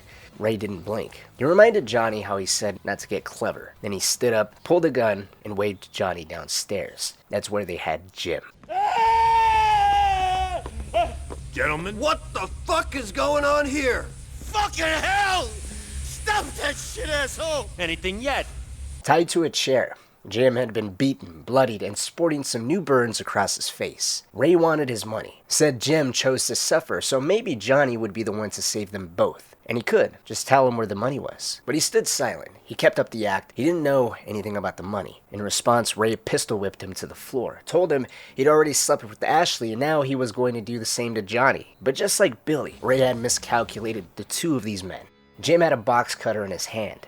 And while all the attention was being focused on Johnny, Jim broke free of his restraints and took his torturer hostage. In the commotion, Johnny kicked the gun out of Ray's hands that slid across the floor, towards Jim, who quickly intercepted it. Now the two of them had the upper hand. As they backed towards the stairs, Ray spat venom. He said Billy was right about both of them. They were traitors, no good backstabbers, dirty rats that he should have never worked with. And Jim, hard enough. He slashed his torturer's throat and kicked his body down the steps. Then him and his vice president, his best friend Johnny, escaped. The two men left with different thoughts, but one goal: preservation. Jim would gather the brothers. Johnny, on the other hand, was going to find Ashley. Meanwhile, as those two men struggled to save themselves and their brothers, Ray moved quickly. He sent hitmen after Johnny, a warning Ashley delivered herself when Johnny called her just moments later. And then Ray made another phone call, this time to Phil Bell, a higher-ranking associate of his tied to the Pellegrino crime family, and he called Niko Bellic. The two men arrived at Ray's promptly. Phil was present just to pass on a message that Jimmy Pellegrino wasn't happy about Niko getting jumped and losing the $2 million at the Libertonian. Meanwhile, Niko had his own problems tied to the fact that Ray promised to help him find someone and they've made no progress. But Ray, ever the rat, had an offer. He admitted he finally had a line on Florian Kravitz, Niko's longtime target. If Niko did one more job for him, he'll give him the name and the location. This one more job involved killing a biker. Ray sent him to kill Jim Fitzgerald. And just like that, two broken men, Johnny Klebitz and Niko Bellic, both drowning in betrayal, vengeance, and debt, each became the instruments of the other's downfall. And neither of them ever knew it. While Jim is caught off guard, chased down, and gunned down by Niko, on the other side of the city, Johnny, Terry, and Clay survived the ambush. They killed every last one of Ray's enforcers. Afterward, the trio split up. Terry and Clay went to regroup the remaining brothers. Johnny, on the other hand, rode back to the clubhouse, alone. Ashley was waiting on the steps. There was no welcome, no tears, just silence. It wasn't the first time Johnny had come back from war and found her like this, eyes sunken, mouth twitching, strung out, lost in that haze of meth and apologies. But this time it felt different. She didn't look worse. She always looked like this. The same junkie he had been lying to himself about for years. But now he saw it clearly. There was no flicker left. No version of her he could hold on to. Just another piece of his world that wasn't coming back. And the clubhouse behind her, it stood like a tomb. Not a home, not a haven, just a hollow monument to a brotherhood already dead. Ashley would break the silence first. She apologized, said she was sorry for everything, said she wasn't close with Ray anymore, but that wasn't why she was really there. Apart from meeting up with Johnny, she wanted to tell him that Jim didn't make it. Johnny didn't react at first, didn't flinch, barely spoke. And when he did, the words came out quiet and heavy. Billy's gone insane, Angus is stuck in a chair, and now Jim is dead. He pauses, and he ends it saying that he guesses that's what payback feels and looks like. Ashley would attempt to console him the only way she knew how, telling him that she had her. But he told her the truth. Meth had her. And he was a fool for believing her every time she swore she was going to get clean again, to go back to rehab, to change. They both fell silent. Then, as if she couldn't let go without one last confession, Ashley told him something else. Ray wasn't the one orchestrating everything. It was actually Billy. Ever since getting arrested, Billy had been whispering in Ray's ear, turning him against Johnny, doing everything he could to poison their relationship. It worked. And Ray wasn't the only remnants of Billy's betrayal. Billy was now angling to become a state's witness. He was working with the cops, trying to pin everything all on Johnny. Ashley said there still might be a way out via Thomas Stubbs, the congressman Johnny had done dirty work for. All things considered, he is realistically the only person that can offer Johnny any actual way out. But Johnny didn't want to hear it. Not now. Not after losing Jim. Not after finding out the man who once called him a brother was trying to bury him. Billy flipped, Ashley lied, Stubbs was a politician, and Johnny was done pretending anything in his life was fixable anymore. He told her to go. Ashley tried one last time, told him she loved him, but Johnny didn't respond. He just turned his back and walked into the clubhouse. And in that silence between a brother's death and a woman's final plea, Johnny felt the same kind of hollow that Niko Bellic once did. Not in action, not in vengeance, but in loss. They were both men who had fought for something they couldn't save. Both clinging to ghosts, both realizing too late that loyalty doesn't exactly mean survival. For Niko it was Roman. For Johnny, it was Jim. And now there was no one left to turn to. Just a crumbling patch and the cold echo of everything they'd failed to protect. But whether if Johnny liked it or not, Billy was a problem, and Stubbs would be the one to help deliver him. Terry, man, we gotta pay our friend Billy a visit. He's been talking. Bring Clay and bring all the fucking firepower you got. Meet me at the Alderney State Correctional. I'm waiting. Thomas Stubbs was no stranger to the legal system. Tapped into its arteries both inside and outside the penitentiary walls, he had eyes and ears everywhere. He knew what was happening with the Pecorino crime family, the same outfit Ray Pacino was tied to. He knew what was going on behind bars with Billy Gray, and most of all, he'd been keeping a quiet watch on Johnny Klebitz. So when everything began to collapse around Johnny, when the club was fractured, Jim was killed, and Billy was making moves from prison, Stubbs made his entrance. He showed up at the Lost Clubhouse in surprisingly humble fashion. A corrupt congressman, stepping down from his ivory tower to meet with a beaten-down biker and a burned-out husk of a brotherhood. He even cracked a joke about the irony of it all, how men like him don't usually rub collars with men like Johnny. But he wasn't here for laughs. Stubbs got to the point quickly. Ray, he said, wasn't Johnny's concern anymore. Johnny had escaped and vanished out of Ray's grips, and that was something he should be content with. Stubbs advised staying away from Ray because he and his associates were under close federal observation. In Stubbs' words, they'll either be dead or in prison within a month. So that problem was solving itself. As long as Johnny stayed away, everything is fine. But Billy Gray, that was his real threat, just like Ashley said.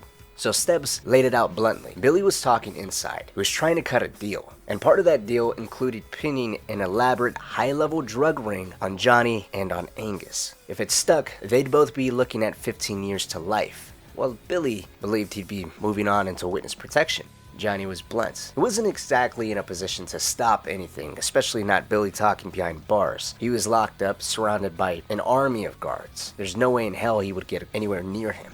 But Stubbs just smiled. He told Johnny he'd figure something out, and if he did, if things got messy, maybe Stubbs could lend a hand. On the legal side, of course. He was a congressman, after all. As he turned to leave, Johnny stopped him. He asked why he was even doing this. Why come down here, tell him all this, and in a quiet way stick his neck out? Without missing a beat, Stubbs just said, he always told Johnny he was good for a favor. Consider this that. He gave Johnny a nod and he left. With that, a vice president turned president drove immediately to the Alderney State Penitentiary where Billy was being housed at. Outside the massive gate doors, Johnny made one simple phone call. It was to Terry, the sergeant-at-arms, the man who still ran the Lost Armory. Johnny told Terry to get down to Alderney State Penitentiary.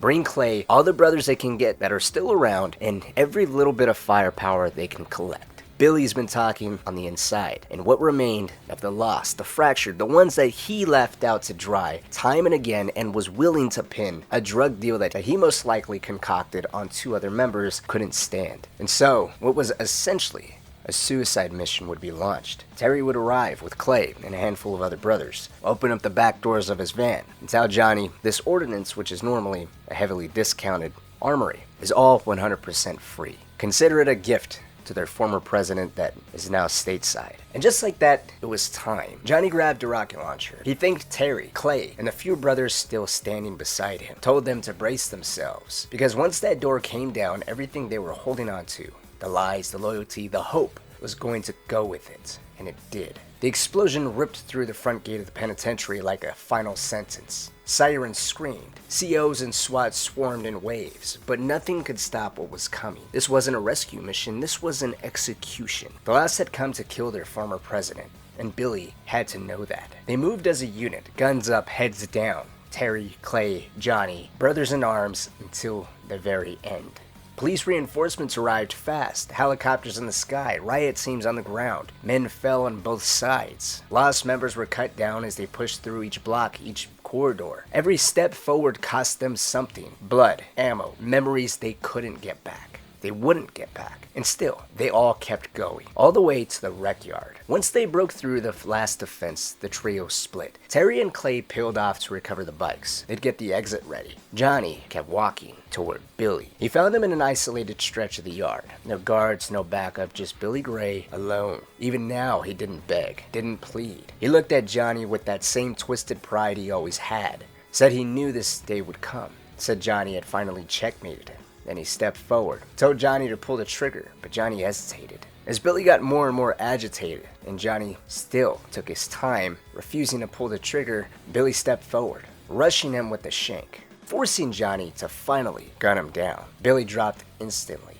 and Johnny stepped back like he just killed a piece of himself, because in a way he had. This wasn't just revenge, it wasn't even justice, it was the end of something older than all the wars they'd fought together. Billy Gray had been a friend, a leader, a mentor. He was the man Johnny once idolized, the one he fought with, argued with, but stood beside no matter what. Even when Billy turned, even when he set Johnny up, even when he tried to bury him, Johnny still didn't hate him. And that was the tragedy between him and Billy. Despite it all, it was just another piece that was ripped out of him. With Billy killed, he rode back to the clubhouse in silence, Terry and Clay on his side. When they reached the clubhouse, the decision was already made. There was no speech, no toast, no tribute, just fire. Johnny, Angus, Terry, Clay, they all came to the decision that this was a mausoleum. This was no longer a clubhouse. There was no fond memories here. And so it needed to go up in flames. And they lit that fire themselves. They stood and watched the flames consume what was left of their brotherhood. It wasn't just a building, but an illusion. The dream was dead. The lost MC was finished. And one by one, they went their separate ways. But that wasn't quite the end. Johnny made some final calls. Tied up whatever he could. He called Angus, told him he was leaving Liberty City. Said he'd keep Jim's name alive. Said that he wanted to continue to send money to Jim's widow and child, making sure they had something, anything. It was the least he can do to continue on the memory of his brother. Then he called Ashley, told her about Billy. She said that she already knew, but she didn't ask about Billy, or ask Johnny how he was feeling, the state of the club, or anything, because frankly, she didn't care. All she asked was for some money, and Johnny told her the truth. He didn't have anything for her. Not now, not ever. And if she was looking to kill herself, she could do it on her own time. Then he hung up. And that was the last time the two of them officially ever talked, up until Grand Theft Auto 5. Johnny Klebitz was never a saint. He lived dirty, ran guns, took lives, but he kept his distance from the worst of it. Never touched the meth. Never stopped caring about the ones who still mattered, even when it broke him, even when it cost him everything. He saw what the lifestyle did, what it took, and in the end, he walked away, not because he was weak, but because he finally understood. Brotherhood doesn't mean anything when there's no one left to call a brother. The first time we meet Luis Lopez isn't behind the velvet ropes of Mason at 9, the most exclusive club in Liberty City that he works at. It isn't during a tense drug deal in Northwood with old friends or in one of Yusuf Amir's absurdly high-stakes stunts. We don't meet him on top. Instead, none of you move! Get on the floor! None of you is gonna get a medal for playing hero. All you're gonna get is a bullet to the heart! we meet him face down on the floor. Luis enters the story as a hostage in the Bank of Liberty heist, face down on cold marble, unarmed, and surrounded by panic. The men behind the robbery, Niko Bellic, Packy McCreary, and Derek McCreary. And in a strange way, that moment, silent, powerless, forced to keep his head down, echoes throughout Luis's entire story. Luis is always in the middle of someone else's mess, always holding his breath while trying to hold everything together. That balance defines his life. On one side, there's Anthony, gay Tony Prince, his boss, his business partner, and in many ways the closest thing he's had to a father. But Tony is unraveling. He's deep in debt to dangerous people, hiding problems from Luis and numbing his anxiety with pills and cocaine. Luis works around the clock to keep their world standing, running clubs, smoothing over debts, fending off threats, but the harder he works, the more Tony slips. And then on the other side, there's the past that Luis never truly left behind. Armando Enrique. It's nice to see you, Mr. Big Shot. Real nice to see you. Captain Downtown. come up here to talk down to his old friends? Yeah, I just care about you guys, okay? I don't have a choice, man. My right-hand man got a single-digit IQ. Friends from the streets that feel abandoned. They see Luis as someone who sold out, who traded the block for the bottle service. They mock him, push him away, accuse him of forgetting where he came from. But Luis never turned his back on them. He still checks in, still offers help, still hopes they find a better path, because he knows how close he came to never getting out himself. The clash of these two worlds, his past on the streets and the high-stakes chaos of Clubland, creates a unique pressure point. Danger doesn't just follow Luis, it meets him in the middle. From corners and alleyways to penthouses and private jets, it's all the same fight wearing a different suit. And that's what makes Luis Lopez so compelling. He's not just navigating Liberty City, he's surviving it from both ends, trying to protect the people he loves while walking a tightrope between who he was and who he's trying to be. Luis doesn't want to rule Liberty City. He doesn't want revenge or power. He just wants to protect the few people he has left. Even as Tony spirals, even as his old friends drift, even as the violence escalates and the weight of it all starts to bury him, Luis stays, loyal, unshaken, and yet despite how chaotic his life becomes, despite the betrayals, the pressure, the violence, Luis still sees it all as a step up, because for him, it is better. It's a life he was never supposed to have. And to understand that,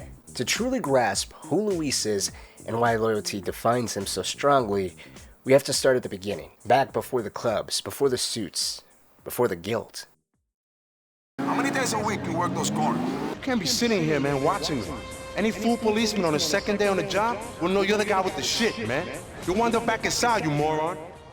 Long before the flashy suits and penthouses and the name on the guest list, Luis Lopez was just another kid from Northwood, caught in a cycle that gave most people two ways out, a grave or a cell. Born and raised on Frankfurt Avenue in Algonquin, Luis grew up fast. His father was a U.S. Marine who had walked out on the family while he was still young, leaving his mother Adriana to raise 3 kids alone: Luis, his older brother Ernesto, and younger sister Leta. Luis would quickly become the center of his family, especially after his siblings moved out of Liberty City, but long before he carried the weight of his mother's bills, he carried the weight of the streets, an environment fueled by drugs, violence, and the camaraderie of his friends and neighbors that faced the same day-to-day struggles. Northwood was a battlefield dressed in concrete, run by kids barely older than Luis himself. And together they all ushered in a new generation of Dominican youth heavily involved in drug dealing, long before any of them were old enough to legally drink. It was during this time period Luis would come to meet Armando Torres and Enrique Bardas. The two of them would come to be Luis's closest friends, and the trio together soaked up the rules of survival their neighborhood ran off of. Luis back then was described as a thin kid, but still rough around the edges, who in his downtime would find moments to rap over Enrique's beats and get laughed at for it. Through the description of his physical appearance and rough demeanor, Luis's hardship was clearly shaping him into the person we'd soon know. And despite the distractions he'd find with his friends, it was quite evident he was much more observant and goal-oriented than those around him. He'd recall having a looming sense of hitting a wall, with nowhere else to go from fighting over dilapidated buildings and a community already struggling to make ends meet as it was. Eventually, the violence surrounding Luis wasn't just background noise. It became the rhythm of everyday life. He was raised around people who were willing to fight, kill, and even die for what they believed was owed to them, for territory, for respect, for survival. But for Luis, the trouble he'd find himself in was different. What mattered most to him wasn't power or pride, it was the people he cared about most. And when danger came close to them, Luis never hesitated to put himself in its path. At just 17 years old, he'd catch his first major charge. He shot and seriously injured a teacher who allegedly molested his sister. It was not something that appeared to be overly violent, but for Luis it was instinct, a brutal form of justice in a world that rarely offered any. The system gave him just 2 years in juvenile hall, but what was really handed to him was a label, a mark that would follow him into adulthood, and more importantly, it became the first turn of the revolving door that would define his early life. Not long after his first arrest, Luis was arrested again. This time it was for Grand Theft Auto, but those close to him knew the truth. Luis wasn't the one behind the wheel. It was Armando and Enrique, his lifelong friends who were more like brothers. And Luis, always loyal to the bone, would take the fall for them. He served time for a crime he didn't commit because protecting them meant more than protecting himself. While he would never resentfully throw it in their face or use it against them out of hate, he would use it in the future as a reminder that he's frustrated with them. Not because they let him take the fall for something they did, but because they couldn't see or want more for themselves. They were still stuck, selling selling dope on these corners. But for the Grand Theft Auto charge, Luis would spend another 2 years locked up in prison. During that time, he changed. He bulked up, not for vanity, but for survival. Muscle became armor in a place where weakness was currency. When he got out, he was no longer the scrawny kid with the quick temper. He was quieter, sharper, hardened. But as if prison wasn't difficult as it was, when Luis was released, he wasn't released to a home welcoming or a situation that allowed him to kick his feet up. While he was gone, serving his time in prison, Luis's siblings had both left Liberty City to start their own lives. And by the time Luis returned, he wasn't just a former inmate trying to rebuild his own personal life, he was now his mother's only support, shouldering responsibility while still surrounded by the ghosts of his past. But instead of falling back into drug dealing or the same crowd he ran with before, as easy or as tempting as that might have been for someone who's not only trying to pick up pieces in their own personal life, but be someone else's support system, Luis would come to cut ties with nearly every Dominican gang connection he once had. The only ones he kept close were Armando and Enrique. The bond was still there, built in childhood, tested in blood, but no one could deny that things had changed. Luis had changed. He wanted more. And the life they were still clinging on to, the life that Armando and Enrique were still fully involved in, felt like a chain that Luis was finally ready to be broken from. As I said, he didn't resent them for staying behind, but he couldn't follow them back either. Because even if he didn't know what the future held for him, Luis was finally starting to believe he was meant for something more than just dying over street corners and petty pride. And so he was left at this crossroads. While his mentality was changing, he still had to make ends meet one way or another. So instead of going back to selling drugs, he instead opted to becoming involved in an underground fighting scene for money to help his mother. In the scene, Luis wasn't just making ends meet, he was thriving in the only way he knew how. He was good at what he did. He'd come to be respected and well known in the underground fighting scene. With the money he made, he took care of the person who mattered most to him, his mother. But even that came with pain. Despite paying the bills, keeping the lights on, and doing everything he could to make sure she never went without, Luis was never met with the gratitude he hoped for, or even the bare minimum of a thank you. Instead, his mother greeted his efforts with scorn. She'd call him names, accuse him of being just like his father, the same man who abandoned them, and even went so far as to remove photos of him from the house. As one loan shark during a particular crew exchange summed it up perfectly. Luis, this is Mr. Santos. What's going on? Hey, I guess I didn't recognize you from your mom not having any pictures of you up on the walls. Yeah, I guess she doesn't have any up. Now you mention it, I guess mugshots don't sit along too well with graduation shots. Hey, who the fuck are you? And the worst part of all of that, Luis understood it. He knew his mother was ashamed, knew she wanted better for him, wanted him to go to college, graduate, not a man with blood on his hands. But that knowledge didn't make the words hurt less. If anything, they dug even deeper. Because no matter how violent, jaded, or cold Luis may have become on the surface, his mother still meant everything to him. It's a painful contradiction. It's a bond built on love, strained by disappointment. She hated the life he led, but never turned down the money that came with it, and Luis in turn carried the weight of that hypocrisy. During one emotional moment, he even asks if she's so ashamed of him, why not ask one of the other kids she's so proud of to cover the bills? I mean, but you got it all wrong. I mean, it's not like that anymore, you know? I know good people, I know bad people, you know, but I know the difference. I mean, I know I made mistakes, but things are better now. I mean, how many times we gotta go over this? If things are better now, then why are you always like this? But you take the money, right? You take the fucking money every time. Get out of my house! What choice do I have? I lost my job! Yeah, well, call one of your other kids, the one you ain't ashamed of.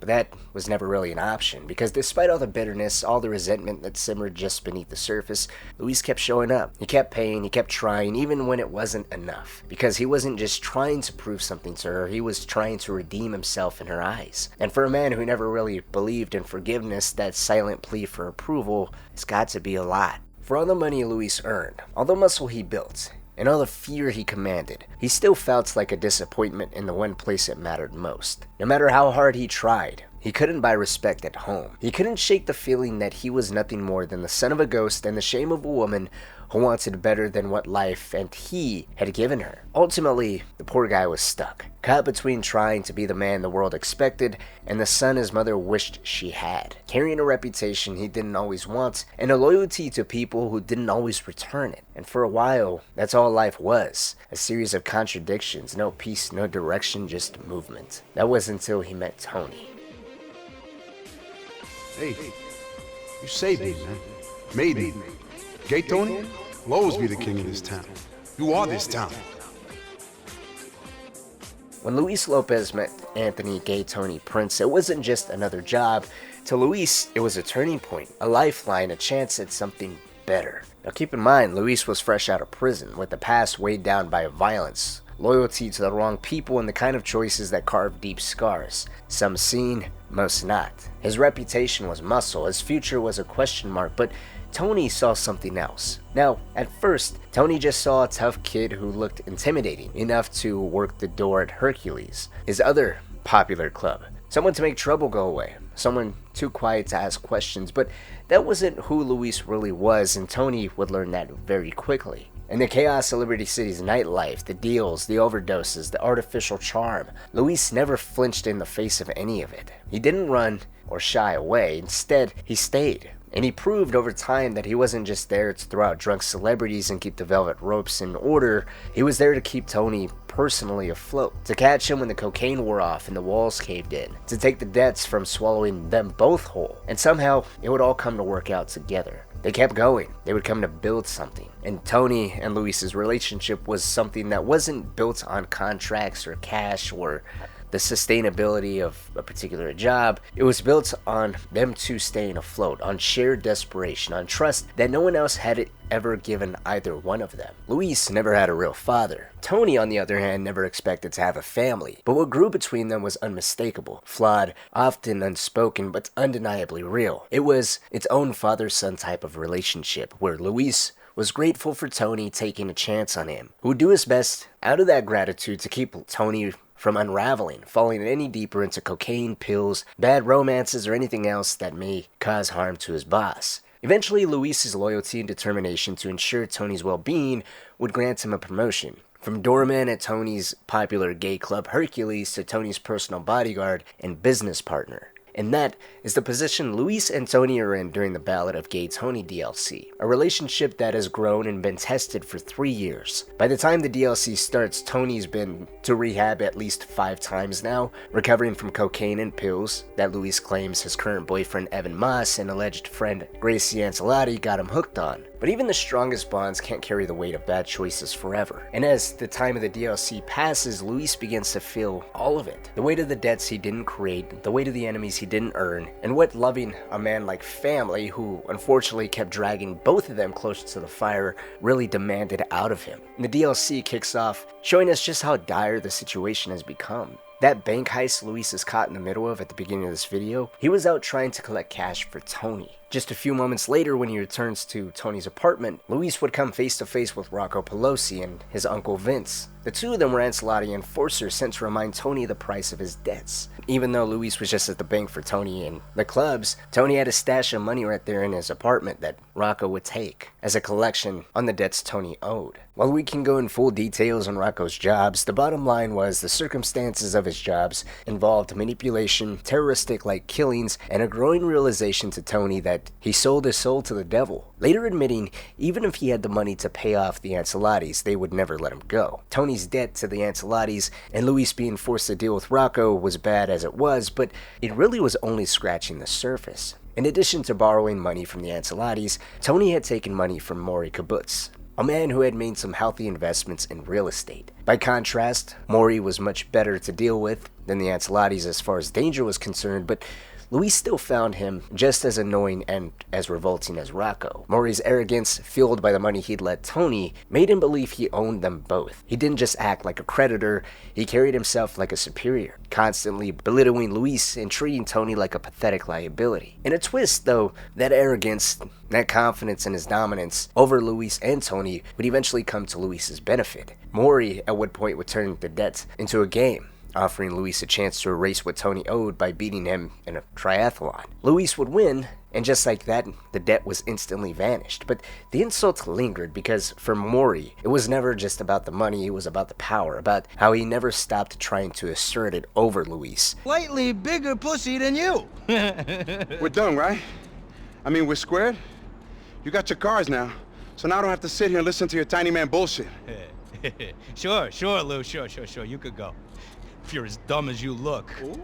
Excuse me? Clearing the debt with Maury should have felt like a win, a rare break in the chaos, a chance to breathe. but whatever relief it offered was short-lived. Rocco's demands kept coming, and Tony's mental state only spiraled further out of control. What was once a partnership between friends had become a quiet endurance test, with Luis holding everything together while Tony fell apart. Tony's descent wasn't subtle either. There were multiple moments throughout the DLC when he tried to take his own life, not just as an escape from the mounting debts, but in his own words, as a way to quote-unquote free Luis. He believed his death would unburden the one person still standing beside him, and each one of these suicide attempts would coincide whenever things got rougher, more difficult, and there truly felt like there was no way out. The first time, Tony would lock himself in his room, swallowing a fistful of pills while his boyfriend Evan danced carelessly outside the door, completely oblivious. Luis would come to find him just in time, rushing in to Tony's apartment, shutting off the music Evan was dancing to, and dragging Tony out of bed, splashing water on his face to bring him back. When the initial shock wore off, Luis would explode, headbutting Evan for letting things get this bad, and then knocking Tony out cold. Not out of cruelty, but to keep him home and safe, while he took on Rocco's hit list himself. 3 targets, 3 bombs. Luis did what Tony couldn't bring himself to do, and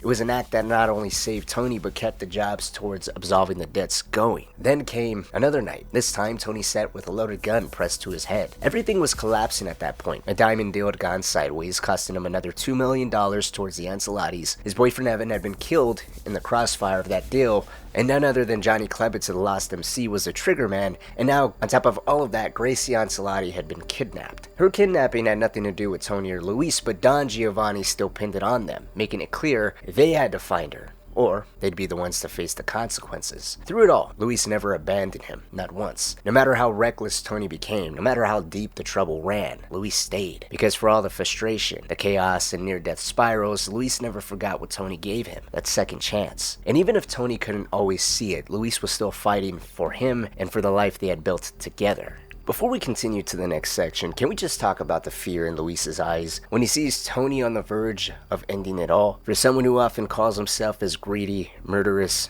a psychopath, the desperation of Luis's face in that moment tells a different story. It's raw, gut-wrenching, because beneath all the bravado, all the bullets and business deals, Tony does truly mean everything to him. And the thought of losing him, not to a rival, not in a shootout, but to hopelessness, is almost too much for Luis to bear.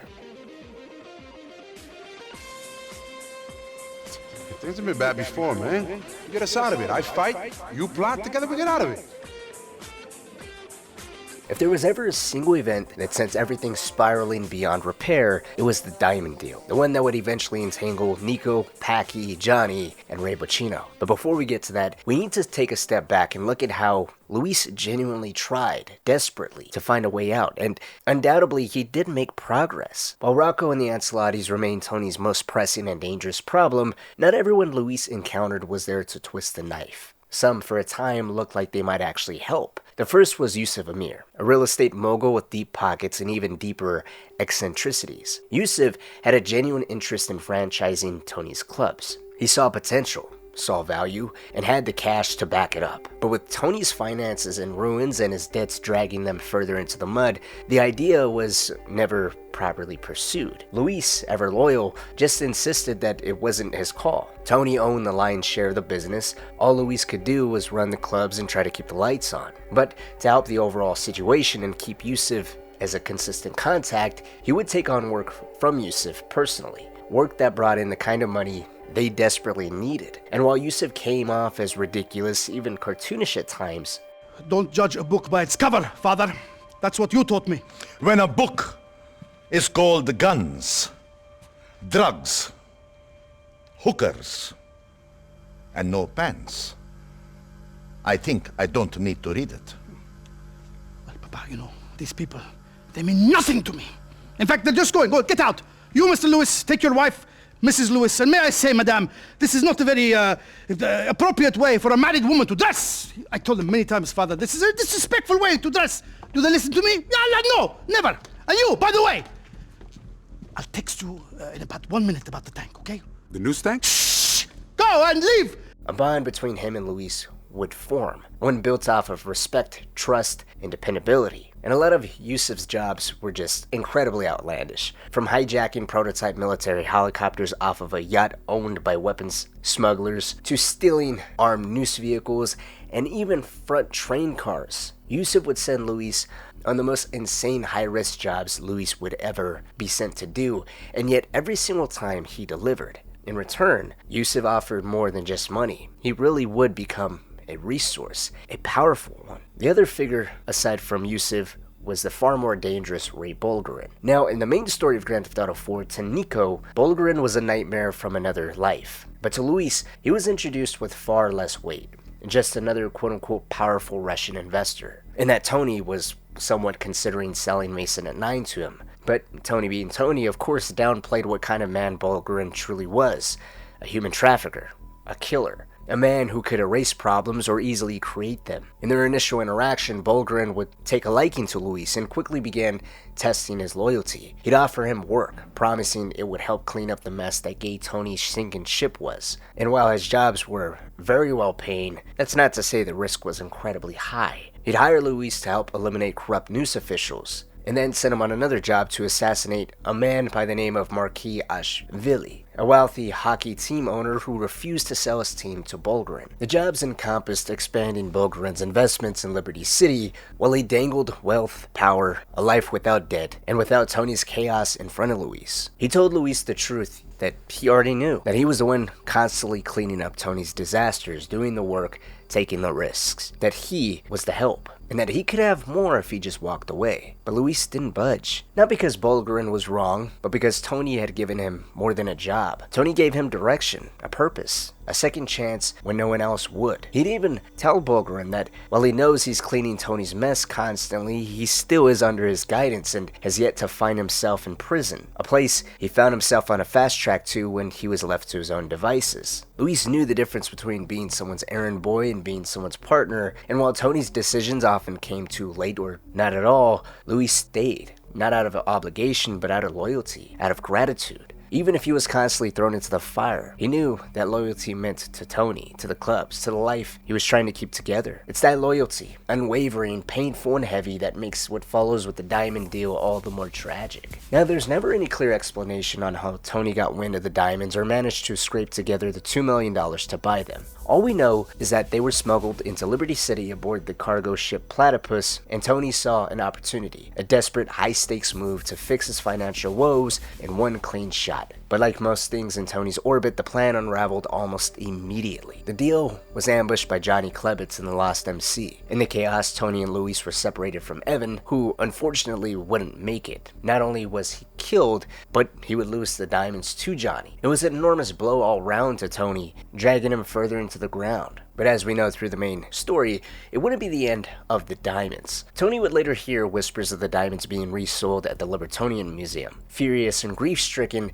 he would send Luis to crash the deal and recover what was stolen from them. Luis would not hesitate. He would reach out immediately to Yusuf Amir, who loaned him the now fully gold prototype military helicopter that Luis had originally stolen during one of his earlier jobs. Thanks to the helicopter, Luis would storm the Libertonian, only kill 1 or 2 people, grab the diamonds, and quickly and successfully escape with the diamonds back in his possession. But things would only grow more tangled with the diamond fiasco. In response to Luis stealing them back, Gracie Ancelotti would soon be kidnapped by Niko Bellic and Packy McCreary under orders from Packy's older brother Gerald, who wanted to use her as leverage in a trade for the same diamonds that Luis had retrieved. The whole city seemed to now be spinning around those cursed gems. But the real twist came with Ray Bulgarin. Bulgarin, the ruthless human trafficker who had tormented Niko, would now loom over Luis's world when he learned about the diamonds. As it turned out, they had originally belonged to him, stolen by the same cook who intended to sell them to Tony, who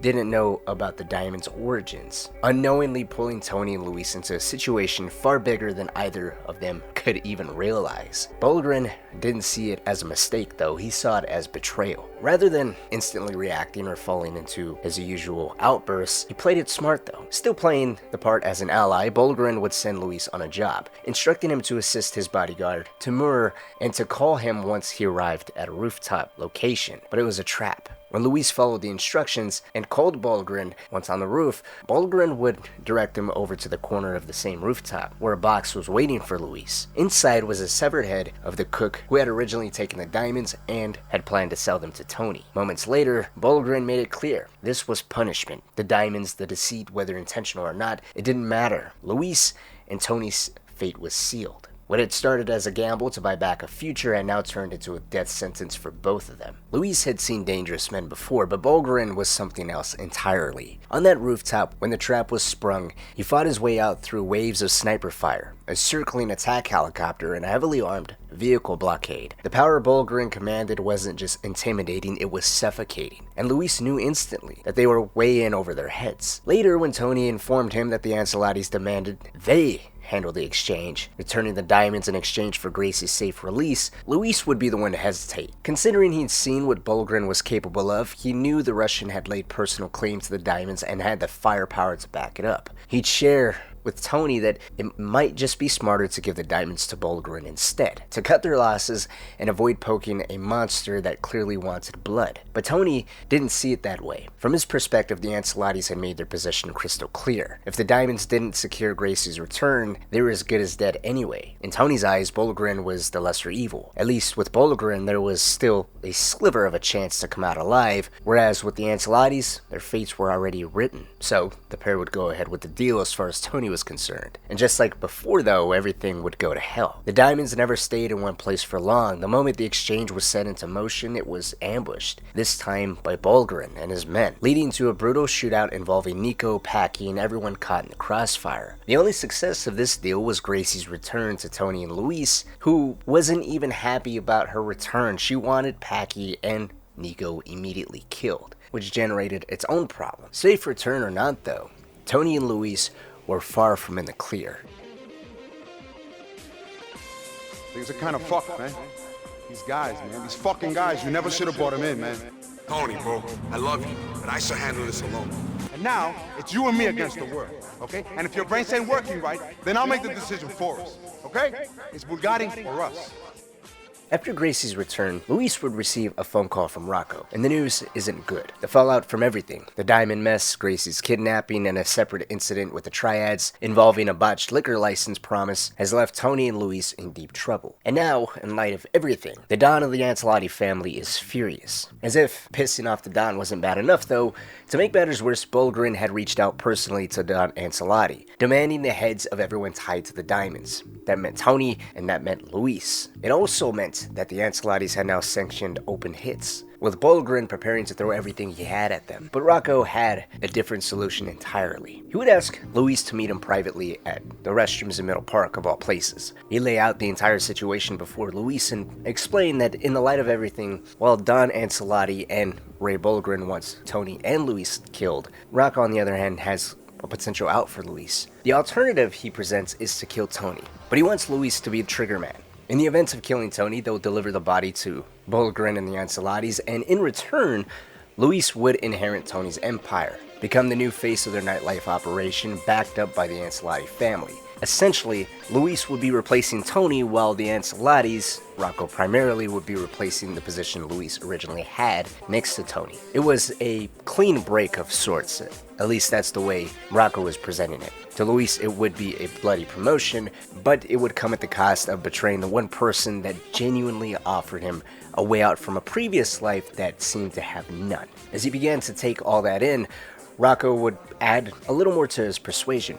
He would remind Luis that his plan ultimately relied on either Luis or Tony dying and taking whoever's body to the Ancelottis and Bulgarin. Ultimately, to him, he didn't care. He just wanted the business side of the clubs to fall in a new partnership. Who he worked with could have been either Luis or Tony, but he preferred Luis, so that's why he was the one hearing the deal right now.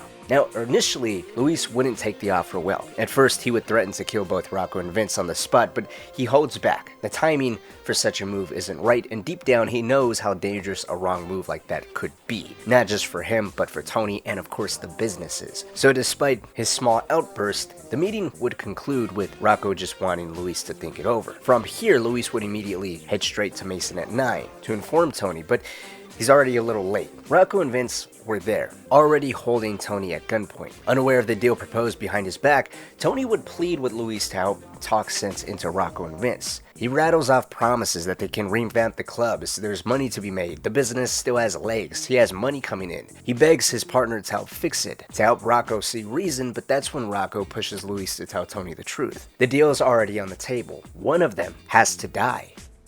Things are kind of fucked, man. These guys, man. These fucking guys, you never should have brought them in, man. Now somebody's got to, you know. The mix is with us now. You gotta be fucking kidding me! Times change, Tony. Your brand of charming homosexuality, it's kind of run out of steam. Someone has to pay for what's gone down. Luis plays along, at least at first. He doesn't hold back. He lets every ounce of frustration pour out. The reckless decisions, the constant lies, the debt, the desperation, how Tony dragged them into this chaos by bringing in the Ancelottis without ever coming to him first. Something he would have never approved of. How all of this, the clubs, the danger, the impossible position they now find themselves all in, was Tony's doing. If he had just said something, maybe it could have been avoided, but now it was too late. There's a heaviness in Luis's voice as he speaks, as if he's trying to convince himself, just as much as everyone else, that this is the only option left. The air is laid thick with tension, and for a moment it really does feel like this is the end of an era. The end between him and the man that he once looked up to as his father. Rocco, smug and certain that this was the end, would throw Vince's gun into Luis's hand, telling him to do it. End it now before the Russians show up and finish them all off. It was the only move to avoid absolute bloodshed. And for a second, again, it seems like Luis might actually do it. As if he might pull the trigger and walk away from it all. But what happens next says everything about who Luis really is. Do it! Sorry. I'm sorry, man. After all we've been through. Lou! I'm sorry, T. You was family, man. But it's either you or all of us. The Russians are coming, man. We don't got time for this gay shit. Fucking pop them already.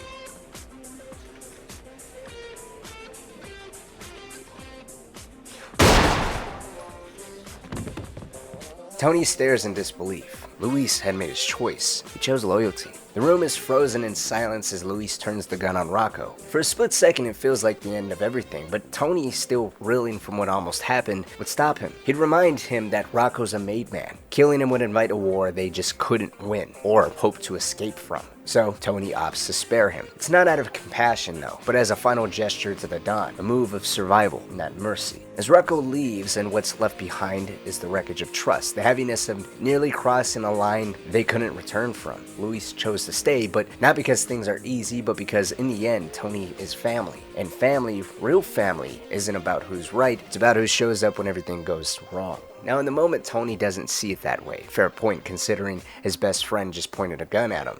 But now isn't the time to work out the finer details of what the two of them do from here. Because as they're still collecting themselves and trying to figure out what comes next, the Masonette 9 is ambushed. Waves of Russian hitmen flood through the doors. Automatic fire cuts through the neon haze, demanding their immediate attention. Now is not the time to continue fighting between father and son, but rather for the two of them to hunker down and fight side by side. At least for one final time. Now, of course, between the two of them, Luis is the one who picks up the weight, the majority of it. He's the protector, after all, the one who's always left to clean up the mess.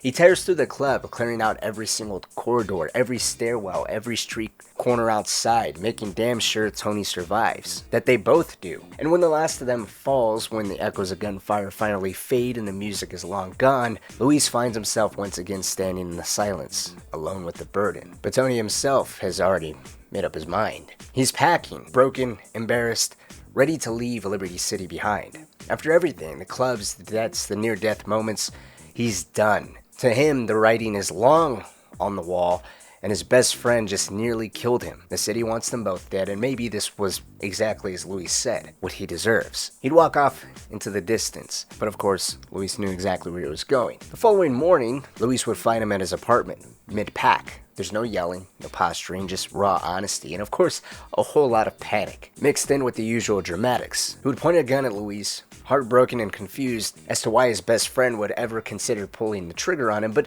Luis is oddly honest about it. Now, I always thought he never genuinely considered killing Tony. At least that's how my memory has always served. However, Luis would admit that he really did consider at one point. That pause was a genuine pause. But it wasn't to kill him out of ambition. He didn't want to take the business, but because, as he puts it, Tony had become someone unrecognizable. For him, it was an extremely complicated choice. Yes, survival played an element into it, but the bottom line was Tony was addicted, back on pills, back on cocaine. He was an alcoholic. He was reckless, constantly putting them in deeper holes, making things go from bad to worse, and mentally, emotionally, he was declining. He was falling deeper and deeper into the abyss. By Luis putting a bullet in his head, it wasn't just for his basic survival. In a twisted way, it was to save his friend from falling any deeper. The descent was rapid and far enough. He'd become a shell of the former man Luis looked up to, the person who saved him. And maybe by putting that bullet in his head, he was doing his best to preserve that image of Tony he once had. But that was also it. Luis still believed in that man, in the person that saved him once. And whether if he genuinely considered killing Tony or not, or the complicated reasons or feelings he had behind it, the bottom line was, he stuck by Tony one more time. They were in this together. There was only one thing left to do now. End it. Luis convinces Tony to stay. At first, Tony's ready to fight by his side, guns blazing like they had before, but Luis sees it differently. This isn't just another shootout.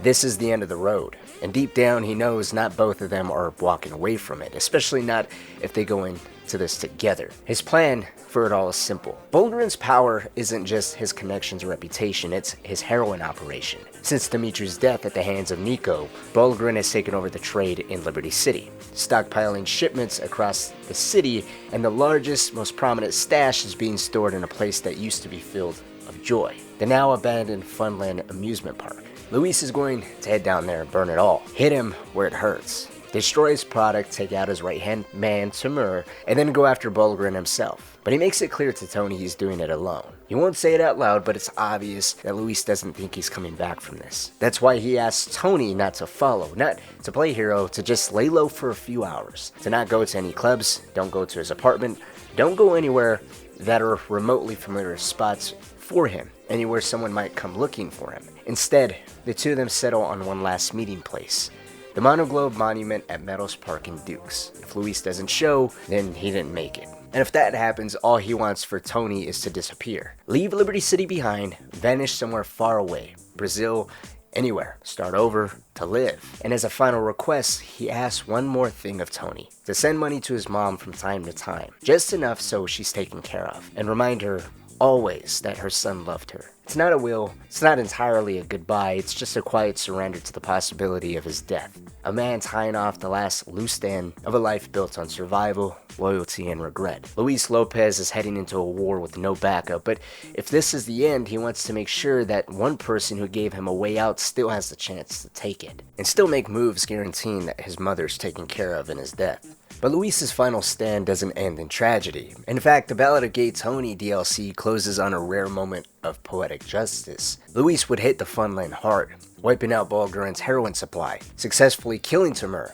and dealing a critical blow to the empire that had been chasing him and Tony for the last couple of days. But the real ending unfolds at France's International Airport. Bulgarin, desperate to flee the city, boards a private jet, and thanks to a well-timed favor from Yusuf Amir, swooping in with his golden buzzard attack chopper, Luis makes it there just in time. He storms the plane, kills Bulgarin, and escapes by parachute, diamonds in hand, vengeance fulfilled. And just like that, the long bloody saga of those cursed diamonds finally comes to a close. Well, not entirely. They would slip hands one last time. As Luis is running over to Tony in Park, he bumps into a homeless man, dropping the diamonds, which is then quickly recovered by the homeless man, and they both disappear into the sunset. Although, over the radio, the homeless man that finds it says that he wants to open up a string of bars and clubs in Vice City. So who knows, maybe we'll see and hear more about him in Grand Theft Auto 6. But as for Tony and Luis, there's no dramatic conclusion, no payout, just a cruel joke from the universe. They lost the diamonds, but they're somewhat freed. What follows next is quiet, peaceful. Tony, Luis, and Yusuf would sit together in Meadows Park, away from the chaos, the clubs, the debts, the guns, and for the first time in what feels like forever, the storm has passed. Bulgarin is gone, the business has a future, and Luis, after everything, is still standing. But the question is, what happens after that? That's where the story ends, but with Tony later reappearing in Los Santos during the events of GTA Online, many wonder what became of Luis. Did he stay behind in Liberty City running the clubs while Tony built something new out west? Did he finally get to live his quiet life looking after his mother, keeping Armando and Enrique close? Maybe even reconnecting with what he lost before all the gunfire and glitter? We don't truly know. But what do you think? What do you think happened to Luis Lopez after the credits rolled? In the end, whatever came of him, It's quite obvious Luis Lopez wasn't chasing glory. He wasn't trying to be a king or feared or rich beyond reason. He was just trying to protect the few people who ever gave a damn about him. Tony, his mother, Armando, Enrique, that was always the heart of it. Not the diamonds, not the clubs, not the money. Loyalty, that was his price, and he paid it in full. Through shootouts and betrayal, overdoses, and debt collectors, Luis stood his ground. Not because he had to, but because it was the only thing left that felt right. He was the last man standing in a story where everyone was falling apart. The one who stayed when he could have walked. The one who forgave when it hurt. The one who chose loyalty over everything else. And maybe that's why his story sticks with us, because in a city built on greed and survival, Luis showed us that sometimes the strongest thing you can do is just stay.